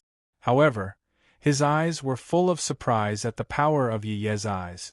Wang Yunzisher, the person who used the serial scheme, the first person who killed Dong Zhuo. "I didn't expect that we would meet in this way," Shen Luoyan said, pretending to be surprised. "This identity is not worth mentioning, Mr. Shen. As for me, I haven't thanked you for saving me from the reincarnation of fate." Wang Yunzisher, who had a stiff expression on his face when his identity was exposed, immediately returned to his casual state and said nonchalantly, "In that case, Zisher will join Lord Zhen Ye's command. How about we conquer the world together?" Shen Luoyan immediately pursued. "Oh, I'm sorry. I've already decided to live in seclusion in Tianyuan and ignore the affairs of the world. I can only let Lord Zhen Yi and Mr. Shen down," Wang Yunzisher said with a smile.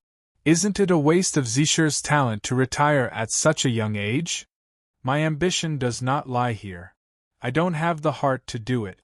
"You really don't want to join?" Shen Luoyan asked in a deep voice. "If Mr. Shen is willing to accept a Wang Yunzisher who only listens in name but doesn't actually exist," Wang Yunzisher replied faintly. Shen Luoyan and Wang Yunzisher looked at each other, and an austere atmosphere began to spread in the healthcare room with the two as the center. Affected by this, Lu Mengziming and Yuan also tensed up and stared at each other. He was ready to strike the enemy at any time. "It seems that I have made things difficult for Zisher." A moment later, Shen Luoyan suddenly revealed a smile that was like a spring breeze that melted snow. "Thank you, Mr. Shen, for your understanding." Wang Yunzisher also returned the courtesy in a relaxed manner. "Don't thank me first." Just as Wang Yunzisher was about to salute, Shen Luoyan waved her hand to stop him. Then she said to Wang Yunzisher, who was frowning, "Before Zisher leaves, there is one more thing that I hope Zisher can help me with. Please speak clearly, Mr. Shen. However, if the matter is really too difficult, Zisher can only apologize to Mr. Shen." Wang Yunzisher very shrewdly laid an ambush in his words. "I heard that Zisher has a good relationship with Lu Bu." Shen Luoyan smiled and asked directly. In an instant, Lu Mengziming, who was confronting Yuan, pricked up his ears. It was obvious that she was very concerned about this issue. "We are quite familiar with each other," Wang Yunzisher said perfunctorily. "My request is very simple. That is to ask Zisher to go with me to Lu Bu's place and help me persuade Lu Bu to join Nanyang." Shen Luoyan said straightforwardly. "This?" Wang Yunzisher frowned. "Zisher, how about looking at something first?" At this moment, Shen Luoyan suddenly took out an iPad and handed it to Wang Yunzisher. Wang Yunzisher's eyes flashed with suspicion. He reached out and took the thing that was very unfamiliar to him and looked down at the iPad that was emitting light. In an instant, Wang Yunzisher's expression changed. It turned out that the scene on the iPad was nothing else but the contents of the entire healthcare room at this time. Is it very strange? Shen Luoyan smiled. Yes. Wang Yunzisher admitted very honestly. In this room there is a machine called Nano. There are things called nanomachines floating in the air. The nanometer is a mathematical unit, a unit of length smaller than the millimeter. The conversion ratio between the two is 1,000,000 to 1. It can be attached to anything, and it can even be breathed into the body. But don't worry, without specific orders, this thing will be released from the body along with the blood circulation, Shen Luoyan explained. What does Mr. Shen want to say? Wang Yunzisher asked. It's very simple. There are a lot of nanomachines inside and outside your body. As long as I'm willing, even if you go to the ends of the earth, I can instantly locate you and find you. Tell me, can you still live in seclusion with peace of mind? Shen Luoyan smiled with a confident expression on her face. Of course, this was a complete lie. Not to mention the setting of the nanomachines, in the absence of an exclusive signal satellite as a relay connection, with the nanomachine technology in Shen Luoyan's hands, as long as it was more than 1 kilometer away from the iPad in her hand, it was basically impossible to receive the signal transmitted by the nanomachines from time to time, let alone using the signal to locate it.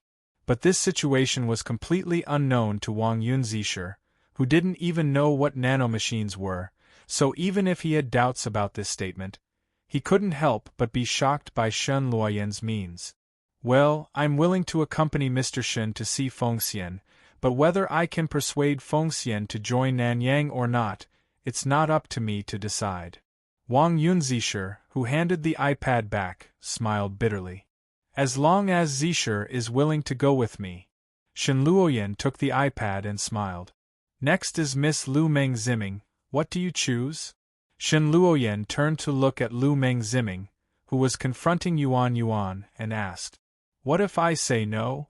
Lu Meng Ziming said in a deep voice. For an expert like Miss Lu Meng, we naturally won't let you leave Nanyang, so if Miss Lu Meng insists on rejecting our invitation, we will have to subdue Miss Lu Meng and imprison you. Shen Luoyan said very straightforwardly. Lu Meng, accept them. Just as Lu Meng was deep in thought, Wang Yunzisher suddenly said, Okay. Lu Meng Ziming looked at Wang Yunzisher, then said in a cold tone, But I'll make it clear in advance, although I'll join you, I won't completely listen to your orders. If you do things contrary to my wishes, I have the right to act on my own. As long as Lu Meng doesn't join other forces. Shen Luoyan said very generously. At this point, the 4 heavenly kings of Nanyang were all present. Then they stayed in the healthcare room for half an hour before Jia Su's figure slowly walked into the room and met Wang Yunzisher and Lu Meng Ziming. Since everyone is here, let's set off. Seeing Jia Su's arrival, Shen Luoyan said. In this regard, including the newly joined Wang Yunzisher and Lu Meng Ziming, they had no objection. Together with Zhen Yi, Yuan, Shen Luoyan, and Jia Yuan, they left the infirmary, went out of Nanyang, and moved to the place where Lu Bu and Fengxian were. The reason why Shen Luoyan let Zhen Yi and Yuan go together was not without the intention of guarding against Wang Yunzisher, Lu Meng Ziming, and Lu Bu Fengxian's alliance. Otherwise, Jia Su, and Wang Yunzisher would be enough. After all, against a fighter of Lu Bu's level, Shen Luoyan really did not have the confidence to win against the other party. After spending some time, Zhen Ye's group of 7 found Lu Bu Fengxian. The location was a sparsely populated place with green grass everywhere. Judging from the topography, it should be some sort of remodeled low mountain platform. From here, one could clearly overlook half of the city's scenery. As for the target, Lu Bu Fengxian, at this moment, both of his elbows were propped up on the guardrail. His body was leaning forward as he jumped forward, enjoying the pleasant mountain breeze blowing on his face. Hearing the soft footsteps, Lu Bu, who was wearing a red pleated skirt with white horizontal checkered patterns and a leather long-sleeved top of the same color, turned his head and looked over. How strange. Zhuxiai, you're actually with Jiasu. Then, Lu Bu turned around completely. His waist was leaning against the bar of the barricade. Both his elbows were still on the barricade, allowing half of his ample bosom to protrude out of his clothes. He smiled and said, I can't help it. I was also entrusted by someone. Wang Yunzisher smiled frivolously. Oh? Is it them? Lu Bu raised his eyebrows and looked at Zhen Yi and Yuan Yuan, who were wearing Nanyang's school uniform. As for Shen Luoyan, who was wearing professional attire, Lu Bu directly ignored her. Nanyang's monarch? Lu Bu, who had seen Zhen Ye's picture in the intelligence sent by Chen Gong, said softly. Lu Bu Luoyang is still destroyed. Are you really not willing to submit to Nanyang? Jia Su pushed the glasses on his face and raised his voice. I already said that I don't want to participate in this boring battle anymore. So, Jia Su, don't waste your time. Lu Bu looked up at the sky, allowing his hair to be blown by the wind and cover his face. Miss Fengxian, as long as you are willing to come to Nanyang, we will do our best to fulfill your wish. Shen Luoyan continued. Who are you? Lu Bu, whose gaze landed on Shen Luoyan, asked.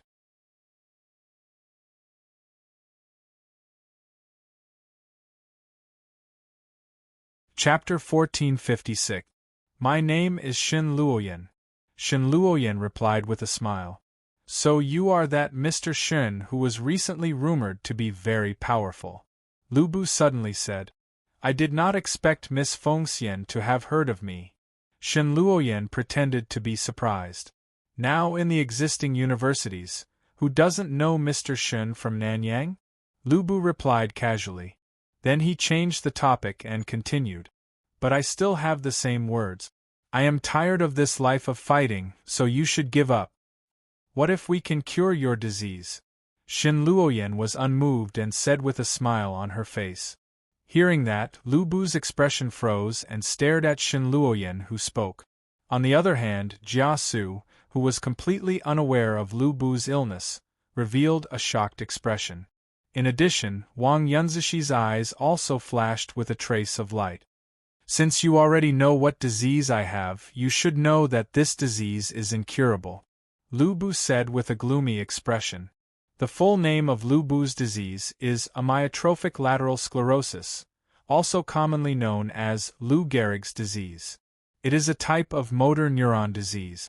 During the onset of the disease, it will gradually involve the upper motor neuron brain, brainstem, spinal cord, and will also affect the lower motor neuron, cranial nerve nucleus, spinal cord anterior horn cells, as well as the torso, limbs, and head and face muscles.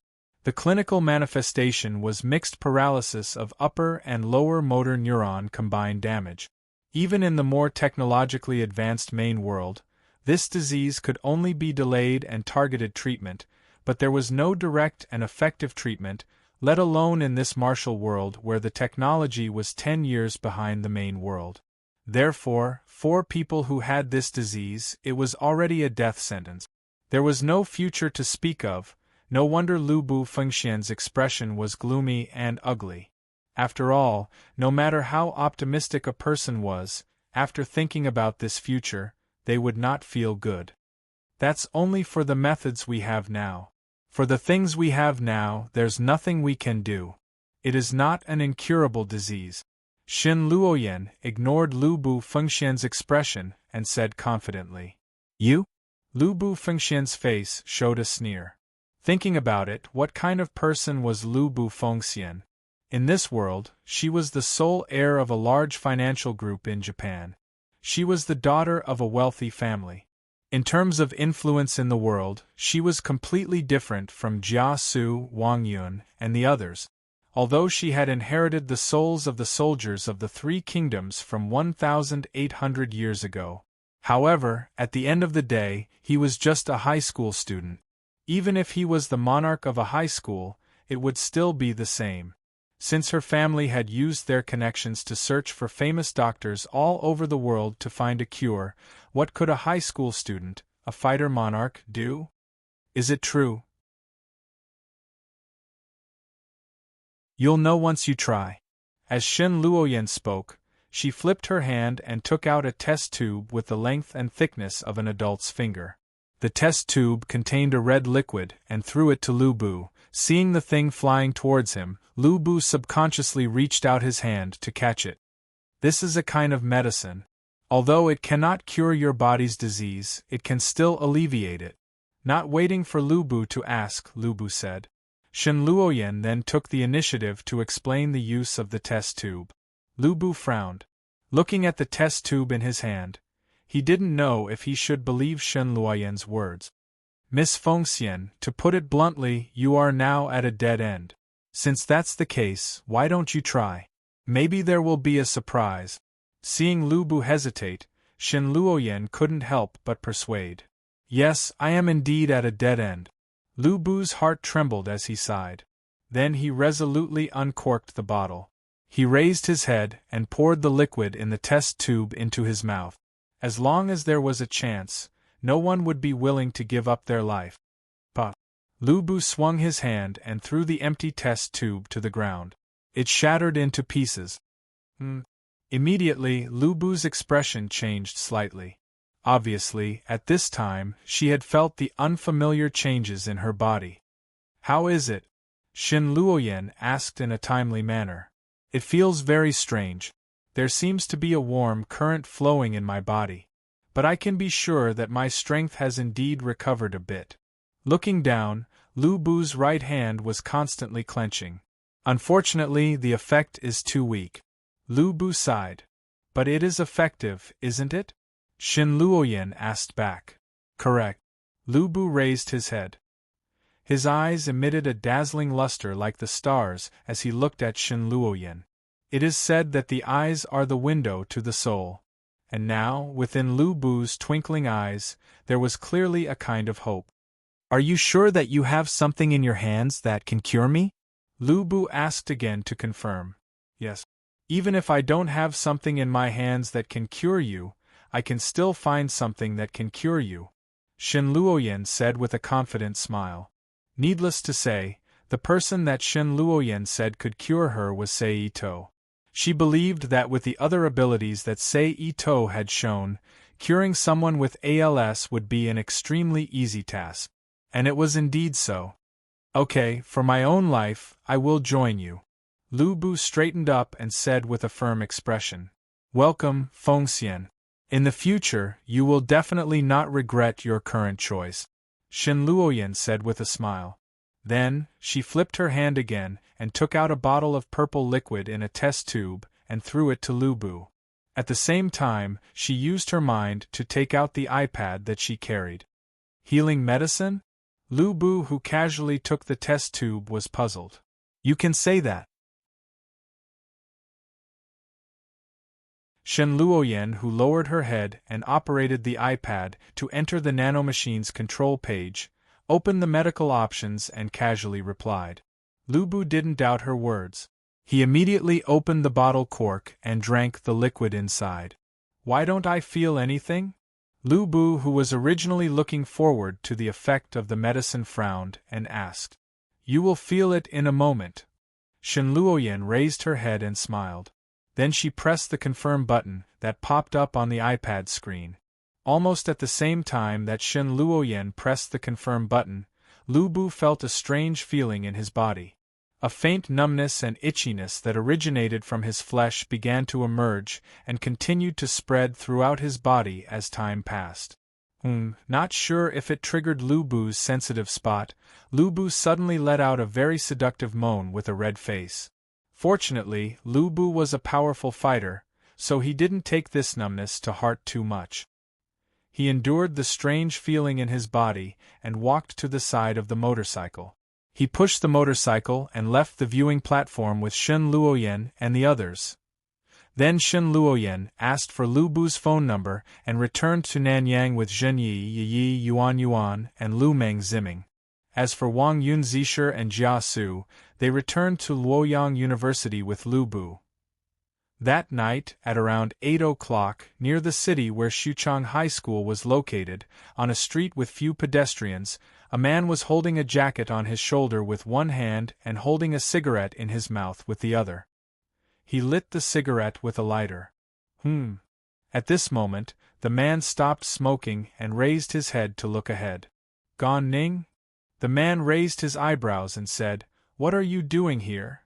"Yuan, where's Xiahou Yuan?" Gan Ning, who was holding a pair of crutches, asked with a nervous expression. "I'm not related to her." "How would I know?" The man said indifferently.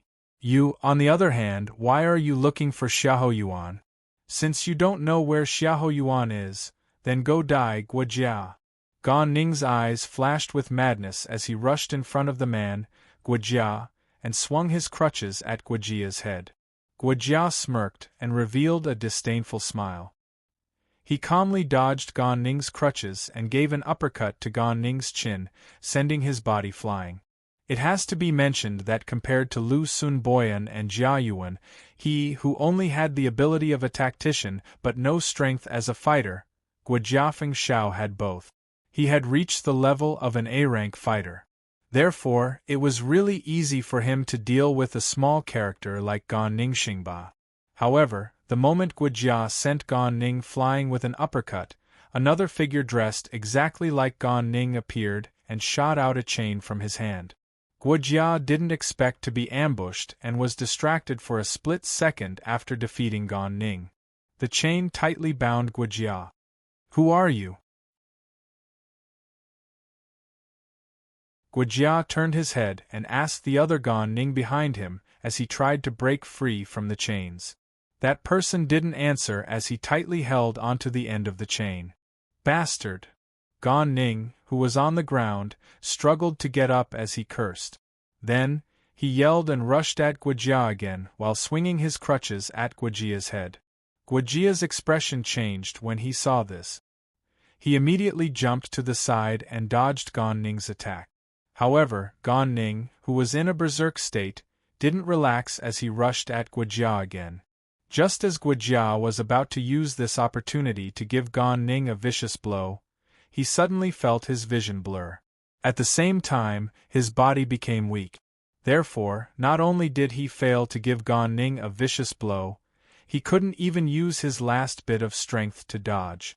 "There's poison on the chain," Guojia thought. Then, Gan Ning hit Guojia's head with the crutches and he instantly fainted. "Ha ha ha ha ha, as long as I kill you, I'll be free." Gan Ning, who was standing in front of Guojia with half of his face covered in blood, panted as he spoke hysterically like a madman. Bang! However, in the next moment, Gan Ning, who ignored the existence of another fighter, fell to the ground with a muffled sound, revealing another Gan Ning, who was also holding a crutches.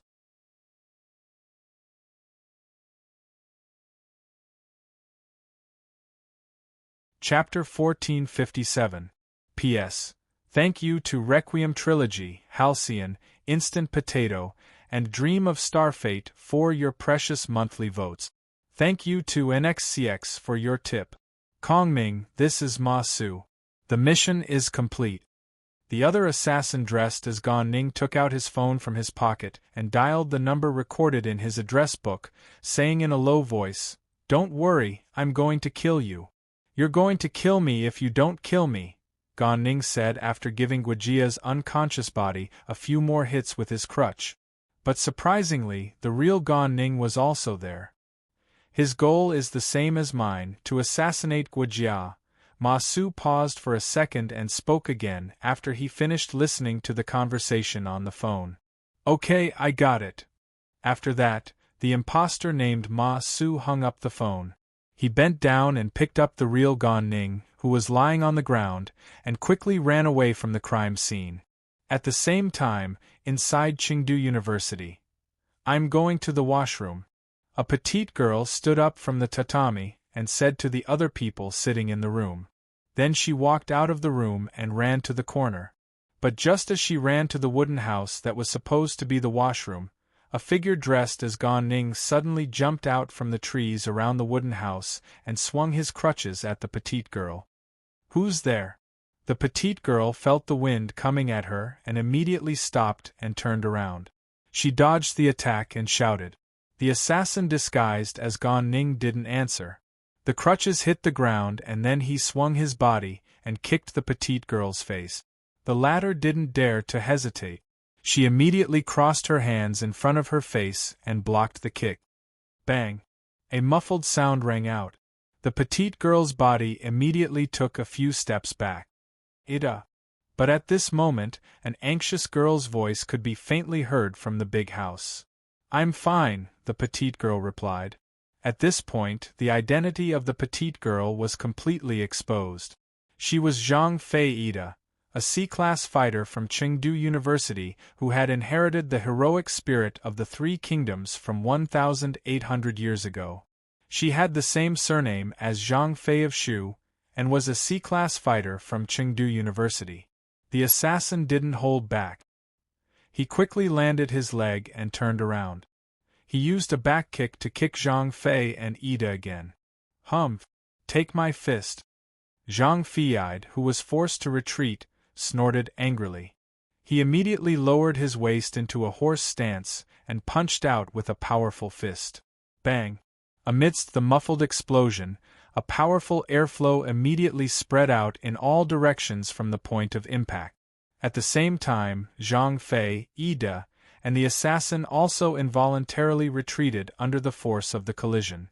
But then, the assassin disguised as Gan Ning didn't attack Zhang Fei or Ida.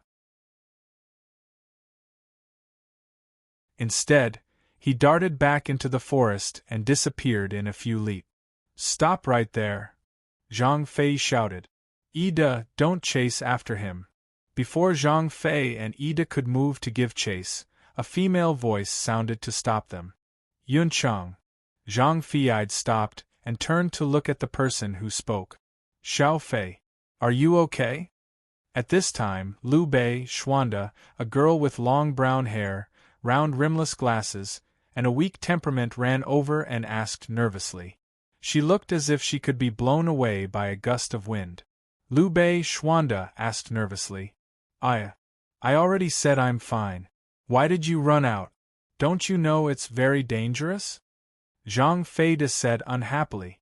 "I'm worried about you." Liu Bei Xuanda said softly with tears in her eyes. She looked like a punching bag. "All right. Let's go back to the house and tell Kong Ning about what happened here," Guan Yuyun reminded. Zhang Fei nodded and returned to the house with Liu Bei Xuanda and Guan Yun. She had completely forgotten her original intention of coming out, which was to go to the toilet. "According to your description, the assassin should be Gan Ning from Nanyang." After listening to Zhang Fei's description of the assassin's appearance and weapon, Guan Yuyun said. The girl in the room was even more petite. She looked like a first- or second-year junior high school student. Her long blue hair was tied into two ponytails by two bell-shaped head ornaments. Her expression was calm and indifferent, as if nothing in the world could move her. "Nanyang. Didn't we agree to form an alliance with them? Why would they send someone to assassinate Ida?" Guan Yuyun asked with a frown. "I only said that the assassin should be Gan Ning from Nanyang. I didn't say he was Gan Ning." The girl replied without changing her expression. "Are you saying that someone is in disguise?" Guan Yuyun deduced. "Yes. If I'm not wrong, the assassin should be Su Chang's people." The girl replied. "Are they afraid that we will form an alliance with Nanyang?" It had to be said that Gan Ning was a great tragedy. For various purposes, he became a powerful person overnight. Not only did he assassinate Guojia, Cao Cao's trusted aide, to incite conflict between Nanyang and Su Chang, he was also used by Su Chang to assassinate Zhang Fei, to destroy the harmony between Chengdu and Nanyang, and to destroy the possible alliance between the two. However, The only mistake Su Chang made was that he didn't expect Gan Ning to assassinate Guojia under Shen Luoyan's order. He didn't expect that Gan Ning would really assassinate Guojia under Shen Luoyan's order. Ma Su, the impostor sent by Chengdu, also used Gan Ning to seriously injure Guojia. Of course, Su Chang didn't care too much about it. After all, they were destined to have a conflict with Nanyang. As for whether they were really assassinated or instigated, at most, it was just an excuse to start a war. Only Guojia, as the victim, made Su Chang care and feel angry. In Chiba County, in the house near Nanyang University that Shen Luoyan bought as a residence. Mr. Shen, fortunately, I didn't disappoint you. Lu Su, who was kneeling on the ground, put the Bai Pai sword that she got from Chengdu between her and Shen Luoyan and gently pushed it forward. Thank you for your hard work, Zijing. Shen Luoyan glanced at the Bai Pai sword that was lying on the ground not far away from her. She believed that Lu Su Zijing wouldn't lie to her about this matter. At the same time, she also believed that Lu Su Zijing wouldn't be fooled by Chengdu, so she didn't reach out to check the sword. Mr. Shen is too polite. Lu Su Zijing bowed her head and said, Is there anything else from Chengdu? Shen Luoyan, who didn't continue to talk about etiquette, asked. Yes. They want to start the Battle of Red Cliff again. Lu Su Zijing stood up and said solemnly. As expected, they still haven't jumped out of the frame of history. Shen Luoyan shook her head in a non-committal manner. Following which, she changed the topic and continued, however, the wind on our side is already strong enough. There is no need to wait any longer. Lu Su, tomorrow you will send a challenge to Su Chang and Chengdu University. Invite them to the final battle in 3 days at Yokohama International Comprehensive High School under Su Chang. Then, Shen Luoyan looked at Lu Su Zijing and instructed, her eyes flickering with a bright light. But, Lu Su Zijing hesitated. And? Shen Luoyan frowned and let out a long groan. Subordinate understands. Lu Su Zijing's heart shook as he lowered his head. You can leave. Shen Luoyan said. Yes, subordinate will leave first. Lu Su Zijing bowed and said. Then he stood up from the tatami and left the room. After Lu Su Zijing left, Shen Luoyan leaned over and took the Bai Pai sword in front of her eyes. She unfastened the buckle and took off the sword sheath, exposing the Bai Pai sword inside to the air. The next 3 days will be busy. Shen Luoyan whispered to herself.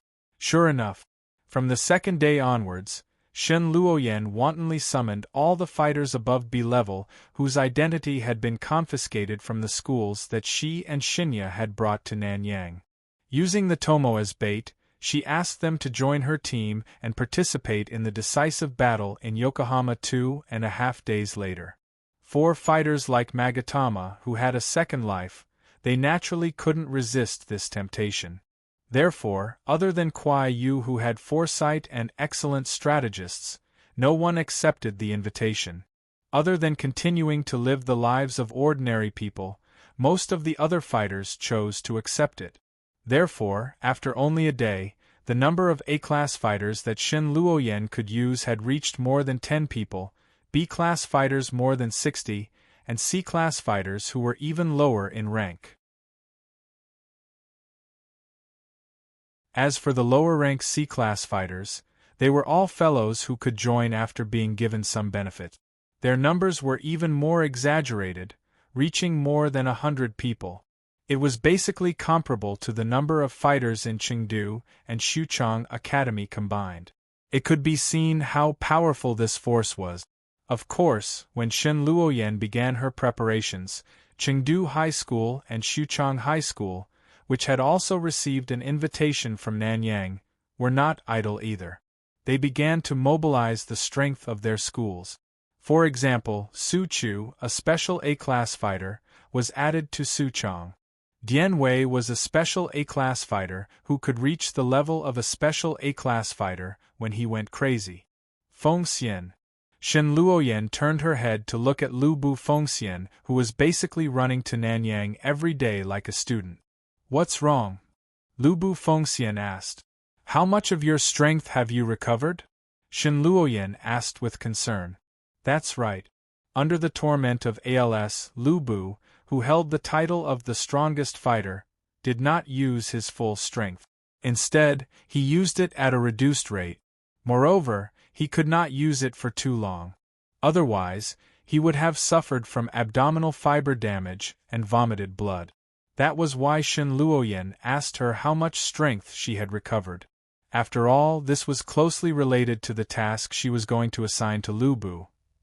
In my current state, I can probably use around 70% to 80% of my strength. What's wrong? Is there something you want me to do?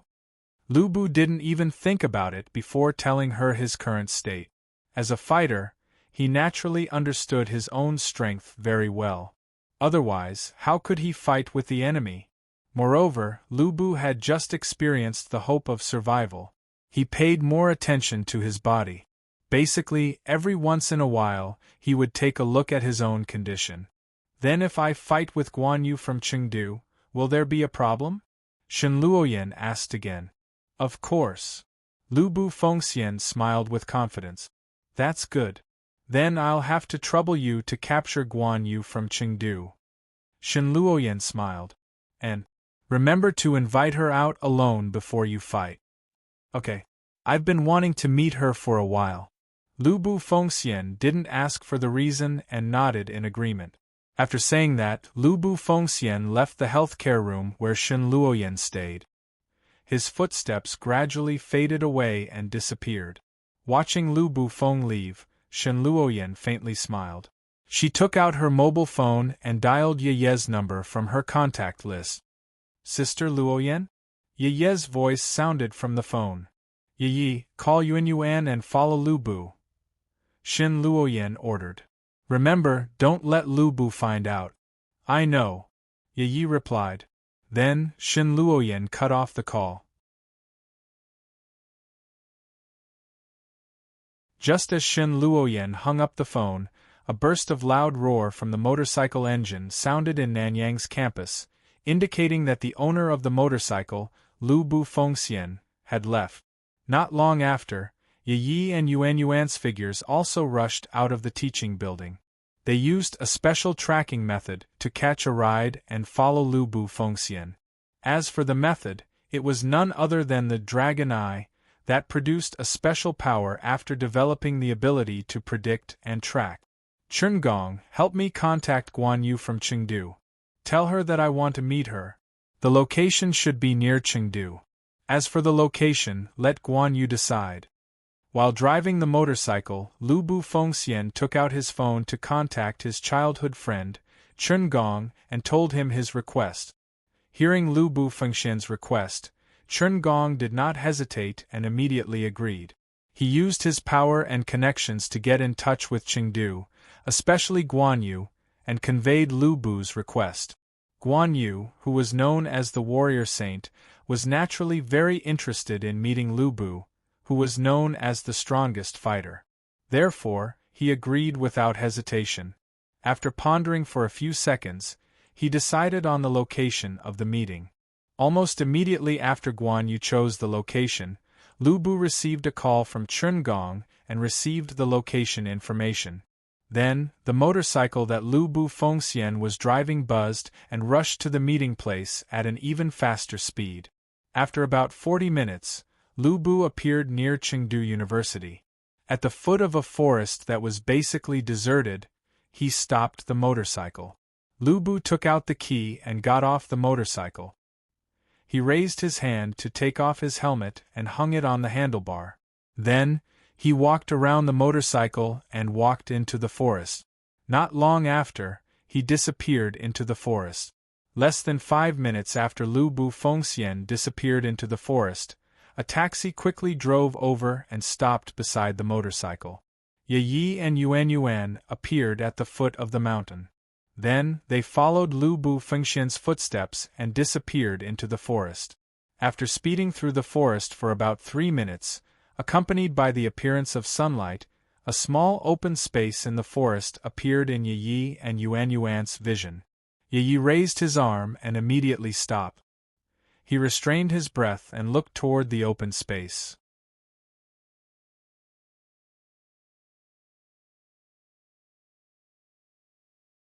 Chapter 1458.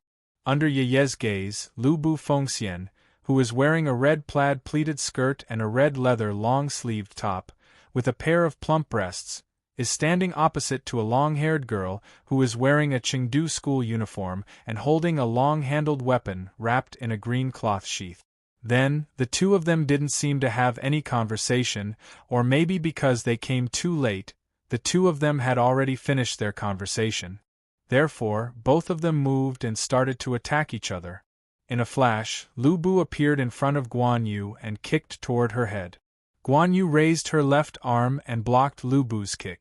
Bang! A clear muffled sound and a visible flow of air spread between the two of them. Lu Bu's left hand grabbed the air, and a powerful air formed a spontaneously rotating energy ring with a large number of strange symbols on its surface. Together with Lu Bu's attack, it struck toward Guan Yu's abdomen. Guan Yu didn't dodge, but swung her arm and chopped toward Lu Bu's body. In this situation, if Lu Bu didn't give up the attack that was about to land, her body would definitely be chopped in two by Guan Yu. Lu Bu stamped his foot and his body quickly retreated. Although he successfully dodged Guan Yu's fatal chop, the front part of her clothes was still cut by Guan Yu's weapon, the frost blade, and the chest part of her clothes was cut into pieces. In a flash, Lu Bu's unrestrained chest burst open her clothes, revealing the smooth skin inside. Then, Lu Bu rushed back to Guan Yu, ignoring the fact that her body might be exposed. He lowered his body and kicked toward Guan Yu's ankle. Guan Yu, who had just exhausted his old strength and had not yet recovered his new strength, had no choice but to take a step back. But the next moment, Lu Bu immediately changed the strength of his feet. He straightened his upper body like a bow, put one hand on the back of the other hand, and pushed forward fiercely. Bang! In an instant, a white pillar of qi shot out from Lu Bu's palm. It exploded the air, creating a 2-meter-wide circular shockwave. It directly hit the long metal handle of the frost blade, which Guan Yu had hurriedly adjusted, and sent Guan Yu flying away. This is Lu Bu's signature move, Heaven and Earth White Wolf Strike. Dragon-shaped qi art, needle forging technique? Yuan turned to look at Yi. No, it should be a similar technique. The attack range of the needle forging technique is longer, and it has a strong penetrating force. Aside from the Gaolu clan, he was the only successor of the Jujube clan who had mastered the fake version of the dragon-shaped energy art. Yi, who was very clear about the power of the needle forging technique, shook his head and said, "As expected of Guan Yu. He can still stand after being hit by my worldly white wolf strike," said Lu Bu with one hand on his waist while looking at Guan Yu, whose uniform was completely destroyed by qigong, revealing his red skin. "It's a pity that you don't use weapons. You won't be lonely anymore," Guan Yu said calmly. His arm and the long sword were straight as one, and the tip of the sword was pointing diagonally to the ground.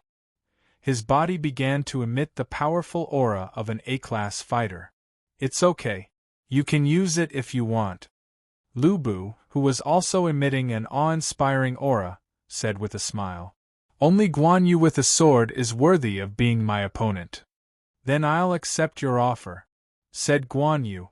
With a shake of his arm, the green cloth covering the front of the long sword was immediately smashed into pieces by the fierce qigong.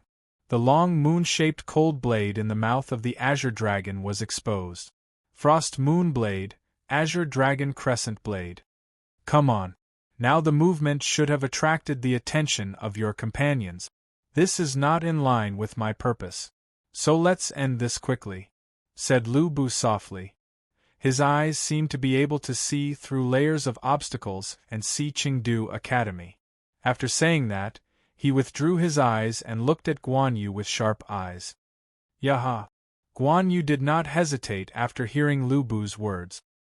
He immediately shouted and rushed toward Lu Bu and chopped toward Lu Bu's body. Before the blade fell, the biting cold qigong had already fallen toward Lu Bu's body. Lu Bu turned his feet and went behind Guan Yu. He hit Guan Yu's back with his elbow. Guan Yu, who failed to hit Lu Bu, pressed his sword hard and let the blade cut deep into the ground. Then he leaned forward with the hilt to avoid Lu Bu's elbow. At the same time, he kicked toward Lu Bu's body. Lu Bu's response was very simple. He bent his arm to block Guan Yu's attack. At the same time, he kicked upward toward Guan Yu's abdomen. Bang! Almost at the same time, Guan Yu's and Lu Bu's attacks were all blocked by each other's hands. Lu Bu turned his wrist and immediately caught Guan Yu's kicking leg, making it impossible for him to stand. At the same time, he stepped forward and continued to hit Guan Yu's back with his elbow. Because of Lu Bu's leg, Guan Yu, who couldn't press his body down to dodge, had to move his qigong to his back to take Lu Bu's attack head-on. Bang! With a muffled sound, the back of Guan Yu's school uniform was completely destroyed, exposing his rosy body. Guan Yu, who was attacked, blushed. But because his skin was already red, it wasn't that obvious. He just resisted the shock in his body and pulled out his frost blade from the ground. Then he turned around and slashed toward Lu Bu's body. Lu Bu, whose body wasn't indestructible, had no choice but to release his shackles on Guan Yu and step back. Then he waited until Guan Yu adjusted his body and rushed toward him again. Guan Yu didn't dodge. He also waved his sword to meet Lu Bu's attack. The two of them were like chess players who had finally met their match, or generals who had just seen a talent. They fiercely fought in this small open space in the mountain forest. Powerful shock waves constantly spread out from the two of them, destroying the surrounding ground and cutting down trees, creating a trail that looked as if a monster had passed through the forest. Should we join the fight? The enemy's reinforcements seemed to be coming soon. Yuan turned her head to the side and asked Yi. I guess Sister Luoyan had foreseen this situation and sent us here. Her purpose should be to intercept those guys who might appear. So we don't need to help. Let's go deal with the people over there. Yi thought for a while and said, Okay. Yuan agreed.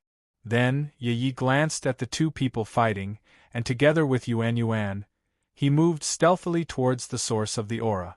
About 1 minute later, a young girl with long silver hair and closed eyes appeared in front of them. She was holding a long saber which gave out a weird and evil aura which made Yi frown slightly. She was wearing the uniform of a high school in Yuzhou province, which should have been destroyed by Zhang Tai. Come out. At this moment, the girl who was moving at high speed suddenly stopped and turned her head toward the place where Yuan and Yi were hiding. Yi and Yuan looked at each other and stepped out of their hiding place. You are from Nanyang? The silver-haired girl looked at Yi and Yuan, who were wearing the school uniform of Nanyang, and frowned. Yes, who are you? Yi asked back. Chengdu, Zhao Yunzilong. The silver-haired girl replied faintly. Then she asked, Tell me your purpose. Probably to not let you go. Yi tilted his head and thought for a while before answering. So you are that guy's companions. In this case, I can't let you go. Zhao Yunzilong, who slowly put her right hand on the hilt of the long sword, said solemnly. As she spoke, a dangerous aura immediately emitted from Zhao Yunzilong's body. You can stay here first. When Nanyang gives a reasonable answer, I will let you go back. The moment the words fell, Yi and Yuan felt a sense of alarm in their hearts almost at the same time. Then, without thinking, they immediately jumped back from where they were standing and took out their respective weapons the moment they landed. Bang! 2 cracks appeared on the ground where Yi and Yuan were previously standing. It was also at this moment that a crisp ping sound came from Zhao Yunzilong's waist. The sound of her sword returning to its scabbard appeared in front of Yi and Yuan's eyes. An expert. Yi and Yuan thought to themselves. Yuan, You hold the line at the side in case other people come over. I will deal with her, Yi, who was holding the long sword, said with a serious face. Okay, Sister Yi, be careful. Yuan, who was holding a strange long sword that looked like a shark's fin, nodded and then slowly retreated. Yuan, Yi, you are Nanyang's 7-member monarch group. Because Yi and Yuan didn't deliberately lower their voices, Zhao Yunzilong clearly heard the names of the two people and said, I don't know what you are talking about. Yi replied inexplicably. You don't know? The outside world has given your new monarch, Zhen Yi, and the two of you who have always been by her side. Zhao Yunzilong said strangely. I don't know. Yi, who did not care about the outside world, shook his head slightly. Forget it. It is not important anyway. I will let you stay here first. Zhao Yunzilong said softly. After saying that, the sharp aura on Zhao Yunzilong's body condensed again, and she once again used an Iaido on Yi. This time, Yi, who was already vigilant, faintly saw the movement of Zhao Yun's arm and felt the biting cold aura in the air. Without hesitation, he used the silent slash technique and used an Iaido to counterattack. Boom! In the next second, the violent sound of air exploding echoed between Yi and Zhao Yunzilong. Almost at the same time, the two of them sheathed their swords. I didn't expect you to be an expert in this field, Zhao Yunzilong said with a surprised expression. Compared to you, I am still a little lacking, Yi said modestly. However, he was not really being modest. Without using his cheat, Dragon Eye, Yi was surprised to meet an expert in this world who could not completely see the opponent's attack speed. If you want to flatter me, wait until the battle is over. Let's continue, Zhao Yunzilong said indifferently. You're tuning in to the Phoenix Knights YouTube channel. Don't forget to subscribe and join us on this journey to catch the most captivating stories.